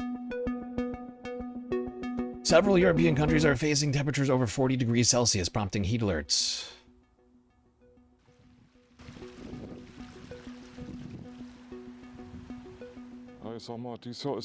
This month has been so extreme, the prolonged heat is not just a brief spell of 40 degrees or something. We've had this heat for, I think, over 8 weeks now. It's scary. Of course it's scary. In my 55 years, I have never experienced the Drava River this low. Some old ships coming out like this, the old bridge down. The river has always been low. But something like this, since the next couple of days, temperatures will be low. I mean high. It means that the water level will be even lower. My God, where did all the fish go? Where did all the fish go, indeed? Where did all the fish go? They're either dead, or they've traveled to wherever there is water left. It's a sad and scary thing, and a very serious warning to society. We need to be careful with our resources. We need to pay more attention to our environment. I think it's a very serious wake-up call. Yeah, it's absolutely what this is. It absolutely is a wake-up call. I'm worried that not enough people are waking up. That's the thing I keep worrying about, is that there's a wake-up call, a literal 5-alarm fire wake-up call that people, I feel like, aren't focused in enough on.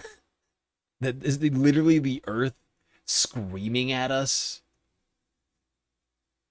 And that people are just kind of, at least some millions, if not billions, are just ignoring right now.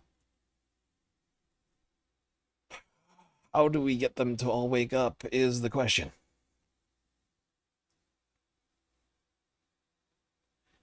At some point, I worry things are going to be so bad that we're going to be doing environmental stream only, right? I don't think we've ever had that before. Aside from like hurricane coverage, like here in the United States, where like I think I've done like 1 or 2 of those. But like where there will be so many calamities on the planet, like of an environmental nature, that I'll be forced to skip all of the politics in the United States, all the space news, and all the global politics. And for like 8 hours, we'll just be talking about how literally everything's on fire or underwater. That's kind of where it feels like we're headed right now. You know where else we are headed? We're headed to a bad place. A place without a galactic stream. In multiple ways, I'm afraid. Not only have we not completed the galactic content goal, we have a massive galactic deficit to complete. One which just keeps getting larger every month since we remain unmonetized on YouTube. And like I'm personally getting to the point where I am feeling like I might have to take a break, some hiatus from the stream, to avoid just everything shutting down in my life.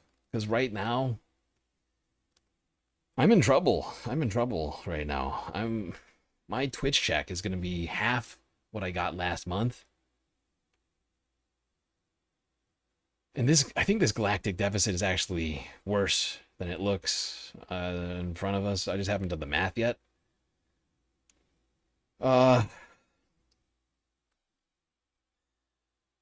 while my galactic catchphrase is never give up, never surrender. Kinda. I don't know. I'm starting to think I need to like take on something until I get remonetized on YouTube. Because we keep not completing galactic content goals. We're 4.5 hours into the stream right now. We should have already completed it. I know times are tough out there, but I just literally won't be able to do this show much longer if I can't pay the bills.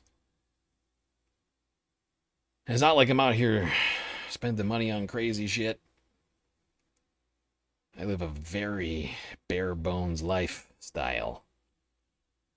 No bars, no fun for StreamLord, no dinners out, no dates, no nothing. It's just the stream. It's just managing to get the stream done. It's my only concern in life is just doing the stream 5 days a week. But I literally won't be able to do the stream without internet or electricity or, you know, a space station to do it from.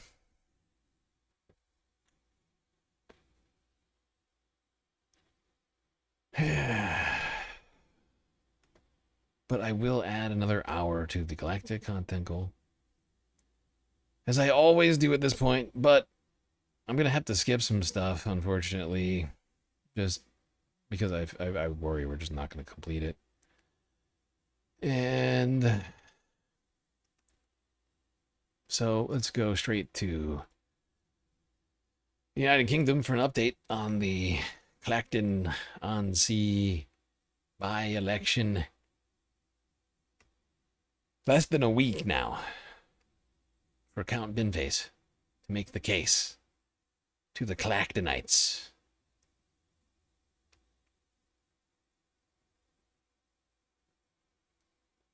Stare too long into the abyss and the abyss stares into you. It's true. It's disturbing.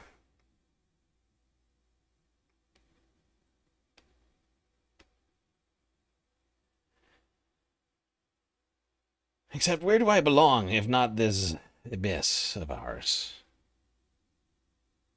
You know, I spent years carving out a little comfy spot in this abyss. Where is it that GSL belongs, if not here? That is my question.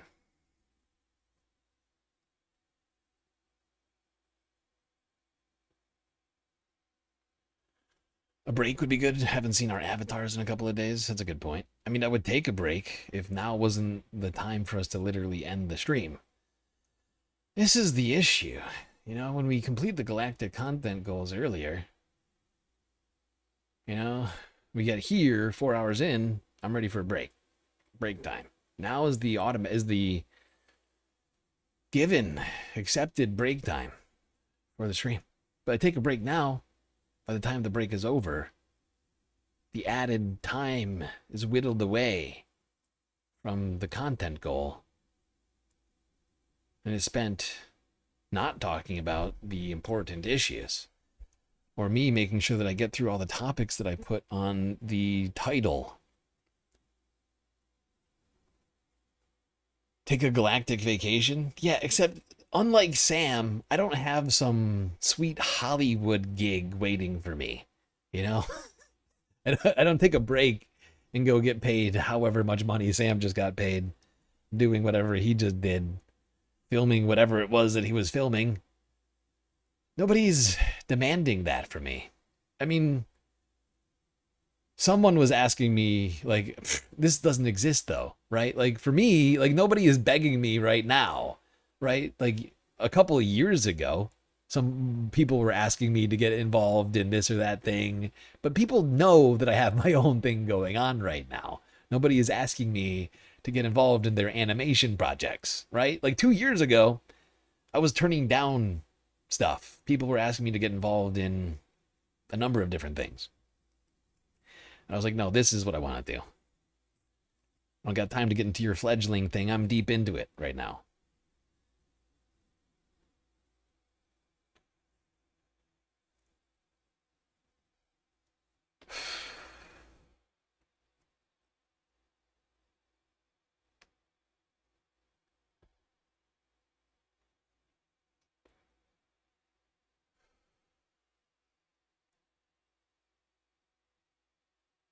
Anyway,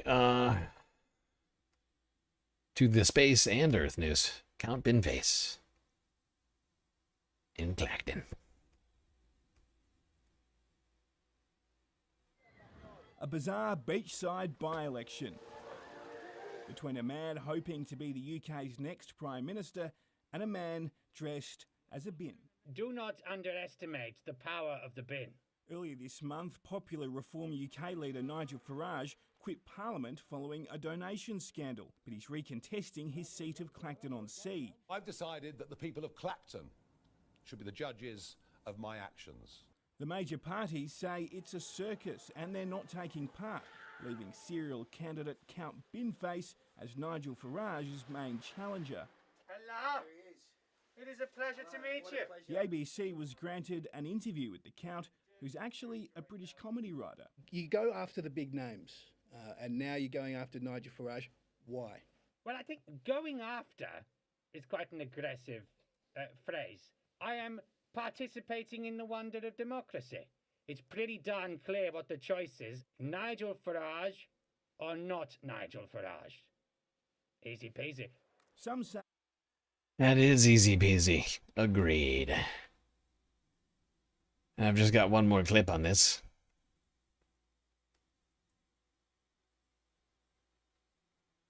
Let's go here. Oh wait, is this gonna give me shit? I just remembered. I think this is a cover, isn't it? Son of a bitch. Son of a bitch, Count Binface. Oh, you foiled me. Fine, I'll do this one instead. I was gonna watch this, but I just remembered that this is totally... I don't know this kind of music well enough to know, but I'm quite confident that this is a cover of a real song. Son of a bitch.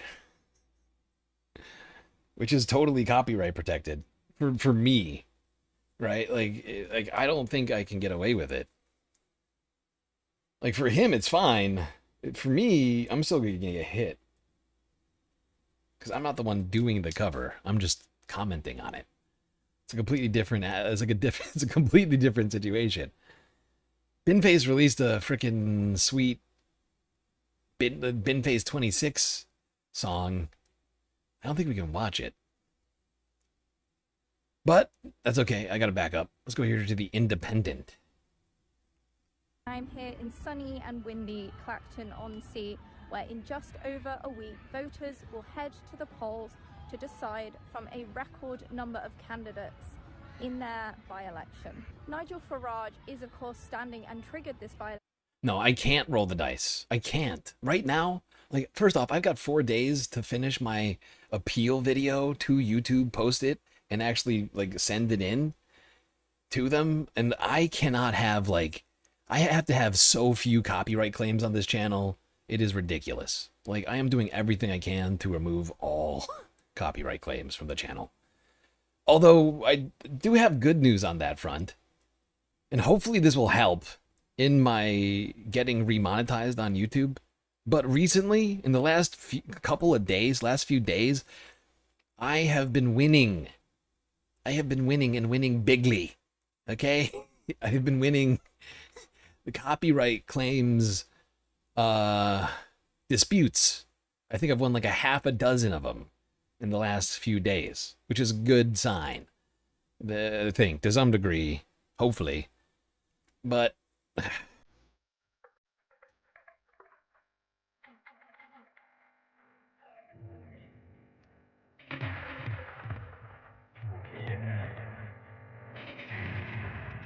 this is not over. The war is not over yet. That's all I'm saying. I'm here in sunny and windy Clacton-on-Sea, where in just over a week, voters will head to the polls to decide from a record number of candidates in their by-election. Nigel Farage is, of course, standing and triggered this by-election after he resigned as an MP amid scrutiny over his finances. Voters here have told me today that they want to see someone elected who will do something for the local area. Did you vote for him in 2024? I did. And how do you feel about the last couple of years, what he's done for the area? I think he's done okay. If you vote for anybody else, we're doomed. It's not rocket science. Everybody should see that. Many have said that they're losing faith in Farage since he was elected in 2024, that they haven't seen much change during that time. It's hard to find an MP that is hard working, and that, so yeah, let down. We need a decent MP. Haven't seen much investment, and there's the community itself is really good. Community spirit, but no, from politicians, no. Others said they were disappointed that the major political parties decided not to field candidates in this election, and that they feel that they have been left with little choice. What really gets me is the government and the politicians and people in the county council, oh, we haven't got any money, yet we could spend hundreds of thousands of pounds on a by-election that was not necessary. Whoever. Well, there you go. Rather diverse opinions here in Clacton on the dynamics of this election. Some still very pro Farage, others a little bit discouraged by the lack of change being brought to Clacton by reform since voting for Farage in the first place. What will this mean? I don't know. But all I do know is in 6 days, August 13th, Clactonites are going to have to go to the polls and make a decision in this constitutional monarchy that is the United Kingdom.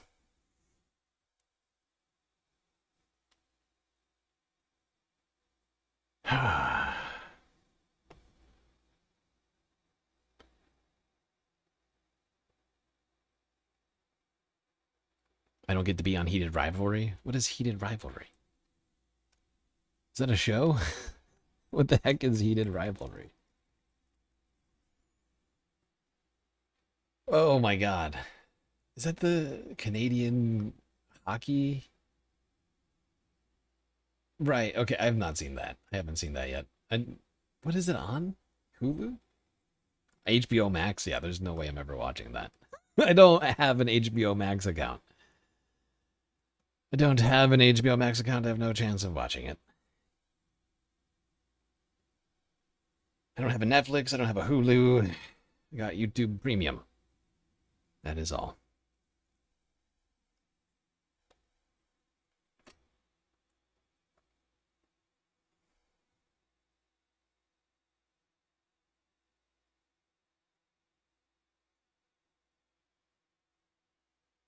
All right, that's it on the UK election.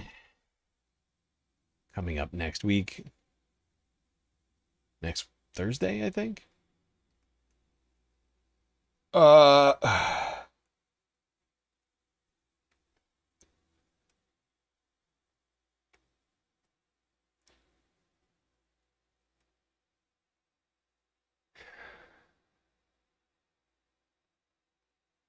Yeah, I think I'm gonna skip a Ukraine-Russia update right now, since we still haven't completed the galactic content goal. We'll do Africa real quick.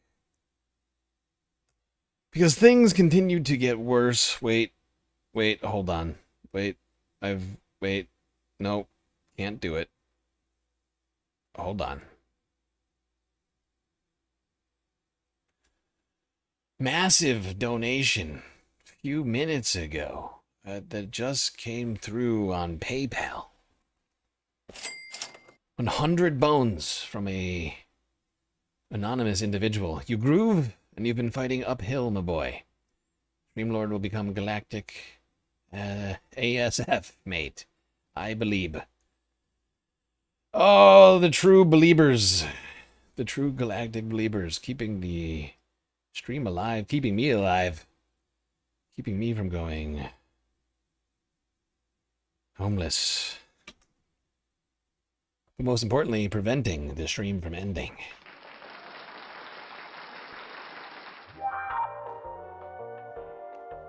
Preventing the stream from ending and making this sweet galactic confetti party happen. Yes, indeed, Space Fams, we did it once again. We should never doubt, and by we I mean me, never doubt. Space Fam's dedication to the galactic stream. Hold on, I gotta change confetti color. We need new confetti color. We're heading into fall. We need new colors. There we go. Changing up the confetti color. Little this, little that.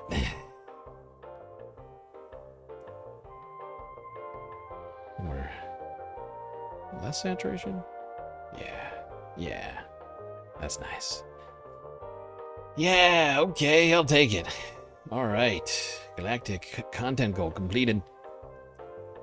Also, big strides made on that galactic deficit. Much appreciated to all of you. Beautiful people, all you space fams who've helped keep the stream alive today and on all other days.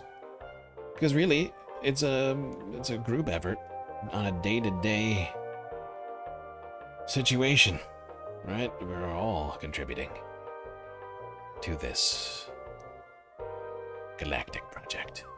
Anyway, bask in the glory for one more moment. And I guess, since we are only just ankle deep in the Earth news, really space news when you think about it, I guess what I'll do is end the confetti party. Send us to a quick galactic intermission so that patrons can see their avatars, so that everyone can have an actual break, and that we can finish this thing out strong in the second half.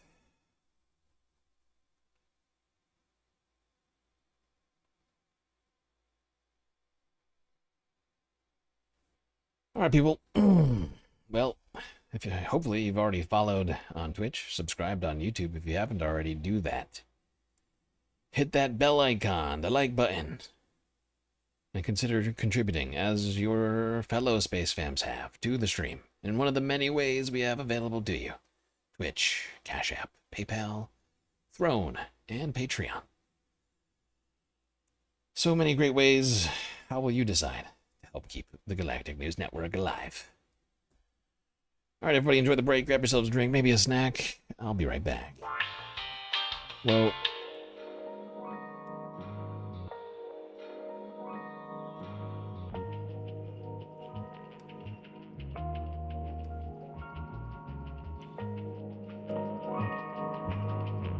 What's that sound? Oh, it's on reverb.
Right, everybody. We're back. Break is over. Stream's about to begin once again. So you better get your butts back in those seats, otherwise you're gonna miss it.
Alrighty, Space Fans, we are back, baby. Galactic intermission over. Second half about to begin. And thankfully,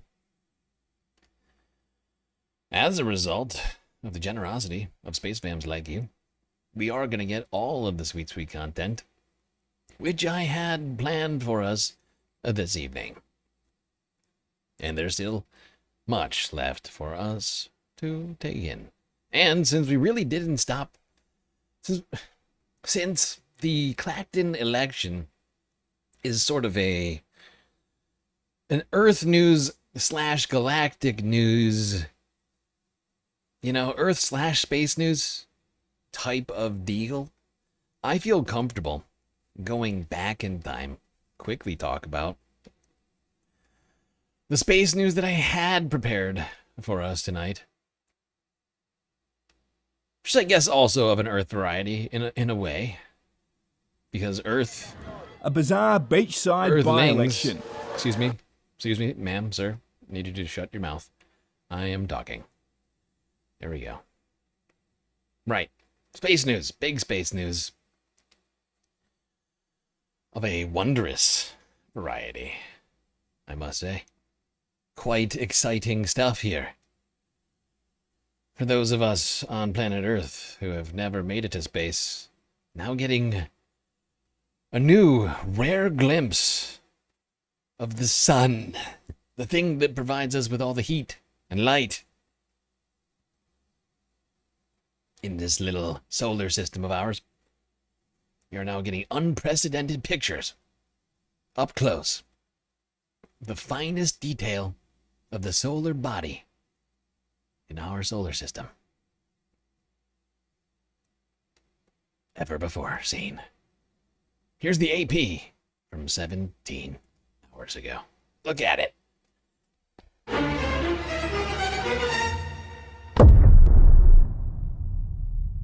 Look at it. My God. We looked at the images once they were processed. It was absolutely amazing. I remember I was sitting there with my colleague from the MPS, and we were just staring at it, and it was absolutely fascinating because it looked like nothing we've seen before, really. So it is remarkable to see such artistic form emerging naturally from the physics of the sun. And this is the feeling that I always have when watching, looking at. Yeah, this is pretty crazy. Getting to see the sun at such a close distance. I mean, we're millions of kilometers away from the sun. Now being able to see it in a new way. I mean, granted, this is still, what is it, 800 times 800? What is that, 64 million? No. 6.4 million? I think it's 6.4 million square kilometer region you're looking at, but still, it's quite, still quite something. Hold on, let me do 800 times 800. I can't do the math right now. It's not 6.4 million. I'm not doing the math right. Is it 64,000? Why can't I do math right now? My brain is so broken. I think it's 64,000. Is it 64,000? No, 640,000. See, I can't do math. I can't do math today. I'm fully broken in my brain. Wow, wow, wow. Of course it is, because it's 1,000 times 1,000. It's really 1,000. God damn it. Anyway, big ass region of 640,000 square kilometer region of the sun. But still, the closest we've ever seen. There's 1 pixel. Well, not quite, but you get what I'm saying. It was very impressive stuff we've never seen before.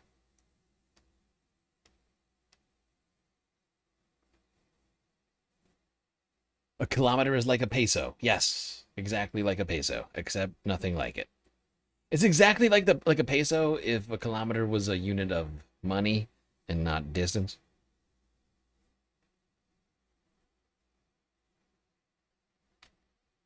Because I just found out God is dead? When? Just now? Me?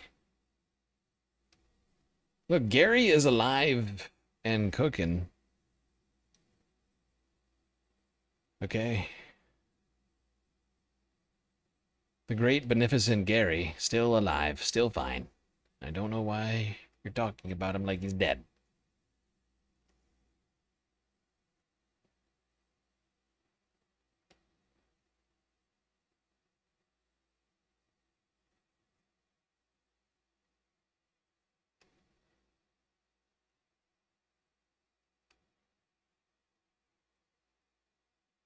God may be dead, but Gary still alive.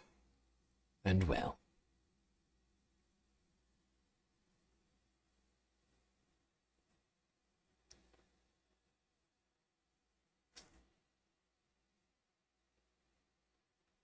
All right. Now, let's talk a little bit about the war. Russia-Ukraine war, which continues throughout this week. Of course, yesterday, midweek report, we got a lot of information on this. Russia and Ukraine going back and forth in a series of escalating strikes on one another in mostly, almost exclusively civilian areas. Not a lot of military targets, from what I can tell, being hit in this week. It's been mostly wild berries and gas stations in Ukraine. Wild berries in Russia, gas stations in Ukraine, a few apartment blocks in Kyiv, and some other shit like that. But not a lot of military sites, I would point out. And Ukraine has decided to strike another, what could be called a civilian site. 2 Russian oil refineries targeted in the last 24 hours. Something that's going to severely affect Russia's war effort, but also the civilian population who depend on that oil to get around and do things like have electricity. Some breaking news this hour. Black smoke is hanging over the Russian city of Yaroslavl, the home of one of the country's biggest oil refineries, after a Ukrainian drone attack. President Zelensky of Ukraine said they targeted the refinery and another in Bashkortostan as part of the effort to cut the oil revenues that fund Russia's war effort. The region's governors called it the largest ever attack, saying 93 drones were destroyed. But that's only part of the picture. Across Russia, the military says it has intercepted and destroyed over 600 Ukrainian drones. The attacks have also continued the other way. 5 Ukrainians were reported to have been killed in Russian attacks overnight. These are images from Zaporizhia, where Russian drones hit an apartment block, injuring 2 civilians. Well, let's speak to our correspondent from... Well, there you go. I mean, what more is there to say about this? In my opinion, very little. I mean, this war, as I keep saying, is just spiraling into Just a bloody conflict in which civilians are not even a thought, not even an afterthought, and is just tit for tat, just strike after strike, one in Russia, then in Ukraine, then in Russia, then in Ukraine, back and forth and back and forth. And I'm sick of it. I'm sick of watching this shit. We need peace. Where's the peace process? 2 years, it was like 2 years ago. We were supposed to get peace, according to the president. I mean, President Trump, you know, he said day one, peace. None of that, from what I can see, just an escalating conflict where civilians are being affected more and more, it seems, day in, day out. That situation getting worse. Of course, internally in Russia, you got, like, gas lines going down city streets, people waiting for gas. Now Ukraine doesn't even have gas stations. I mean, they have some, but Russia took out like 100 or something, some stupid number of Ukrainian gas stations over the week. So if you wanted gas, where would you even go in Ukraine at this point? That's a complicated situation there. But suffice to say, like, things are just getting worse for the people on the ground in these countries, let alone the people fighting the wars. Which is the civilians, whether in Russia, whether in Ukraine, you are having a worse and worse time as a result of this completely pointless war that Russia started technically 3 years ago, but really, as I've always said, really kind of started like 10 years ago, a little more, actually. It's like 11 years now or something like that. I can't do the math right now. It's like 11 or 12 years. Since Russia started this nonsense with this invasion of Ukraine. And sure, were there accords to end the fighting between then and now? Yeah. How'd that work out? It's the same continued conflict, in my opinion. It stems from the breaking of the 90s peace treaty that was signed between Russia, United States, Ukraine, and who was it? Not Yugoslavia. Who? I can't remember the fourth signatory. But this thing has just been going on for way too long. It needs to come to an end. When it will come to an end? Another question. One wish I had an answer to. But it feels like it's just going to continue dragging on until the people funding this war put an end to it.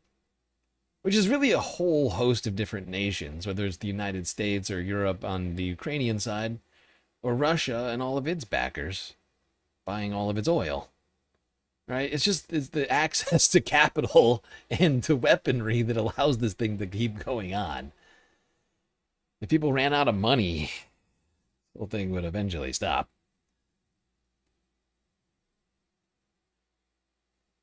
Exactly. One call. One call, day one. Day one. It'll be over. If I were president in 2022, this wouldn't have even happened.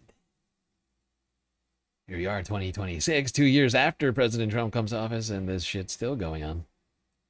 No end in sight. No peace, no even sign of peace.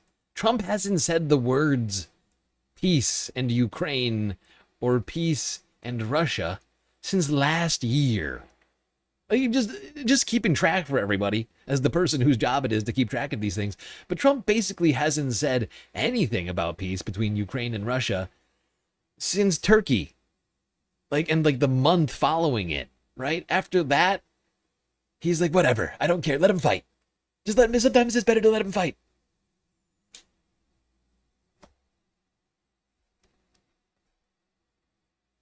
And that's exactly what we fucking gotten. Is the fighting. More fighting. Well, here is where we ended last night's stream accidentally as a result of ISP problem. Access to internet on the space station cut off suddenly. Let's try this again. Africa time. Africa time. Starting here. I've got multiple stories to discuss. Somalia, Sudan, and the Ebola pandemic, all to talk about here. on the continent. I think we start here in Somalia, where we ended last night's stream talking about how the ending of the USAID agency and the ending of U.S. funding to aid efforts in the African continent generally have led to the African Union halting a planned mission in Somalia intended to help bring stability and security to the nation, a much needed security in Somalia, where things are rather tumultuous, have been. We don't talk about it much, but it is. Now, of course, the African Union is basically it's like the European Union, but for Africa. Not all African nations are a part of it, but most of them are.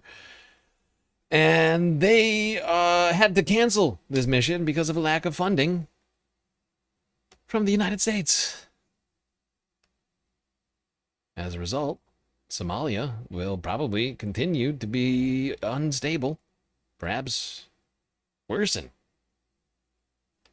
What will be the future of the African Union's stabilising mission in Somalia after the 31st of December, the date that the United States has designated as the end of their funding towards this mission? That's the question that everyone here in the Somali region is asking themselves.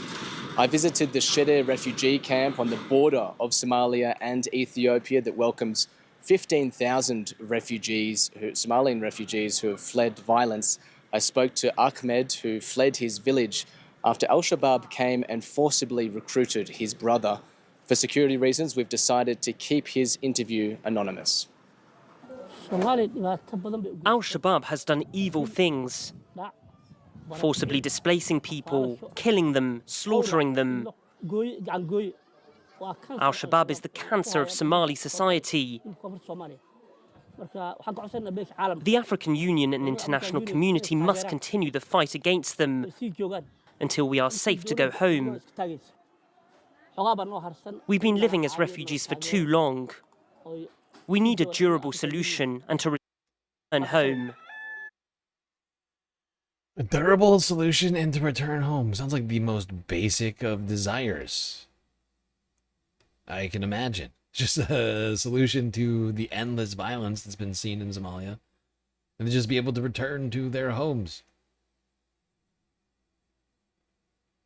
Well, unfortunately, once all these U.S. funds run out, the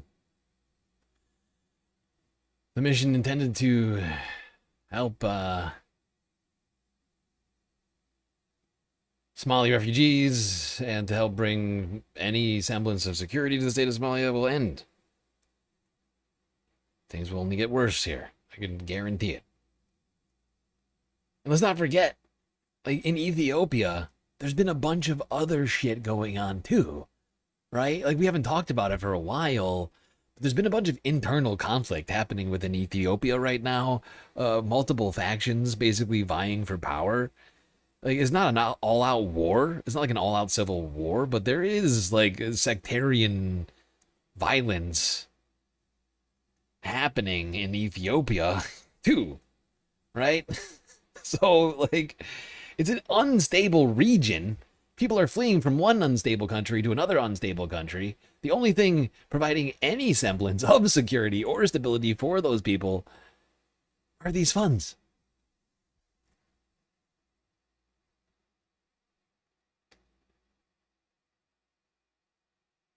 Really disturbing to me.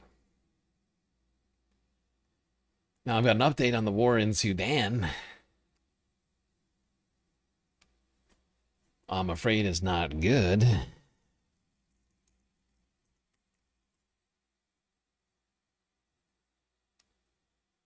And I forgot to look into this. Yeah. So here's an interesting development in Sudan. It's not a good one. And it's one that I think has footprints in a number of different places. I'm trying to I don't, just to be clear, I don't have an exact, I'm still trying to get an exact understanding of what's happening in here in Sudan, but the United Nations is warning that drone attacks are now the leading cause of civilian deaths in Sudan, right? And the reason I think this is important is because Sudan is not building their own drones. They are getting them from somewhere, whether it's the Sudanese army or the RSF. Somebody is supplying these fucking drones, and these drones are running around doing fucking war crimes. The war in Sudan is showing no sign of slowing down. Instead, fighting is becoming increasingly destructive, with drone attacks causing more widespread and indiscriminate damages, raising concerns for civilians far beyond the front lines. As both sides continue to rely on advanced weapons, the international attention is turning to how those arms are reaching the battlefield. There is pressure by international community on countries accused of supplying weapons to Sudan, including the United Arab Emirates, as diplomats look for ways to reduce the flow of arms and lower the intensity of the fighting. Those efforts come at a critical point as peace initiatives have largely stalled. Hope for a sustained ceasefire have faded, leaving the humanitarian situation even worse as humanitarian agencies warn that civilians are bearing the brunt of the fighting and paying the high. Absolutely. We've been saying this since the beginning, but this is a given, I feel, but maybe it needs to be reiterated. The civilians are the one who are bearing the brunt, who are suffering the most out of anyone in the country, right? It's not the guys who are fighting for power, right? They're, you know, honestly, they're seizing power, they're seizing money. They have a lot of backers too. Those guys are doing fine. They have food. Those guys have food. They're not displaced from their homes, generally speaking, although some of the lower level recruits, from my understanding, are like refugees, like in camps that have been like forced to be conscripted. But like, you know, like the bigwigs, the RSF and Sudanese military, these guys who are continuing this conflict, they're fine. Those guys are fine. But it's the people who are suffering, the tens of millions who are on the brink of, you know, famine right now, the millions who are displaced from their homes, who have not seen their homes for years and have only been forced from one spot to the next, from one camp to the next.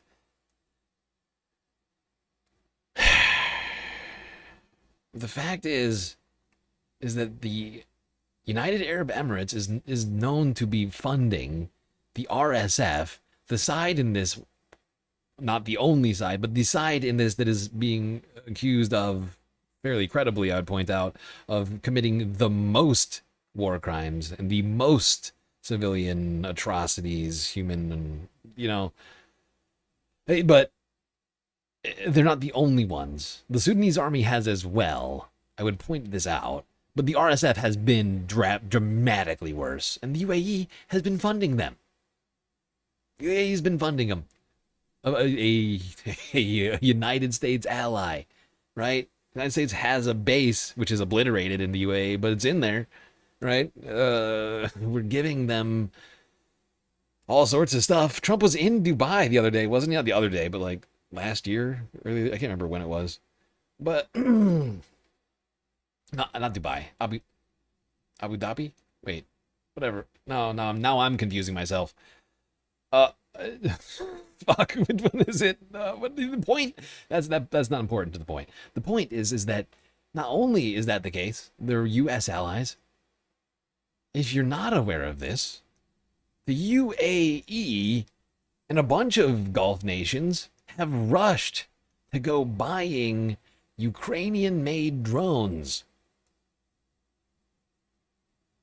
As a result of Operation Epstein Fury and Iran, you know, waging attacks across the Gulf, a bunch of Gulf nations, including the UAE, have gone to Ukraine and said, hey, we hear you've got the gas we need to you know, we hear you got that good.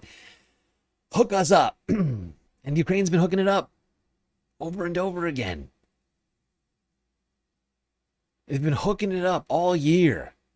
Ever since it became clear that Ukraine had made leaps and bounds in its drone technology, the Gulf has been running around buying up Ukrainian drones. Now, I'm not saying 100% that these drones are these drones in the RSF hands are committing war crimes are in fact Ukrainian drones. I'm also not saying that. I'm also not saying it, right? Like I don't know, but if you just look at the evidence, even without seeing one of the drones, I think it's pretty likely that the UAE, who's buying Ukrainian drones and funding the RSF and supplying them with weaponry, would give them some of those drones, right? Do you see how I've gotten to the conclusion that I'm drawing? I can't say for sure, but that's what it feels like.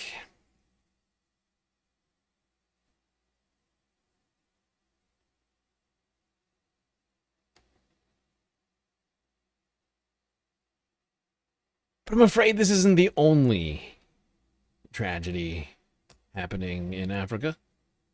There's a bunch of those. In fact, we're skipping a bunch of those today, but we got at least 3 to talk about. Somalia, Sudan, and of course, the DRC, where the effort to fight back the Ebola outbreak, which is day by day seemingly turning into a pandemic of sorts, does seem to be getting worse and worse. Cases now topping 4,000 dead, and an unknown number of infected individuals in the DRC and any number of neighboring countries like Uganda and Rwanda, Kenya, perhaps. Neighboring or nearby, I guess. But the Congo is seeing the worst of it right now. In fact, a lot of countries in Africa have tried to close their borders to the DRC in hopes of quelling any potential outbreak. The WHO is calling for an intensified response to this situation in Africa before it starts affecting the entire continent. Here's France 24 English from 15 hours ago. Medical treatment, disinfection and prevention. These doctors are getting ready for an Ebola response. At this centre near Nairobi, Kenya, 200 doctors have already been trained to confront the Ebola outbreak. We are running this training for 3 days and giving them information in terms of Ebola context, how to manage patients with Ebola, how to take care of themselves as healthcare workers before, during, and after responding to the outbreak. The goal for these healthcare professionals is to become operational quickly, with 40% of the doctors trained here sent to the Democratic Republic of Congo, where the 17th Ebola outbreak is raging. In mid-May, the first case was detected in Ituri province in the northeast of the country. Since then, infections have spread to 4 other provinces.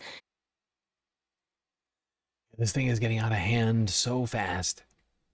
Let's not forget how huge the Democratic Republic of the Congo is. It doesn't look that big on the map, but it is big. Oh my God. It's just getting out of control so quickly. We have so many health, like outbreaks, pandemic, whatever you want to call it. Like, we're on like the brink of like what feels like a full-on collapse, since the United States has decided that modern medicine is like a scam. We should all just pray to the Lord. Whatever, I think it's just the Christian Lord. For feeling good. You know, it's insane. It's just insane that they think that they can play this game without serious consequences. Like, fact is we could be, there's all sorts of things people have been worried about, you know, like super flu, super bacterias, all sorts of stuff like that, that without serious monitoring could just sort of pop up, hit a whole like region, and with, you know, with no response, no monitoring, could just get out of hand real quick. And not, this thing is moving slow. This, in comparison to what I'm talking about, it could get way out of hand way faster, especially if it's in a, you know, a region of the planet where there's a lot more international travel than the northeastern part of the Democratic Republic of the Congo. You know, something like that happens in, I don't know, Dallas, Fort Worth. Oh, you got an entire health apparatus with his hands off the fucking ball. You got yourself a, we like, you know, we have the cyclosporiasis going on right now. Measles is still raging, by the way, you know. Then you got Ebola in the Congo, and you can't, you know, you can't eat jalapenos anymore, right? Like, the FDA doesn't do its job. It doesn't check our food anymore, make sure that we're not eating poison or deadly bacteria. Just letting whatever go out there now. That's how something bad happens. Real bad. Like, so far, we've only seen 2 people die in the United States from cyclosporiasis. Of course, in the Congo, 1,000 people have died. That seems pretty serious to me. But I'm just saying, like, on a global scale.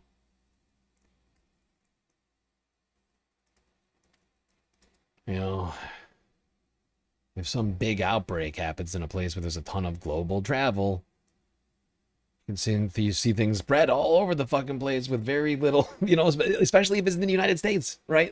I mean, I am referring back to the United States if that's not clear.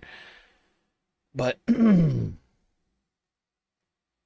know, with our complete hands-off approach now, shuttering the USAID agency, which would have been here in Congo dealing with this Ebola situation, helping the WHO,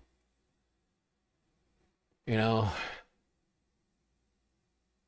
got an anti-vaxxer in charge of the HHS, and a TV doctor at the CDC.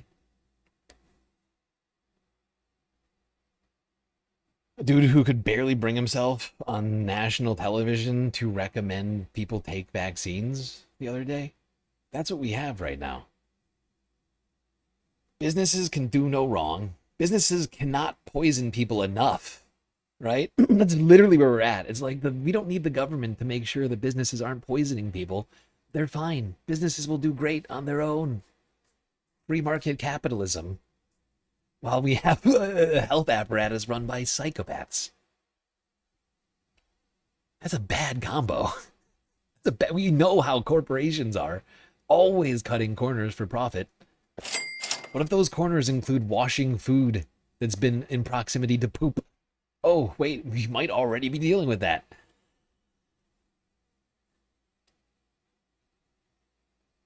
What about all the other things that we're not thinking about? That's the question. Exactly, it was pulling teeth getting to say it. He was talking to Dana Bash for like minutes before, like he could barely be brought to recommend people take vaccines. It's deranged. But yeah. This thing is spreading through a huge portion of the DRC now. And unfortunately, the people, the frontline workers, are doing everything they can to try and halt this in its tracks, are running out of determination to continue as funds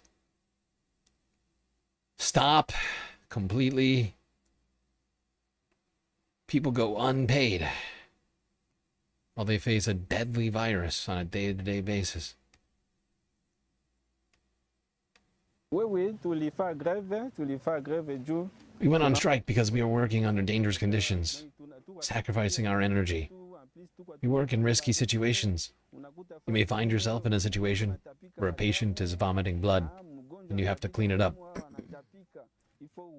We face those kinds of risks, and we deserve both our allowance and salary.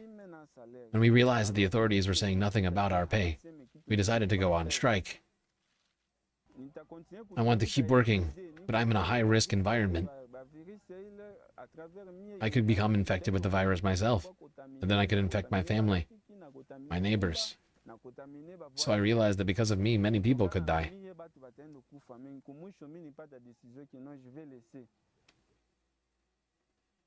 That's why I've decided that I want to leave this job. This is so disheartening. This is so disheartening. Watching people who are doing everything they can to just protect their communities, who have gone too long without money, being paid for this incredibly dangerous, risky work. You know, the Congo is also a capitalist system, I would point out. You need money to survive there, too. Without it, just as fucked as you are in the United States without money.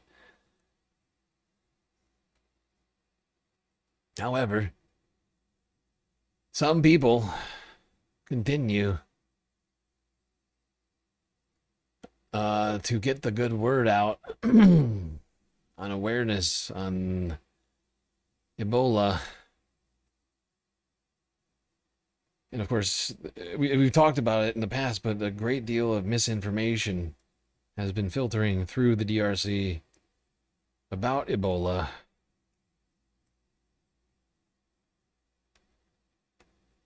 A motorbike caravan is now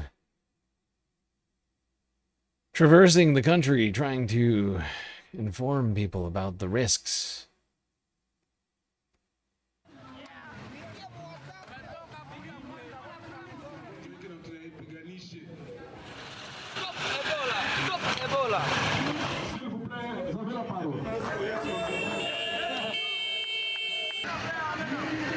My brother, as there is a resurgence of the Ebola virus disease, I am setting out to raise awareness. As we lost several people during the 2018 epidemic, I am setting out to raise awareness among the population of Beni so they no longer fall into the mistakes of the past. I am sacrificing myself to raise awareness among the population, even if they judge me for everything. I will accept it all, but I am saving lives. That is why I am going to move around the city with a single message. Yep.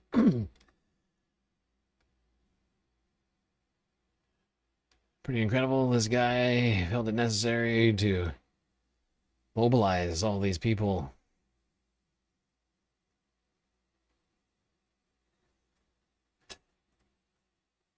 We already had the Spanish flu, that's true. Although it's been like 100 years since then? What was that, 1919? I can't remember. It's been a minute. It's been a minute since that. But yeah, we could have another 100-year pandemic. Yeah, I was right. It was 1919. Looks like my memory knows. It looks like I know stuff about things.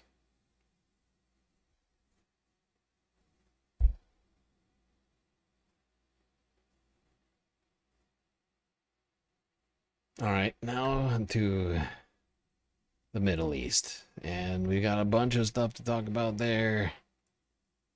A couple things to talk about in Asia as well. Oh, God. Yeah. Honestly, that story we need to talk about. We really do. I'm glad we've completed the Galactic Content Goal, not just because it pays the bills, but we, like, honestly, each one of these stories is important to me for one reason or another, or that I think is important, should be important to people. And we gotta talk about this story with Myanmar. Oh my God. Myanmar is going on a genocide. It's not even an apology tour. It's just like a post-genocide PR campaign. It's disgusting. It's disgusting. They're just going through Southeast Asia, looking to, you know.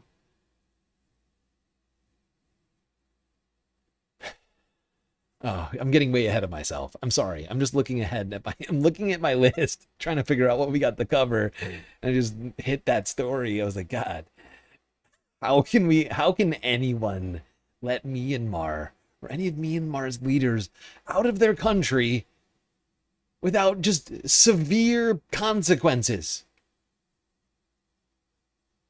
The junta is accused of a fucking ethnic cleansing and genocide, I would point out. Meanwhile, they're trying to pretend to be a fucking democracy, and they're going... See, I'm getting... Wait, I can't do it. I can't do it right now. We have to talk about Gaza, where the other big genocide's happening. Okay, starting here.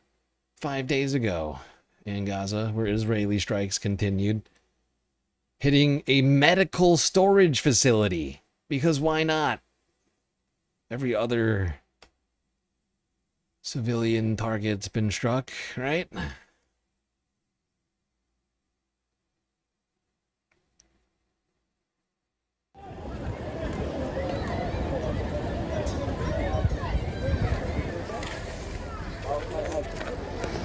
الاحتلال الإسرائيلي ارتكب جريمة بشعة بحق مستشفى شهداء. The Israeli occupation has committed a heinous crime against Al-Aqsa Martyrs Hospital. In the middle of last night, it targeted a warehouse containing medical supplies for the hospital, and the occupation completely destroyed it. عندما قام باستهداف When the Israeli army targeted this warehouse, the patients and the injured panicked and were scared. We consider this to be destruction of the hospital infrastructure in the Gaza Strip.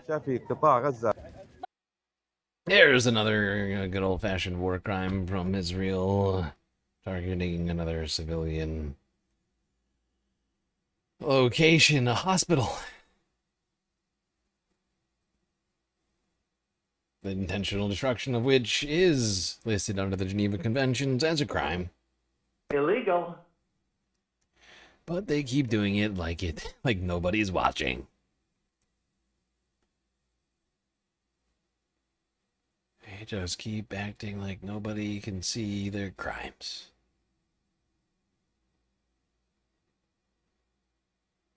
And this next one, is pretty upsetting. Not gonna lie, you thought that one was rough. We need to talk about this. Because this is a funeral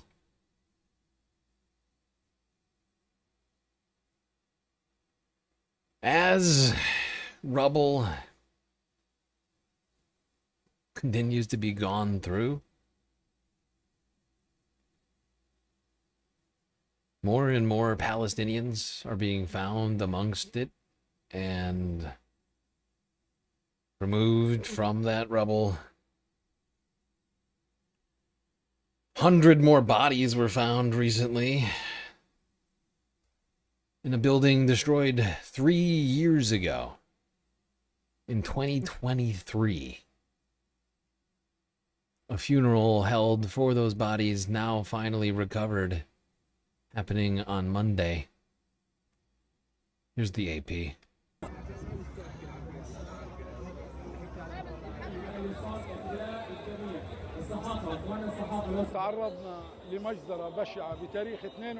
We were subjected to a horrific massacre on November 22nd, 2023, in which more than 300 people were mercilessly perished in a gruesome massacre witnessed by the unjust world.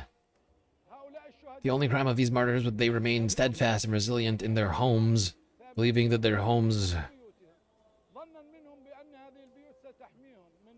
would protect them from the brutality and crimes of the Israeli occupation, but they were taken by surprise.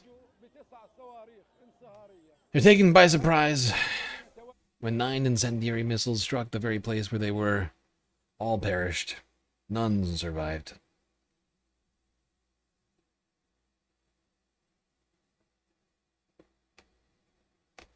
And this is why we talk about the official death count being a woeful undercount. Another 100 people now added from 2023. This is how far back we are still going. When we're talking about the Israeli death count in Palestine, we're still finding 100 bodies in buildings that were demolished 3 years ago by Israeli strikes. Let alone 2026.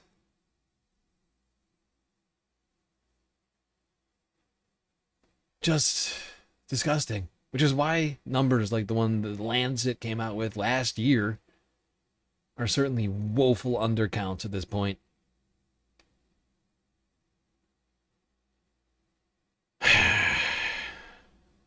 And unfortunately, we're not yet done talking about Gaza, as a more perfect union decided to do another horrible deep dive, this time into the people slated to rebuild the Palestinian territory, Gaza, the Gaza Strip.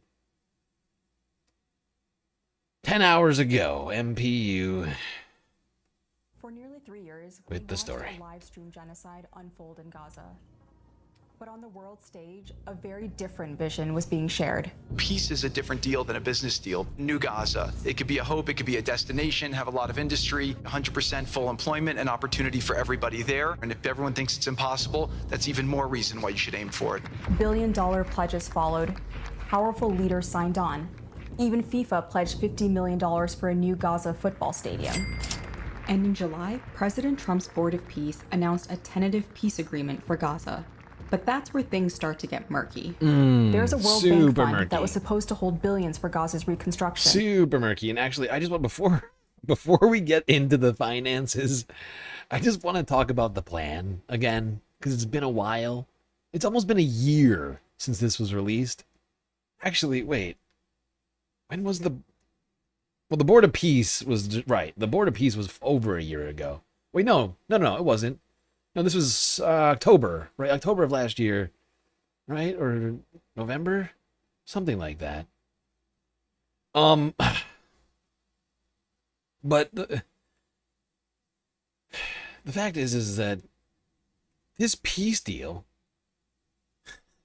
sure, it got signed at the Board of Peace. Nobody from Hamas was there to represent Hamas, I would point out. But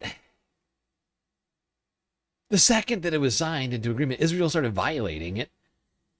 And we saw recently, like a couple of weeks ago, it might have even been last week, but like over like the last few weeks, we've seen at least 2 different stories where Hamas has put out public statements saying that it would be willing to do the things that it's supposed to be doing that are laid out in the framework of the deal, and like the later, like actually not even the later stuff, some of the earlier stuff that they still technically can't do because Israel hasn't done any of the stuff that they promised to do.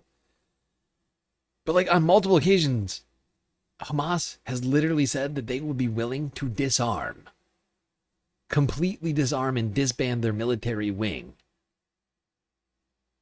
And Israel has, throughout all of that time, just continued bombarding relentlessly with reckless abandon, continuing to do everything that they have been doing this entire time. And it's not even a flinch from the Trump administration.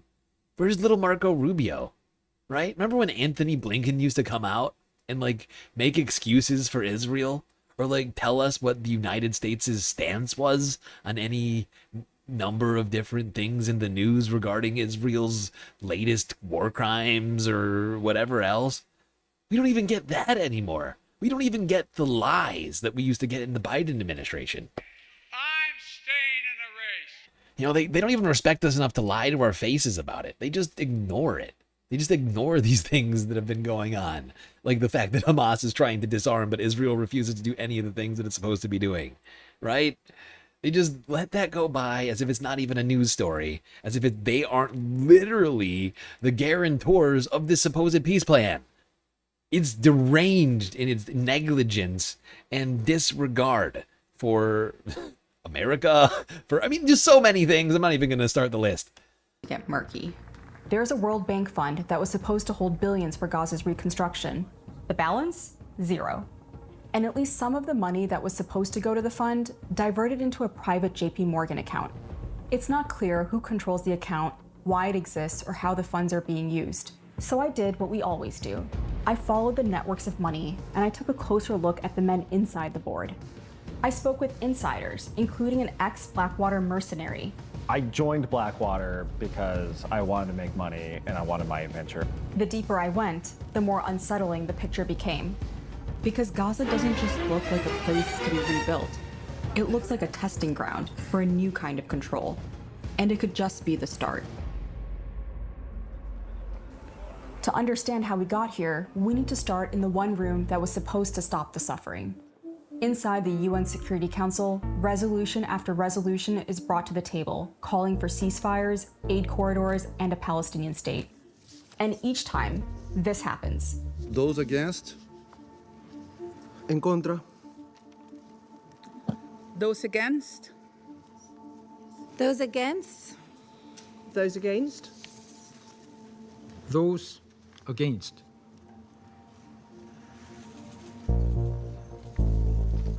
So when the US offers a new way to bring peace to Gaza through the Board of Peace, the Council immediately approves it. You might be thinking, why? In a generous read of the situation, the UN might have thought the US could finally put some kind of pressure on Israel. Let's not be generous, though. I think it's best if we aren't generous when it comes to the people we're talking about right now. Probably don't deserve it. But when I sat down with journalist Casey Michel, he had a much more cynical take. I think this was a low-cost way for other members of the United Nations Security Council to get in President Trump's good graces and to offload something that had been an extremely thorny issue elsewhere. Whichever way you want to read. Yeah, because let's not forget, the United Nations Security Council, well, it's a body that is supposed to be, you know, egalitarian, right, and non-partisan, or whatever you want, not non-partisan, what's the word? Like multipolar, right? It is just made up of representatives from different countries. And a lot of these countries want to be in good graces with the president. As we know, being even slightly out of good graces with the emperor get your country in all sorts of hot water. Tariffs, invasion, threat of invasion, whatever it might be. The UN makes a huge mistake. It greenlights the board without seeing its most important document, the Board of Peace Charter, which is revealed to... Why are you apologizing down here? Shobi, don't apologize for saying too much. I'm sorry. I'm just not reading all the messages. I have 2 chats. YouTube, technically 3 chats. YouTube regular, Twitch regular, and then YouTube vertical, right? Shorts chat, which is dead as fuck last few days. But I'm focusing on all sorts of stuff. You're not talking too much. Nobody's really, most people who chat in here don't talk too much. You know, everybody talks a reasonable amount, I would say. Some people might take it a little far, but you typed like 3 messages? No. That's not too much. In fact, I think what you're writing there is fairly accurate. Although I can't tell where you're starting the conversation. But the point is I don't apologize for saying words. That's what chat's for. If you go too far, me or a mod will, I'm sure, mention it, probably. Months later. First, membership is invite only for countries and individuals. For countries, $1 billion is the price tag for a long-term seat. Palestinians have no real decision-making power, but Israel and Prime Minister Benjamin Netanyahu are invited to join as a member state. Second, Trump is made lifetime chairman of the board unless he resigns and names a successor, which means even after he's no longer president, Trump keeps that role as a private citizen. Third, the board can open private bank accounts that are harder to track or scrutinize, like the JP Morgan account I mentioned earlier.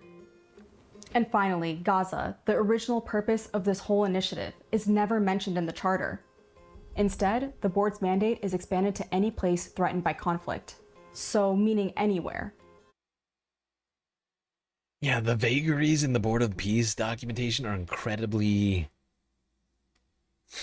like the vagaries actually seem sinister, right? Like the lack of specificity on some of this shit only seems to serve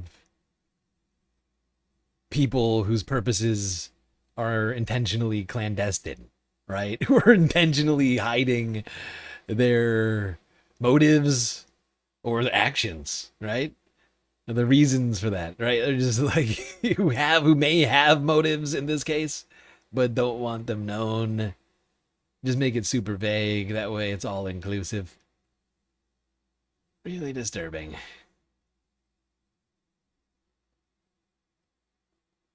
And unfortunately, the guy who I and basically everybody else who had their finger on the fucking pulse seems to be the main guy involved in all of this stuff happening behind the scenes. Money is being amassed to build something.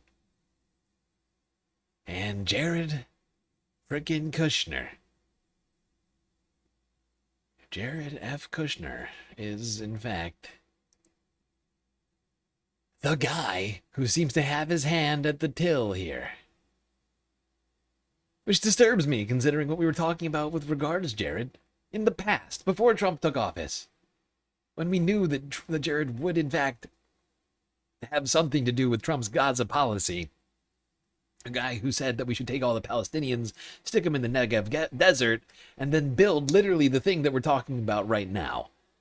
Some sort of Riviera of the Mediterranean. Like, it's sick. It's sick. And I can't believe that it's all actually come true. And that it wasn't just us being a bunch of, you know, what do you call it? Worry warts. Yeah. Bunch of hyperventilating leftists. In fact, it was all true. This piece of shit's got his name all over it. An envoy of peace, a very smart guy. Like Jared Kushner, founding executive board member who was tasked with brokering high-stakes peace deals. Yet when you track his post-White House moves, it leads you to private equity plays, foreign funding, and investments tied to the same regions he's now meant to mediate conflicts for. Almost immediately after Donald Trump leaves the White House in early 2021, Jared Kushner is looking for new ways to monetize his relationships that he developed in the White House. He and a number of others start something called Affinity Partners, which is a brand new private investment fund that also immediately opens itself up to foreign financing from around the world. They go to Saudi Arabia, they go to Qatar, they go to the United Arab Emirates, and the next thing they know, they have billions of dollars flowing in for this fund. With that foreign money behind it, Affinity goes on to buy the largest stake in a firm called Phoenix Financial. So, Phoenix is an Israeli. So rather than this money going to this, rather than the money going to the laid out fund, the fund that was supposed to be held by the IMF, right? Like the World Bank was supposed to hold on to this money. Instead of that, it's all getting funneled to Jared Kushner, to his VC fund. It's insane. This is insane. Billions of dollars is just getting funneled to Jared Kushner to build who knows what. Because nothing's getting built in Gaza right now. I'll tell you that much. Or maybe it is, and we just don't have any access to it. I don't know. But to my understanding, it's still just a bunch of rubble occupied by the Israeli military. I don't know, like what? I don't know what's being built right now. So why he needs $3.5 billion at this Affinity Partners deal of his? It's very strange to me. What was he gonna do with it? Oh, that's right. I'm sure Jared has plans. Insurance firm known for investing in companies with links to illegal settlement activity and expansion. It's not insuring just little mom and pop stores or providing health insurance in Israel. It is providing the insurance for the basic infrastructure for these settlements that are being created with, of course, Israeli backing. Jared Kushner, who again is worth repeating. So the money that's supposed to be going to the IMF World Bank Fund for Peace in Gaza is actually going to the insurance company that insures settlements, illegal settlements in the West Bank. The money's going to insure those. Oh. Yeah, you wouldn't want one of those to, I don't know, burn down or something like that and not be insured. God. What would the settlers do, financially speaking, if their homes were demolished suddenly? Oh, I can't imagine. What would it be like to live in the West Bank and suddenly have your home demolished and have no financial backing from an institution to help you rebuild? Ah, That would be super annoying.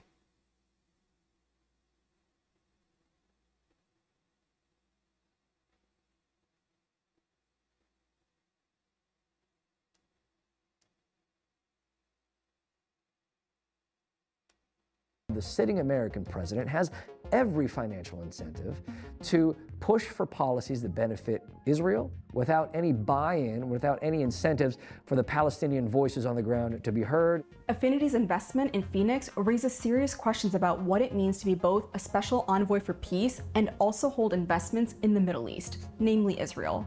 But beyond Kushner, there are two other Board of Peace members to know. First, Mark Rowan, whose Apollo Global Management is also connected to Phoenix Financial. Phoenix and Apollo have a standing deal where Phoenix can join Apollo's investments in Israel up to a total of $2 billion. The potential here is tremendous. The coastline alone, $50 billion of value on a conservative basis. The housing stock, more than $30 billion as rebuilt. The infrastructure, more than $30 billion. $115 billion of value. You know, having guys like this talk about the Palestinian coastline like this is really disturbing.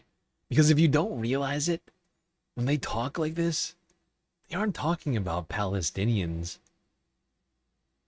The only way that stuff is worth as much as he's saying it is if you build it all and sell it to the open market. Right? Whoever wants to buy. Doesn't matter if you're Palestinian, you know, or an American billionaire. If your name happens to be Elon Musk, you know, that's how that stuff is theoretically worth as much as Mark Rowan is suggesting. Is the only way in which it is worth as much as he is suggesting, right? The Palestinian economy, the Gaza Strip economy, if you can call it that, could not sustain valuations like that, right? The only way to do such a thing is to open it up to international investors. Come in and buy up all the land that the Palestinians believe is theirs. And not just believe, is theirs. It is literally theirs. The only reason it's not theirs right now is it's under occupation, illegal military occupation, right? This is villain talk. It just needs to be unlocked and financed. Then there's Steve Witkoff, a Trump ally and also a special envoy of peace, whose family firm, the Witkoff Group, has also done major deals with Rowan's Apollo. Through the Witkoff Group and a crypto venture co-founded with the Trump family, the Witkoff's family's finances are deeply entangled with the same Gulf states he's negotiating peace deals with. Witkoff claims he's divested from both, but he hasn't fully separated from the family firm, and his sons still run the companies. Show me the... Yup, you got a web of Trump family, friends, and appointees who are all enriching themselves off the backs of this peace fund. I almost don't even want to hear from this next guy. But of course, we can't forget that with what also comes along with this is a security plan for the Strip, which will involve potentially U.S. troops, but definitely U.S. military contractors, your Blackwaters, if you will. Of course, Blackwater no longer exists. They have been turned into a shell of a shell of a shell. They still exist, but they're just a different name. Multiple different names, I assume, at this point. But basically, suffice to say, Blackwater, or what you imagine to be Blackwater, U.S. military contractors will be providing security in Gaza. And unfortunately, More Perfect Union interviewed a contractor. I almost don't want to listen to this because it's just, this guy is disgusting. For tens of thousands of vetted civilians run by a police force and an international stabilization unit. It looks less like a reconstruction transformation and more like a controlled experiment. And whether the promise is a grand sci-fi vision of New Gaza or a single contained pilot project, there's a whole second layer of players who stand to win big from carrying out these plans on the ground. So I traveled to Arizona to speak with an insider who gave me a rare look into the secretive world of private military contractors. My name is Morgan Lorette. I was enlisted in the Air Force, and then I worked for Blackwater in Iraq for 18 months in 2004, 2005. The former contractors aren't big fans of me, I'll tell you that. But at the end of the day, Blackwater really gave me the opportunity to, one, make a crap ton of money. That was always number one for me. And two, go and get that war adventure that I had been training for and been wanting, as a military member for so long. Blackwater was a private corporate army hired by the US to fight and provide security during the Iraq and Afghanistan wars. They're basically your modern-day rent-a-army. It may very well be one of the most controversial companies in our country's history. Kind of shadowy army in the war on terror. A privately owned and heavily armed force. And what's on the table for private contractors going into these places? What's on the table is essentially money. You're going to make more money for the same amount of risk that you had already done before in the military. But private security contractors don't operate under standard military laws and regulations. It was one of the worst killings of innocent civilians by U.S. contractors in Iraq. By the way, if this guy seems to be sort of blithely talking about this, if you think that he's maybe exhibiting a lack of concern about this stuff, you're right. That's just good intuition on your part. That will be proven very shortly. Was one of the worst killings of innocent civilians by U.S. contractors in Iraq. The accusations of indiscriminate shootings by Blackwater guards. Of more than 30 unarmed Iraqis in Baghdad, 17 of them died, including a 9-year-old boy. Despite a series of controversies surrounding Blackwater, it never really disappeared. It went through a number of corporate rebrands and ended up consolidating under a bigger security conglomerate called Constellus. The logos changed, but the basic business model didn't. In 2024, ex-CIA officer Phil Riley, who previously worked for Constellus, started a company called SafeReach Solutions. As Palestinians in Gaza starved, the Israeli government refused to lift its blockade on aid and instead created a new organization backed by the US called the Gaza Humanitarian Foundation that outsourced aid logistics and armed security to SafeReach Solutions. SafeReach Solutions then subcontracted another, smaller firm called UG Solutions. Here's what happened. Desperately seeking food, starving Palestinians instead are met with live ammunition and stun grenades. Witnesses say Palestinians were shot while trying to collect aid from the U.S. and Israeli-backed Gaza Humanitarian Foundation. Hundreds of Palestinians have been killed while queuing for the food they thought would keep them alive. A UG Solutions contractor alleges that it was the company's contractors who fired on civilians. UG Solutions denies his testimony. You're taking people that are military veterans and you're putting them into a combat zone. It is going to be an absolute fiasco. This is the problem with holding private military contractors accountable, is how do you define the jurisdiction that actually governs them? It's not the Uniform Code of Military Justice. It's not the local laws. It really is this legal gray area that continues to be exploited. And the only people that end up getting screwed by it are usually the guys on the ground. It's not the companies, it's not the politicians, it's literally the guy that was standing there and thought he was making the right decision. Yeah, and you know what? I think that being a mercenary should just be treated like a crime. Like there should be no private militaries, right? Like it's an insane world where we have private militaries running around doing anything sanctioned by governments. We just got to make it illegal to do that, right? Like, make it a crime to be a mercenary and to be running a mercenary outfit. Like it's insane. Like we shouldn't have mercenary armies running around in 21st century. And the civilians on the ground, right? I mean, from a contracting point of view, I don't care about that. Look at this sick piece of shit. From a contracting point of view, I don't care about the civilian dole. This guy is a war criminal. I can almost guarantee it. He has committed war crimes. The way he talks about that, I don't care about civilians. I only care about the guys doing the crimes. Making sure they don't see any sort of terrible effects. Like what? Huh? Are you What? You have a sickness, sir.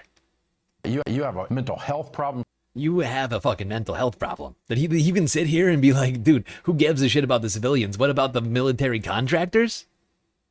These are the kinds of guys that are going to be going out there to the Gaza prosperity zone, keeping the peace.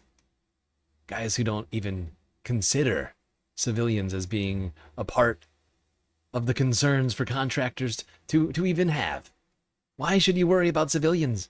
You're not even, you're not even bound by the law. Why should you be worried about civilians? Sick. Disgusting.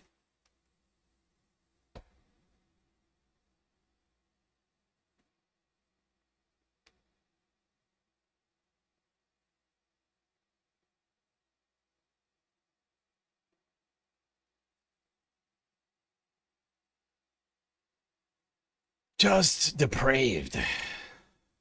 This is the state of our plan, our concept of a plan for Gaza. Send a bunch of billionaires in there to enrich themselves, take the money intended for helping the Palestinians, and use it to fund insurance companies for illegal settlements in the West Bank, and then build out hotels, private hotels, on the land of Palestinians, and sell it on the open market, and then send a bunch of private contractors in there to prevent anybody from having a problem with that. Just aiming guns at everyone and saying, you got a problem with us stealing your land? Sorry.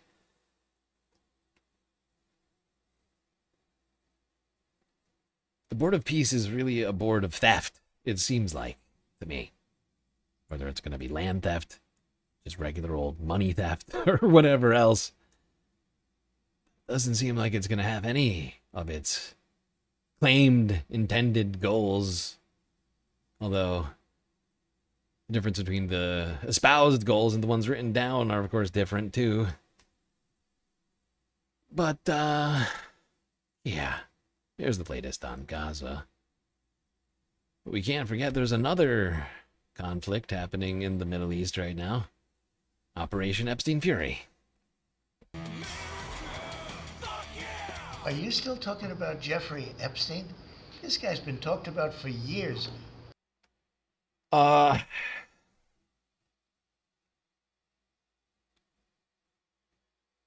here we are. Talk about Operation Epstein Fury. War in Iran. Which is sort of off and on and off again. Sort of both off and on. Simultaneously both off and also on. Look, I'm sorry I sound like a broken record, but can you blame me? I've literally been saying, I feel like I've been saying the same thing over and over again about different new details. But I'm just repeating. I feel like I'm just repeating over and over again. Oh, war's on, war's off, war's on, war's off, war's on, war's off. Unprecedented peace. Military all gone. Now, you know what? That may be one of the reasons for why this whole thing has come to its most recent pause. That being, we, not Iran, but we, the United States, may have no more missiles, no more bombs, no more anything, okay? We've run out of it all.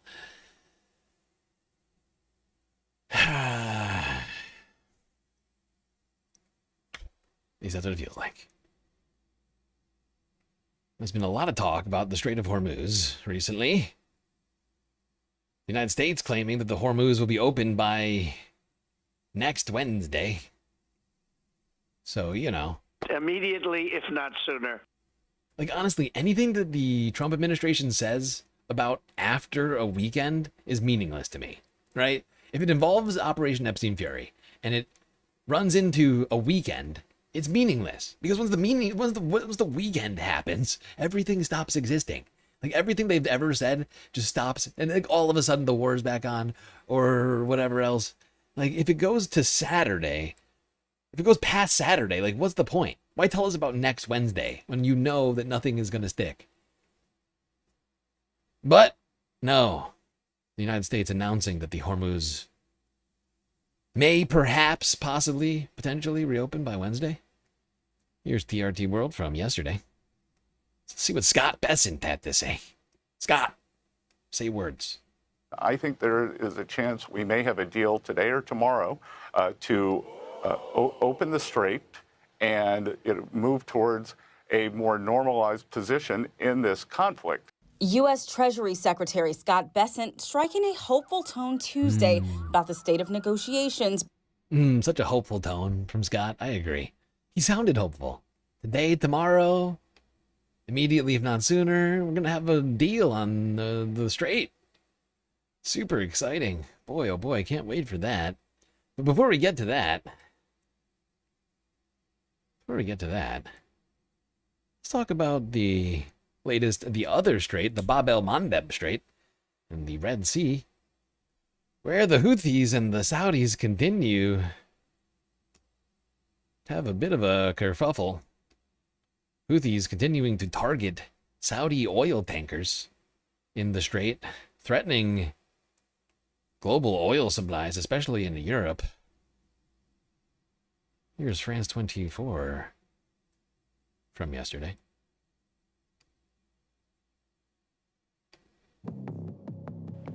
It's a clash between Donald Trump and one of his longtime allies, the oil industry. Major oil companies have reported enormous second quarter profits. Wait, I forgot. And the US president has accused them of... This is the wrong spot. Wait, no, this is in the wrong spot. How did I do this? What have I done? Hold on. This is the wrong spot. I intended this to be after. How did I do? I looked at one. How did I do that? This is Al Jazeera English from yesterday. So sorry, everybody. Take two. It makes way more sense if I do them in this order. Okay. Suffice. Yemen's Ansarullah Houthis say they attacked a Saudi oil tanker off the coast of Yanbu on the Red Sea. Now, the group also claimed an attack on Najran Airport in southwestern Saudi Arabia on Tuesday. And they said this was in response to Saudi drones flying over Yemen. Saudi Arabia hasn't yet confirmed that claim. But the Houthis are also escalating their actions in the Red Sea. On the 20th of July, they announced a naval blockade on Saudi shipping, calling it an eye-for-an-eye response to a continued Saudi siege and an attack on Sana'a Airport. Now, the Houthis control much of the Red Sea coastline. You can see it just shaded over here. That's overlooking the Bab el-Mandeb. Now, this is a strait that also connects the Gulf of Aden with the Red Sea, and that's on the shores of Yemen, Djibouti, and also Eritrea. And at its narrowest point, this strait is only 29 kilometers wide. Yeah. Only 29 kilometers wide. You know what that means? That means it's either Yemen's or Djibouti's and or Eritrea's. Actually, in this case, in this particular case, although these are very similar distance, but either Djibouti's or Yemen's international waters, once again. They're only international waters. Partly, I mean, mostly, actually, in this case, I don't think in this case it's an agreement between Yemen and Djibouti, and is instead, I think, overarching British hegemony from like 1819, like the 19th and 20th centuries, if I'm not mistaken. I gotta look back into this, actually. I can't remember the dynamic of that. Is it the British? Hold on. This is an important dynamic, I think. You know, let me get back to you on that. It's gonna take me a second to actually unpack that. So I'm not gonna try and do research right now. It feels like it's got to be the British. I could be wrong. You know, on the other side of that is the Suez Canal, you know, something which the Brits fought over a number of times. It belongs to Israel. It belongs to Israel. I don't think that's the case. Pretty sure that's not true. What does that even mean? What does what mean? What I mean is that are you talking about the British? Because once again, don't quote me on this. I can't remember if this is true or not. On this strait, we've been talking so much about the goddamn Hormuz. I've forgotten how this one actually works. But what I mean is the British used to be like the like the police of the seas, right? Like the police, they used to be the police of the seas, running around like one of the most powerful imperialist forces on the planet. And this happens to be a region they were doing a hell of a lot of hegemony.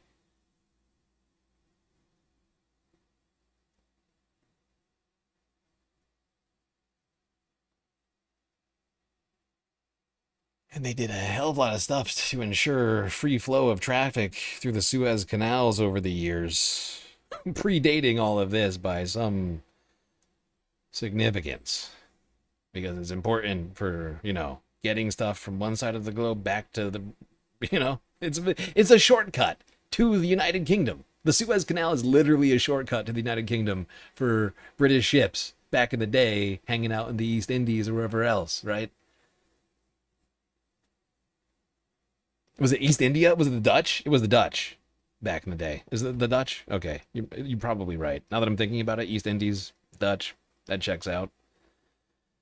I just don't have time to rehash my history on the Bab el Mandeb right now. But suffice to say, it's technically, regardless of history, it is technically under international law, just by the defining characteristics of international law in Djibouti and the Yemeni national waters, right? Like territorial waters, because of the fact it's only 29 nautical miles, or what did you say, 29 kilometers? That's less than 21.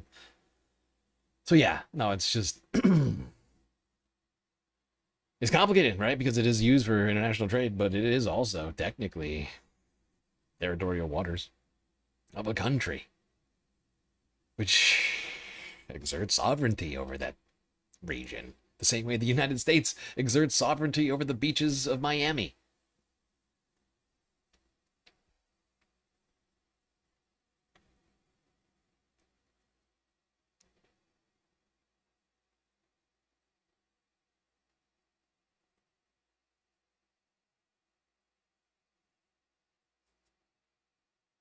What was I doing?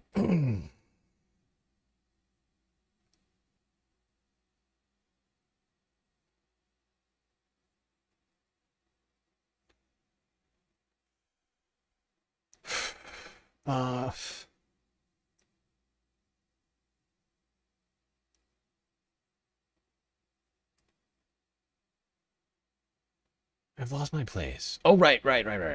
That's because I was skipping ahead in this. Oops. Now, it would have to rely going up through there on the Suez Max, and that's a medium-sized tanker. Now, these hold roughly half of the 2 million barrels of oil a Saudi tanker would usually carry. Now, this, we'll have a little look at the journey.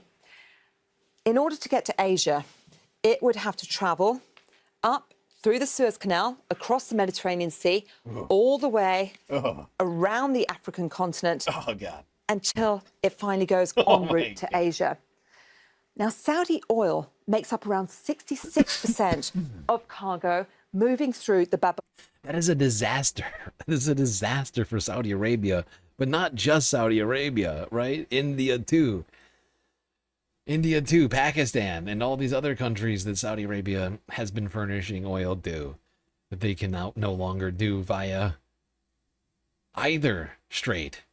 The Suez, not the Suez, the Bab el Mandeb, or the Too many bodies of water now. I'm getting them all confused in my brain. The two canals, not the canals, the straits, the Strait of Hormuz, the Bab el-Mandeb Strait, with no access to either. They have to go all the way to circumvent Africa? They have to go around all of Africa? That's maybe the very most inconvenient possible route you could imagine. Oh, that changes things dramatically for Saudi Arabia. What do you think about it? And for Asia. Granted, since Yemen doesn't have control of the Suez, Europe's still technically not seeing any real effects of this. But Asia, screwed, completely screwed. When you look at the geography of it. Jesus Christ.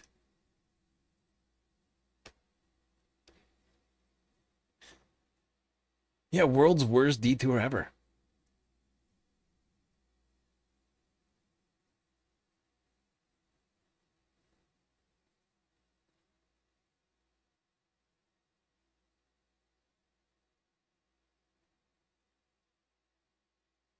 All right, now let's go here. We're talking about oil traversing the planet. Of course, there are some people who are just making money hand over fist as a result of the increased oil prices. We've talked about it on a number of occasions, but boy, oh boy, I was not expecting this guy to have a problem with it. This is one of the funniest parts of this week's timeline. Trump, furious that oil company executives would take record profits during an increased oil cost time. It's literally the business model, but Trump is pissed. It's a clash between Donald Trump and one of his longtime allies, the oil industry. Major oil companies have reported enormous second quarter profits, and the US president has accused them of taking advantage of the US-Israeli war on Iran. Chevron, too much money. ExxonMobil. Too much money. Too much money. You guys making so much when money. you look at one company where they made 12 times what they made the year before. Wow. They're going to give some of that back to the public. And they better cut the retail price. At the pump, gasoline now costs about 35% more on average than it did before the war in Iran began. Residents in Washington have voiced their frustration. Like, it was like 60. It's incredible. The guy who got to office saying drill, baby, drill, doesn't seem to have a grasp on how the oil industry works. He's a real fucking idiot. But this is exactly how the business works. This is literally how the oil business works. They are commodity speculators. They go out and they dig commodities out of the ground. They drill them out of the ground, whatever you want to call it. I mean, they're just commodity speculators. They just grab oil out of the ground and then they sell it. And they hope they sell it for more than they pulled it out of the ground. And in times like this, they make a shit ton of money. And the president's mad about it. I just find it fucking hilarious. And it shows that he just doesn't, he has no concept of how the economy works or businesses work. Or anything works. Like, to be honest, like, it doesn't seem like he really has any understanding of any of it. You know, the big oil president. And now he's mad that big oil is making record profits. I'd point out he made record profits in the second quarter. No complaints about that. I mean, Trump has made billions of dollars since coming back to office, but now he's mad that oil companies, the guys who were literally like his best friends up until literally this moment, now he's mad they're making billions? I think it's just jealousy. He's just mad that they made more money than he is, and that it's hurting him in the polls. All right, so it's a combination of two factors. It's jealousy, and it's hurting him in the polls. 100 or something. It's a big difference. I don't have the money right now to do it. What I have, I just use that to get to where I gotta go. No question, Donald Trump. He attacked the place where the oil is. I mean, that's on him. ExxonMobil. Man's a goddamn genius. Maybe he should be trade secretary. Give that guy Jameson Greer's job. Oh my God, he's right. It's brilliant. He attacked the place where the oil is. It couldn't be more correct. Couldn't be more correct, sir.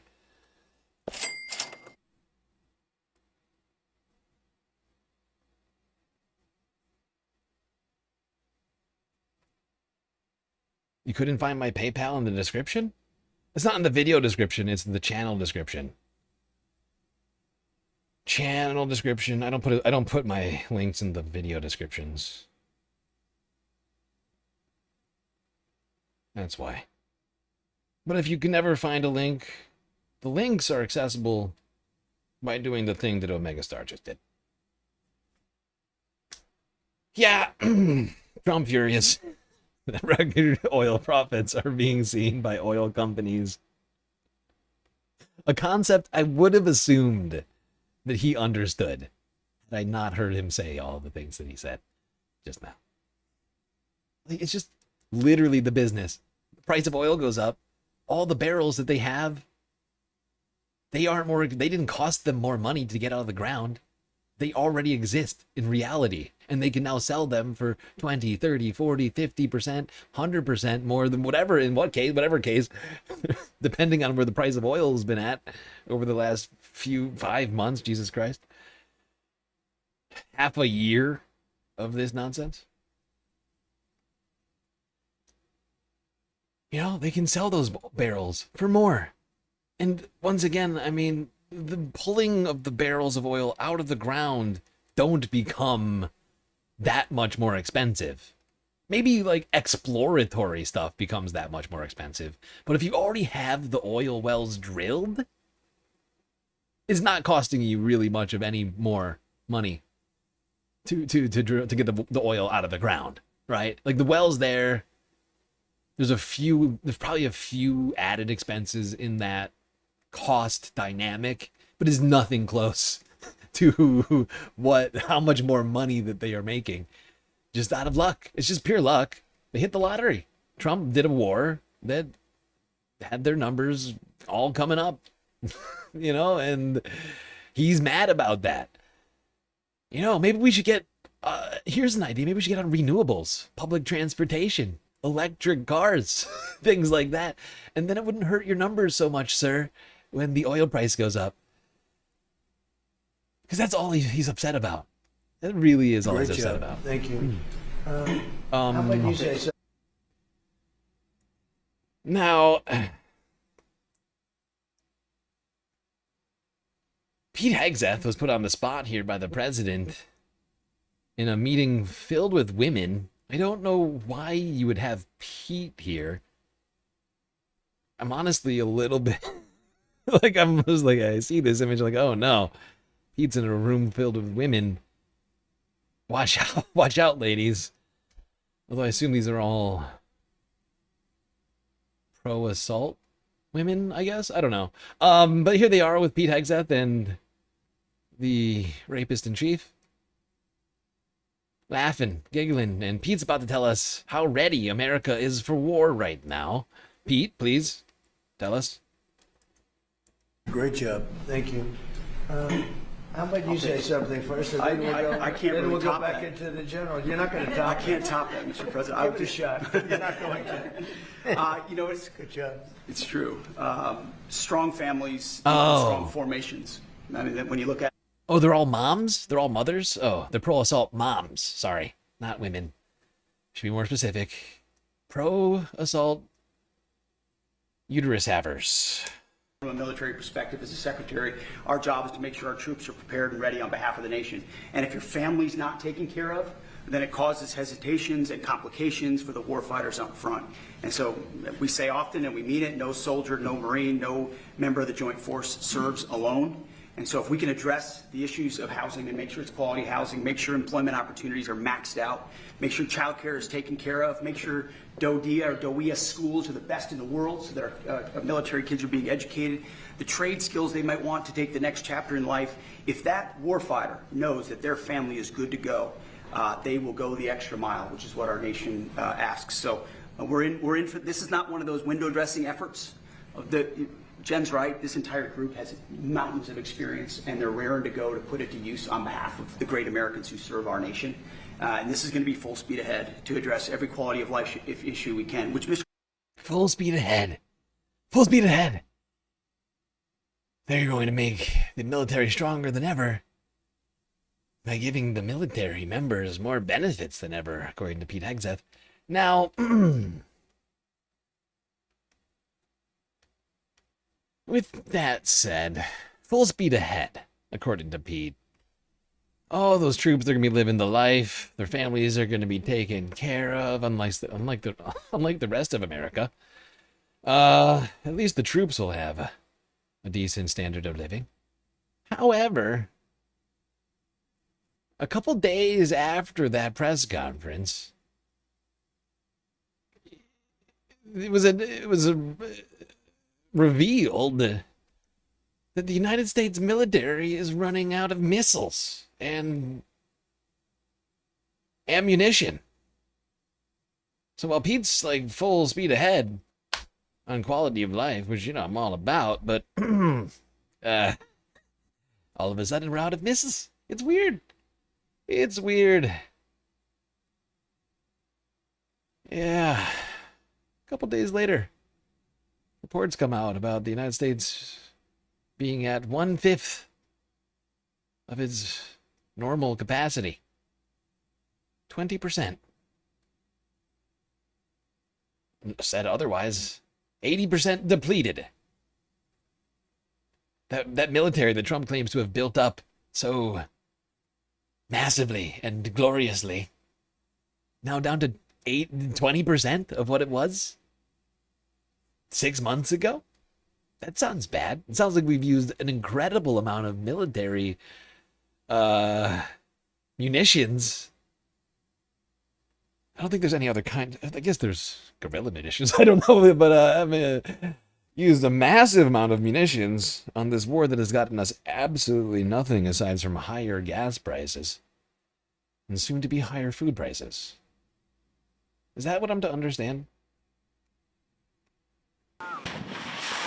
What our data suggest is that the US is running low on these long-range missiles that are extremely accurate. And what that means in turn is that the US might have to turn to alternate methods of fighting the war on Iran, which could bring American lives closer to the front line. Presumably, we'd see more fighter jets, we'd see more bombardments from the air.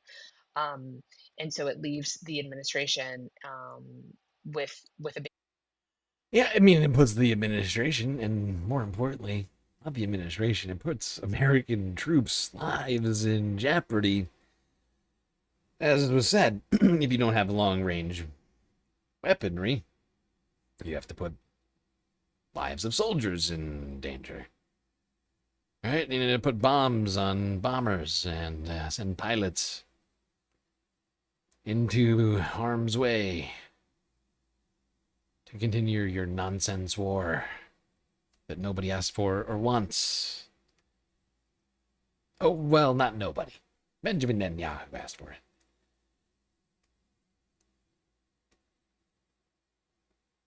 But it is true. And much of the media focused in on this. Now, me personally, I'm less concerned about war readiness since the United States has such a vast military. Even at 20%, we're still basically, as ready as any other military to protect the homeland. We don't need to be doing these kinds of things, is my point. And, the thing that's most important to me is the fact that we've used an incredible amount of money, it sounds like. Because each one of these missiles costs like millions of dollars. And we went through 80% of them? I don't think the cost of this war are being adequately... We've been saying this for a while now, but the more, this particular story made it quite apparent to me that we are not accurately tracking the cost of this war. You know, there's no way that 29 billion number, or whatever they said earlier last month while Pete was in Congress, wasn't a complete fabrication. Just a full-on fabrication. There's no way. We went through 80% of the missiles the United States had at the time. This is ridiculous. And everything else added together is only 29 billion? Shut the fuck up. You guys are liars. We're probably at $500 billion at this point, knowing these guys. Turning now to Iran. Major breaking news as of this morning. Let's put it up here on the screen. The United States, per Reuters, is now running out of virtually all long-range precision missiles during the Iran war, per Reuters. This is an internal U.S. government assessment that has been passed around now for the last week and reportedly was one of the main reasons that Donald Trump decided not to go through with that full-scale attack on Iran, not some fake peace talks that were not actually happening. I'm going to read from some of this story because it's so vitally important. The United States Army has now used much of its stockpile of highly accurate long-range missiles during its 5-month war with Iran. The missiles are principally the Army's surface-to-surface weapons known as the Army Tactical Missile System, the ATACMS, and precision strike missiles, the PRISMs. The U.S. has, quote, used virtually all of these weapons. The degree to which the military is running out of these specific missiles has not yet been previously reported. The long-range munitions were an important part of the military arsenal before the war, allowing accurate strikes from a safe distance. The U.S. supplied weapons have now played a key role also in the war in Ukraine, where they currently are asking the United States for more. Honestly, this is a big W for the planet, big L for America. Route of ATACMS. Oh, God. Oh. Route of ATACMS. It's so sad. Can you see how sad I am? I don't know if it's hard. It's probably hard to tell. Oh, God, I'm broken up over this. But seriously, this sounds like a huge waste. Come on. What the fuck? Replacing the ATACMS missile will come online to the United States in production is 2027. So we will have to wait a full year before new ones will begin to enter the arsenal. No, Omega. This is not Doom. Okay, this is not Duke Nukem. All right, there's no infinite missiles glitch. Only finite resources on this planet, as it turns out. Is honestly, I mean, look, we knew it was bad. Didn't know it was this bad. They also, actually, I just want to say, it's not just these land missiles that are vitally important for the United States. It's the Tomahawk supplies as well, something that has not been covered nearly as much because we do have more of them. But approximately 50% have now been used in the war with Iran. Again, it takes years in order to just make even a few dozen or so of these things from a single factory here in Arizona, just to demonstrate the billions of dollars that have now been expended in terms of the munitions in this war. And seriously. Yeah, it's not good. Hold on, I can't listen to Soccer. Stop saying words, Soccer. Let Crystal talk for a second. You say so many words. Look at Crystal just patiently waiting to say words. Absolutely insane. And as people have been covering this for years at this point, it is shocking just how bad the situation is. I mean, what can you even say about this? Where does all the money go? What have you people spent all of our tax dollars on? I mean, we fund the Pentagon more and more and more every single year, dude. Whether it's a Democratic or Republican administration. The last time we had any sort of cuts was actually under Obama with that sequestration deal with the Republicans. Outside of that, the line just continues to go up. Pete Hegseth is demanding $1.5 trillion. What is the money going to? Complete insanity. So to your point, look, what we did in the initial round of the war is we used a lot of these precision long-range weapons. Why? Because our planes kept mysteriously falling out of the sky. Remember those claims in the early days that there were like 3 fighter jets that were down by friendly fire? Columbiarican_9505 just cheered 100 bits. I agree with Omega Star, enter the cheat codes. Plug in the game genie and put in the infinite ammo glitch. Problem solved. Guys, there's no game genie. There's no game genie. This is not a video game. There are human lives being lost. This is real war. Actual people are dying. Real people are in those planes, not zeros and ones. And real American taxpayer dollars are going to fund it. Speaking of which, thank you for your Earth dollars, 100 sweet bits. Appreciate you, Columbia Regan. Good to see you. Hope work's not going too crazy today. I'm sure we all believe that one. In any case, we're having all kinds of problems being able to establish that air superiority. So we're using these long-range missiles in order to hit targets. That is no longer an option. So next time Trump goes out there and says, oh, we're going to bomb their bridges, we're going to commit all these war crimes, we're going to bomb their water infrastructure, etc. With what? What are you going to use for that? So it just underscores once again, there is no military solution to the problem of Iran. Exactly. Exactly, Crystal. Thank you for saying it so succinctly. There's no military solution to this. I keep saying it. Donald Trump needs to just surrender and stop prolonging this war that is rapidly becoming the dreaded forever war in the Middle East. It is rapidly becoming one. We're nearly at 6 months now. It's out of control. February 28th. Remember that? It was a long time ago. It was still freezing. Remember that? It was freezing cold when the Iran war first started. Now we're all sweating. Sitting down. How things have changed, and yet not at all.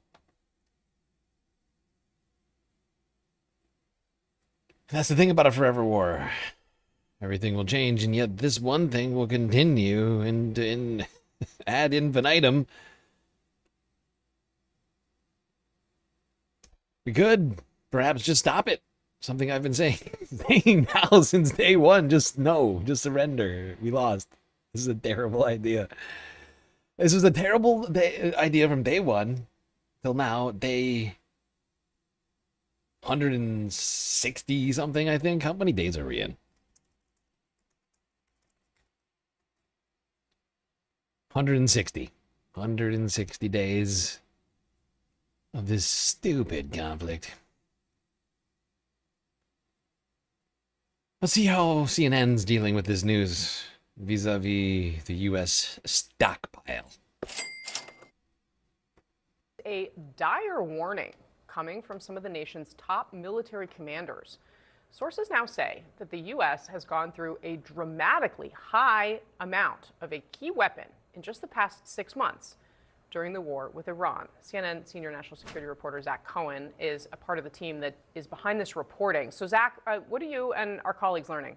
Yeah, Casey, we're told that the U.S. military has actually burned through more of its stockpile of key munitions than we previously thought, and it's prompting senior military commanders to issue warnings that those inventory levels are now dangerously low. That was a quote from one of the sources to me, Jim Shudo and Haley Grinsky. And look, specifically, we're told that 80% of the U.S. stockpile of interceptors for... Here's my suggestion to the military. All those military advisors. Maybe we should reappropriate the military budget. It's $1 trillion. Reappropriate it from one place to fund this. Because the United States taxpayers are not funding more of this shit. Okay? That's my opinion. I don't think the taxpayers should fund a single missile. One more missile for this fucking conflict. Not a one.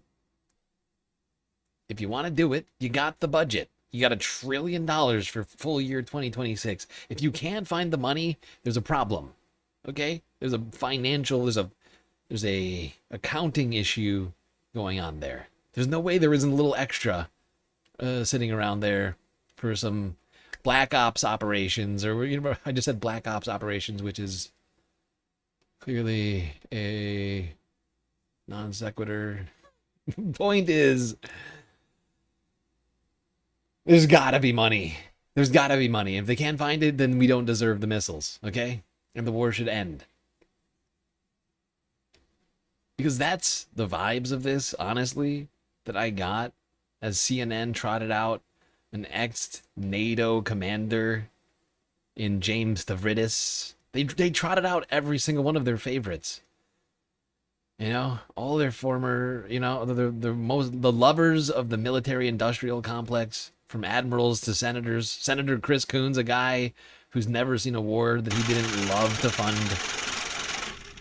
Columbiarican_9505 just cheered 100 bits. Hey GSL, I'm gonna give it a shot. What? Up, down, down, left, right, B, A, start. Did it work? I'm sitting on the infinite ammo nope. code now. Didn't work. That was funny, though. I was looking away from the chat. I didn't know what was coming. And then it was a cheat code. Unfortunately, they've already patched this update.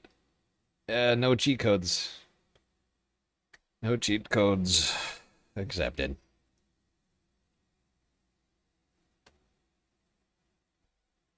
Yes, foiled by the developers, I'm afraid. Earth developers patched that long ago, as it turns out. Got something to do with object permanence, I'm pretty sure. Okay, let's move on. We're not gonna listen to James Stavridis or Chris Coons, because fuck both of those guys who love war and can't wait to spend more taxpayer dollars on more missiles for this stupid fucking pointless war, which we shouldn't be funding. So we're not gonna do that. I'm not gonna listen to these douchebags fearmonger about what it means to the security of America. We're fine. We're not being invaded. Look, even if we were, we'd still be fine. First off, everyone's got guns. And then we of course have the largest military on the planet. We got enough bullets and other things. 20%, that's plenty. Considering who we are, it's fine. We're fine. We're not under threat. The war is under threat, and that's also fine. You see what I mean? Everything is actually fine about this, and it's nothing to concern yourself with. Let the DoD figure it out, and if Congress tries to pass more appropriations and funding for this nonsense, you tell them how you feel about it.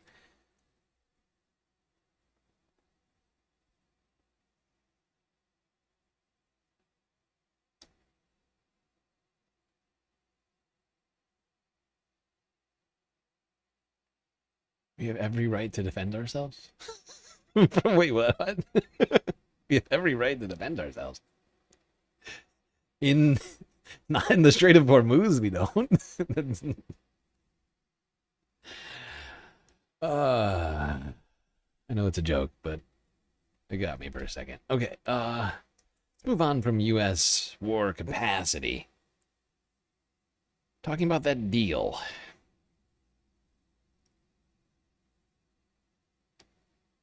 Talk about that deal Trump mentioned yesterday. Yeah, because that's what we started off with here. Trump saying that the Hormuz would open by next Wednesday. And Scott Bessent saying that we were a day or two, today or tomorrow, from getting into a deal with Iran on the Strait of Hormuz. You know what's weird about that? Is that both Iran and Oman are apparently working on a deal. A deal which they have explicitly said completely leaves out the United States. Completely... what's the word? I can't think of words again. Contradicting the claims of Scott Bessent and other Trump officials. Let's go here to France 24 from 16 hours ago. Asserting dominance over the Strait of Hormuz, Iran said it had agreed on a plan to jointly manage the strategic waterway together with Oman after fresh negotiations between the two countries. a round of talks which excluded a notable participant, the United States. At this juncture, almost all topics are under discussion. The map, the transit routes, the entering and exiting of maritime traffic. We've made significant progress in our talks with Oman, and this progress is on the verge of being finalized. Relations had soured between Iran and Oman after talks with the U.S. over the Hormuz Strait collapsed in June. Iran insisted ships take a new route that hugged its coastline, exerting greater control over the waterway, while Oman... Okay, we don't need this whole video.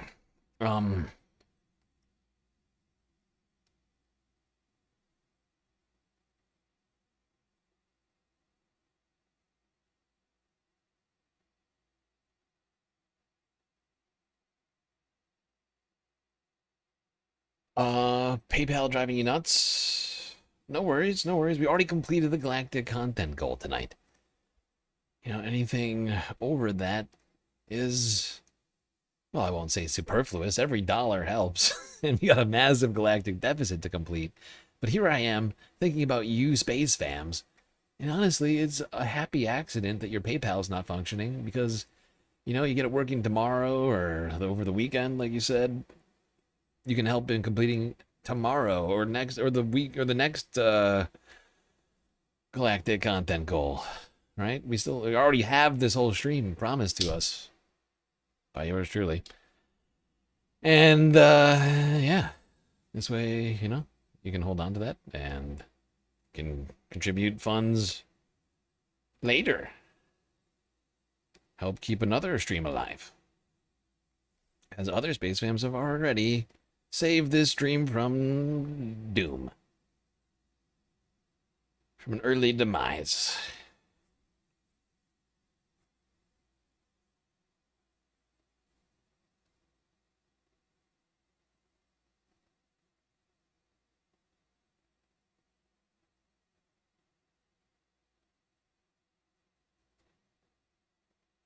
Okay. More on these Strait of Hormuz negotiations. Go here to Al Jazeera from 16 hours ago. Oh, wait. Wait. Before we do that, I forgot to take it back. There's another spot I wanted from this France 24 clip. Own naval blockade, saying the deal was... So this is the Iranian Foreign Ministry spokesperson. The geographical coordinates of the route envisaged by the two sides have been agreed upon, provided certain third parties do not obstruct the process. I think we all know who certain third parties are. Is the United States, or maybe Israel, but almost certainly, definitely the United States. Yeah, so a bilateral agreement between Oman and Iran seems to be all but completed. However, we can't forget this guy. Contradicting claims by Donald Trump that a deal was imminent. Could happen. Tomorrow is the next thing. A lot of progress has been made.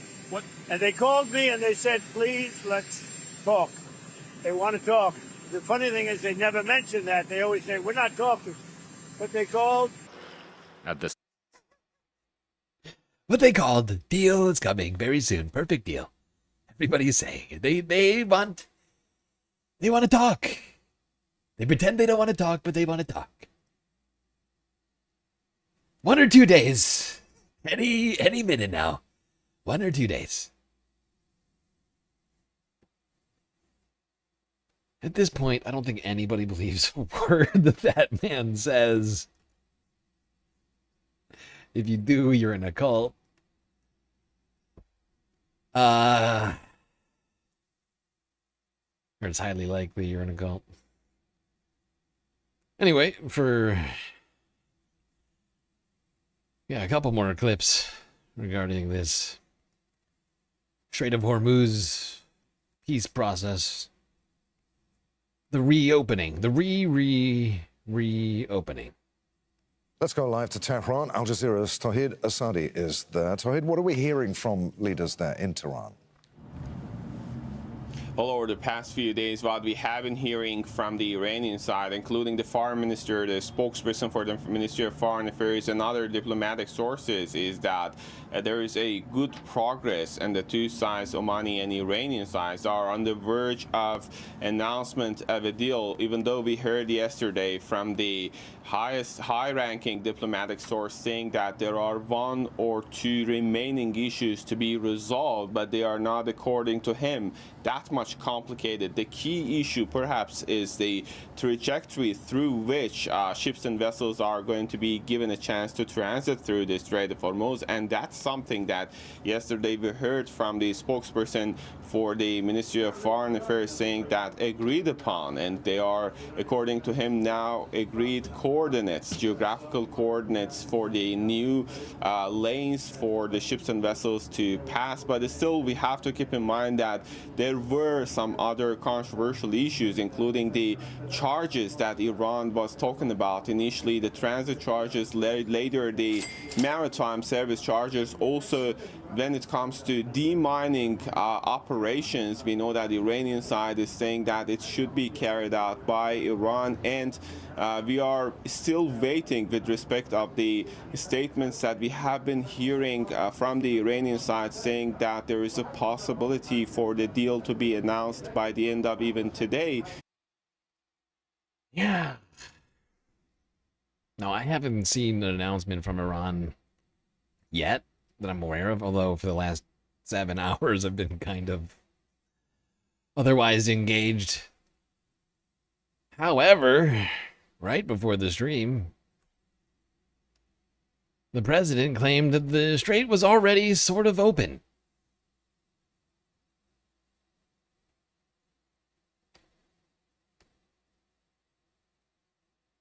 When I started the very important excursion into the Islamic Republic of Iran, it was a very important excursion because they can't have a nuclear weapon. Otherwise, the whole world would get blown up. We're not going to let that happen. Not only us, not only the Middle East, the whole world would have been catastrophic. We had no choice. We had oil down to less than 2 in many places like Iowa. Oil was down to, gasoline was down at numbers that people hadn't seen in years. $1.85, $1.95. So it passed Tuesday. I was in Iowa at a stop, and we. Oh my God, he's just sitting here talking about times past when prices were lower. We had it great. It was so good. Gas prices were perfect. And now they're not. Now, of course, Iowa's got the cheapest gas in the entire country, which is why he always talks about what gas prices cost there, where like 3 people live. But yeah, no, where the actual demand is, the coasts, the big cities, gas was never at $2 a gallon. Not even close. Not even close, even at the very lowest. Not even kind of.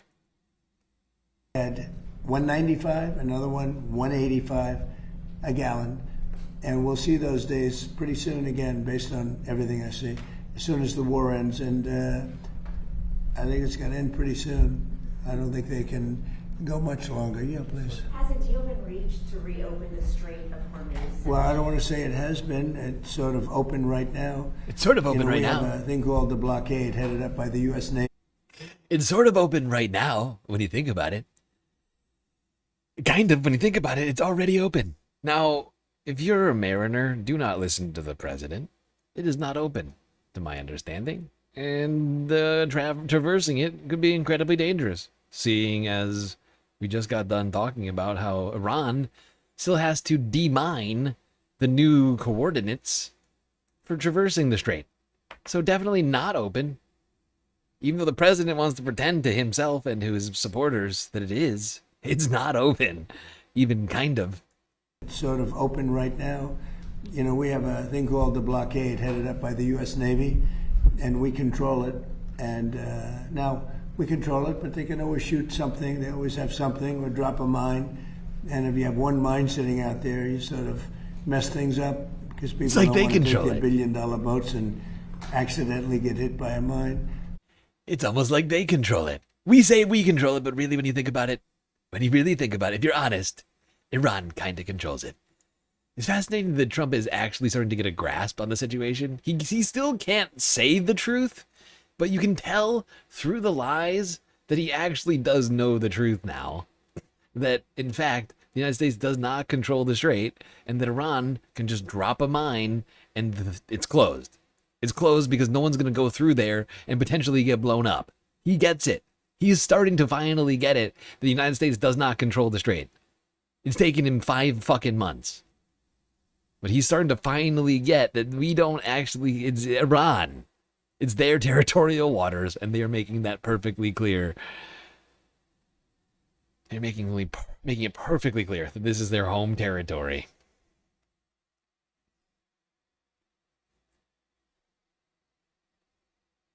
Shout out to all the mariners. Hell yeah. Hell yeah, shout out to all the mariners in the Strait of Hormuz listening to the Galactic News Network right now. Hope you're staying safe, staying fed, hydrated.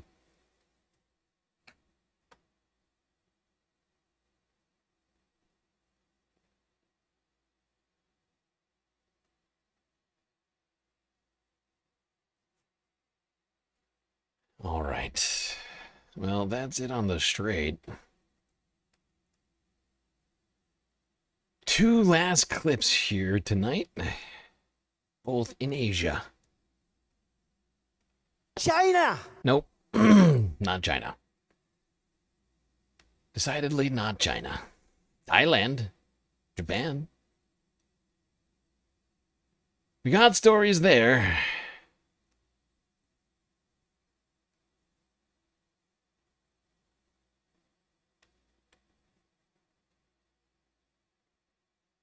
Starting in Thailand, where the leader of Myanmar's junta, the military leader, the fake democracy, the military dictatorship, the leaders of the military dictatorship of Myanmar went on a little tour.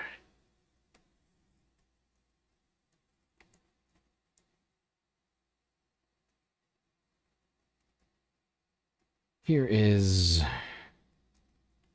Who is this? AP? Yeah, here's the AP from 14 hours ago.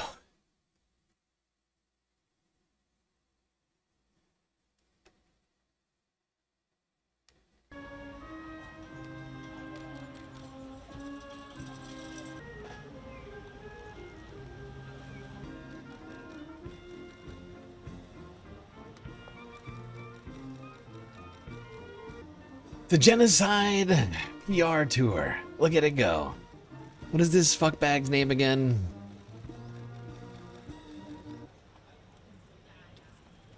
It's the Genocide Apology Tour. Min Aung Hlaing. Min Aung Hlaing. Military dictator. Going around Asia. Thailand's just the first on the tour, apparently. From what I understand, I believe he's going to China and India and a bunch of other Southeast Asian nations to see if Myanmar's fake government can get recognition from its powerful friends. They just got done committing a genocide. They're still in the middle of fighting a civil war that is a result of the ethnic cleansing and genocide that they did and the military coup that they did. They just did a fake democratic election where they literally left out the territories where the opposition exists so that they could get a pure vote tally for this guy. And you're telling me that Thailand and China and anybody else is going to accept this guy?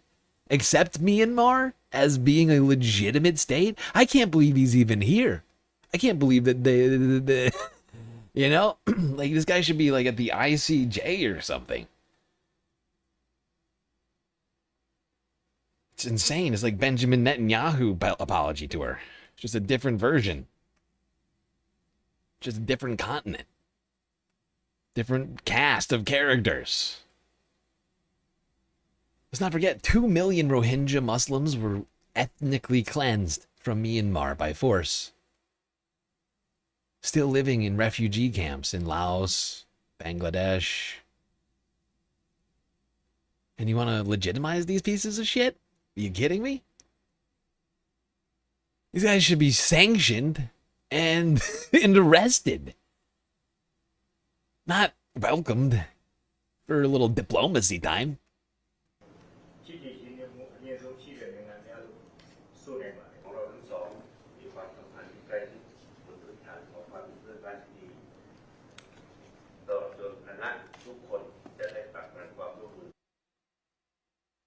There you have it. Final clip of the night coming up. Great job to all of you Space Fams for making it this far. I'm afraid we don't end with anything more optimistic or cheery. Nope, we're just going up to Japan to talk about a different war crime from about 80 years ago.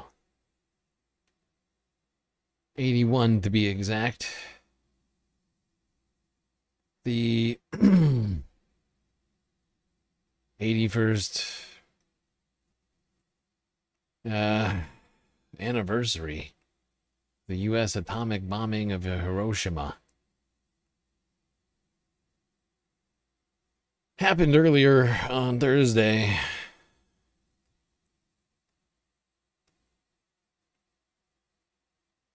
And this is how we're going to end the show.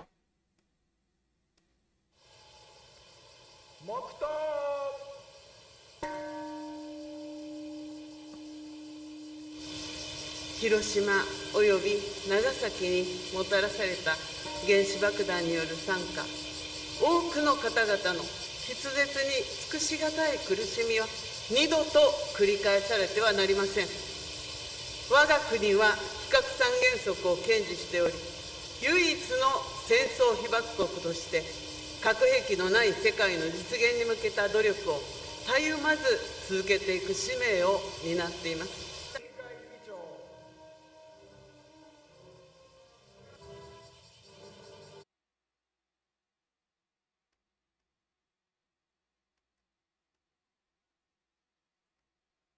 Yep.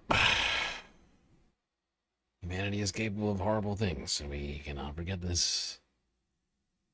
That's why we have to fight back against humanity's worst impulses. At all times. We must somehow be more vigilant than the fascists.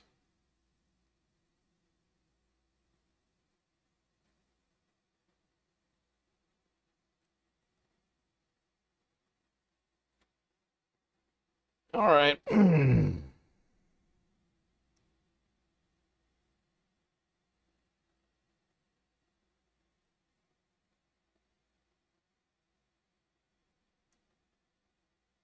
Well, that was our Thursday show. Slightly short. 7 hours. I kept it shorter tonight, list-wise. I wasn't sure how long it would take for me to go over the Tennessee election. It happened. It happened a little faster than I thought. So, we're out of content a little early, but suffice to say, there will be more shows. The weekend is upon us.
Well, we got through another stream.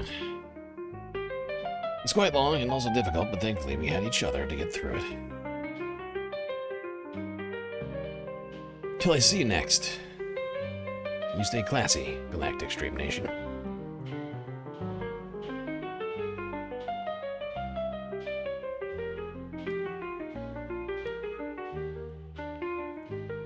Can't forget this.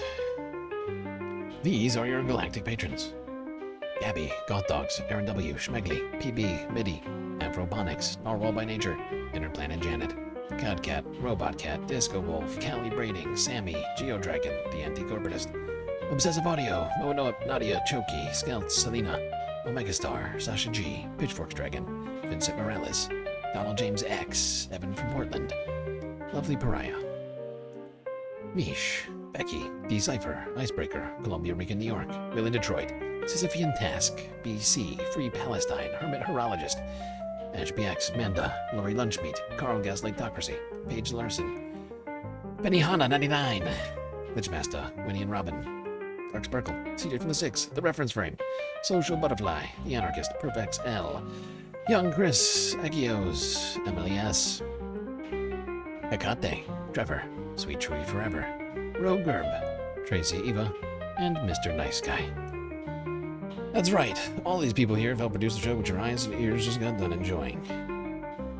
You can too, for just a few US dollars a month on Patreon.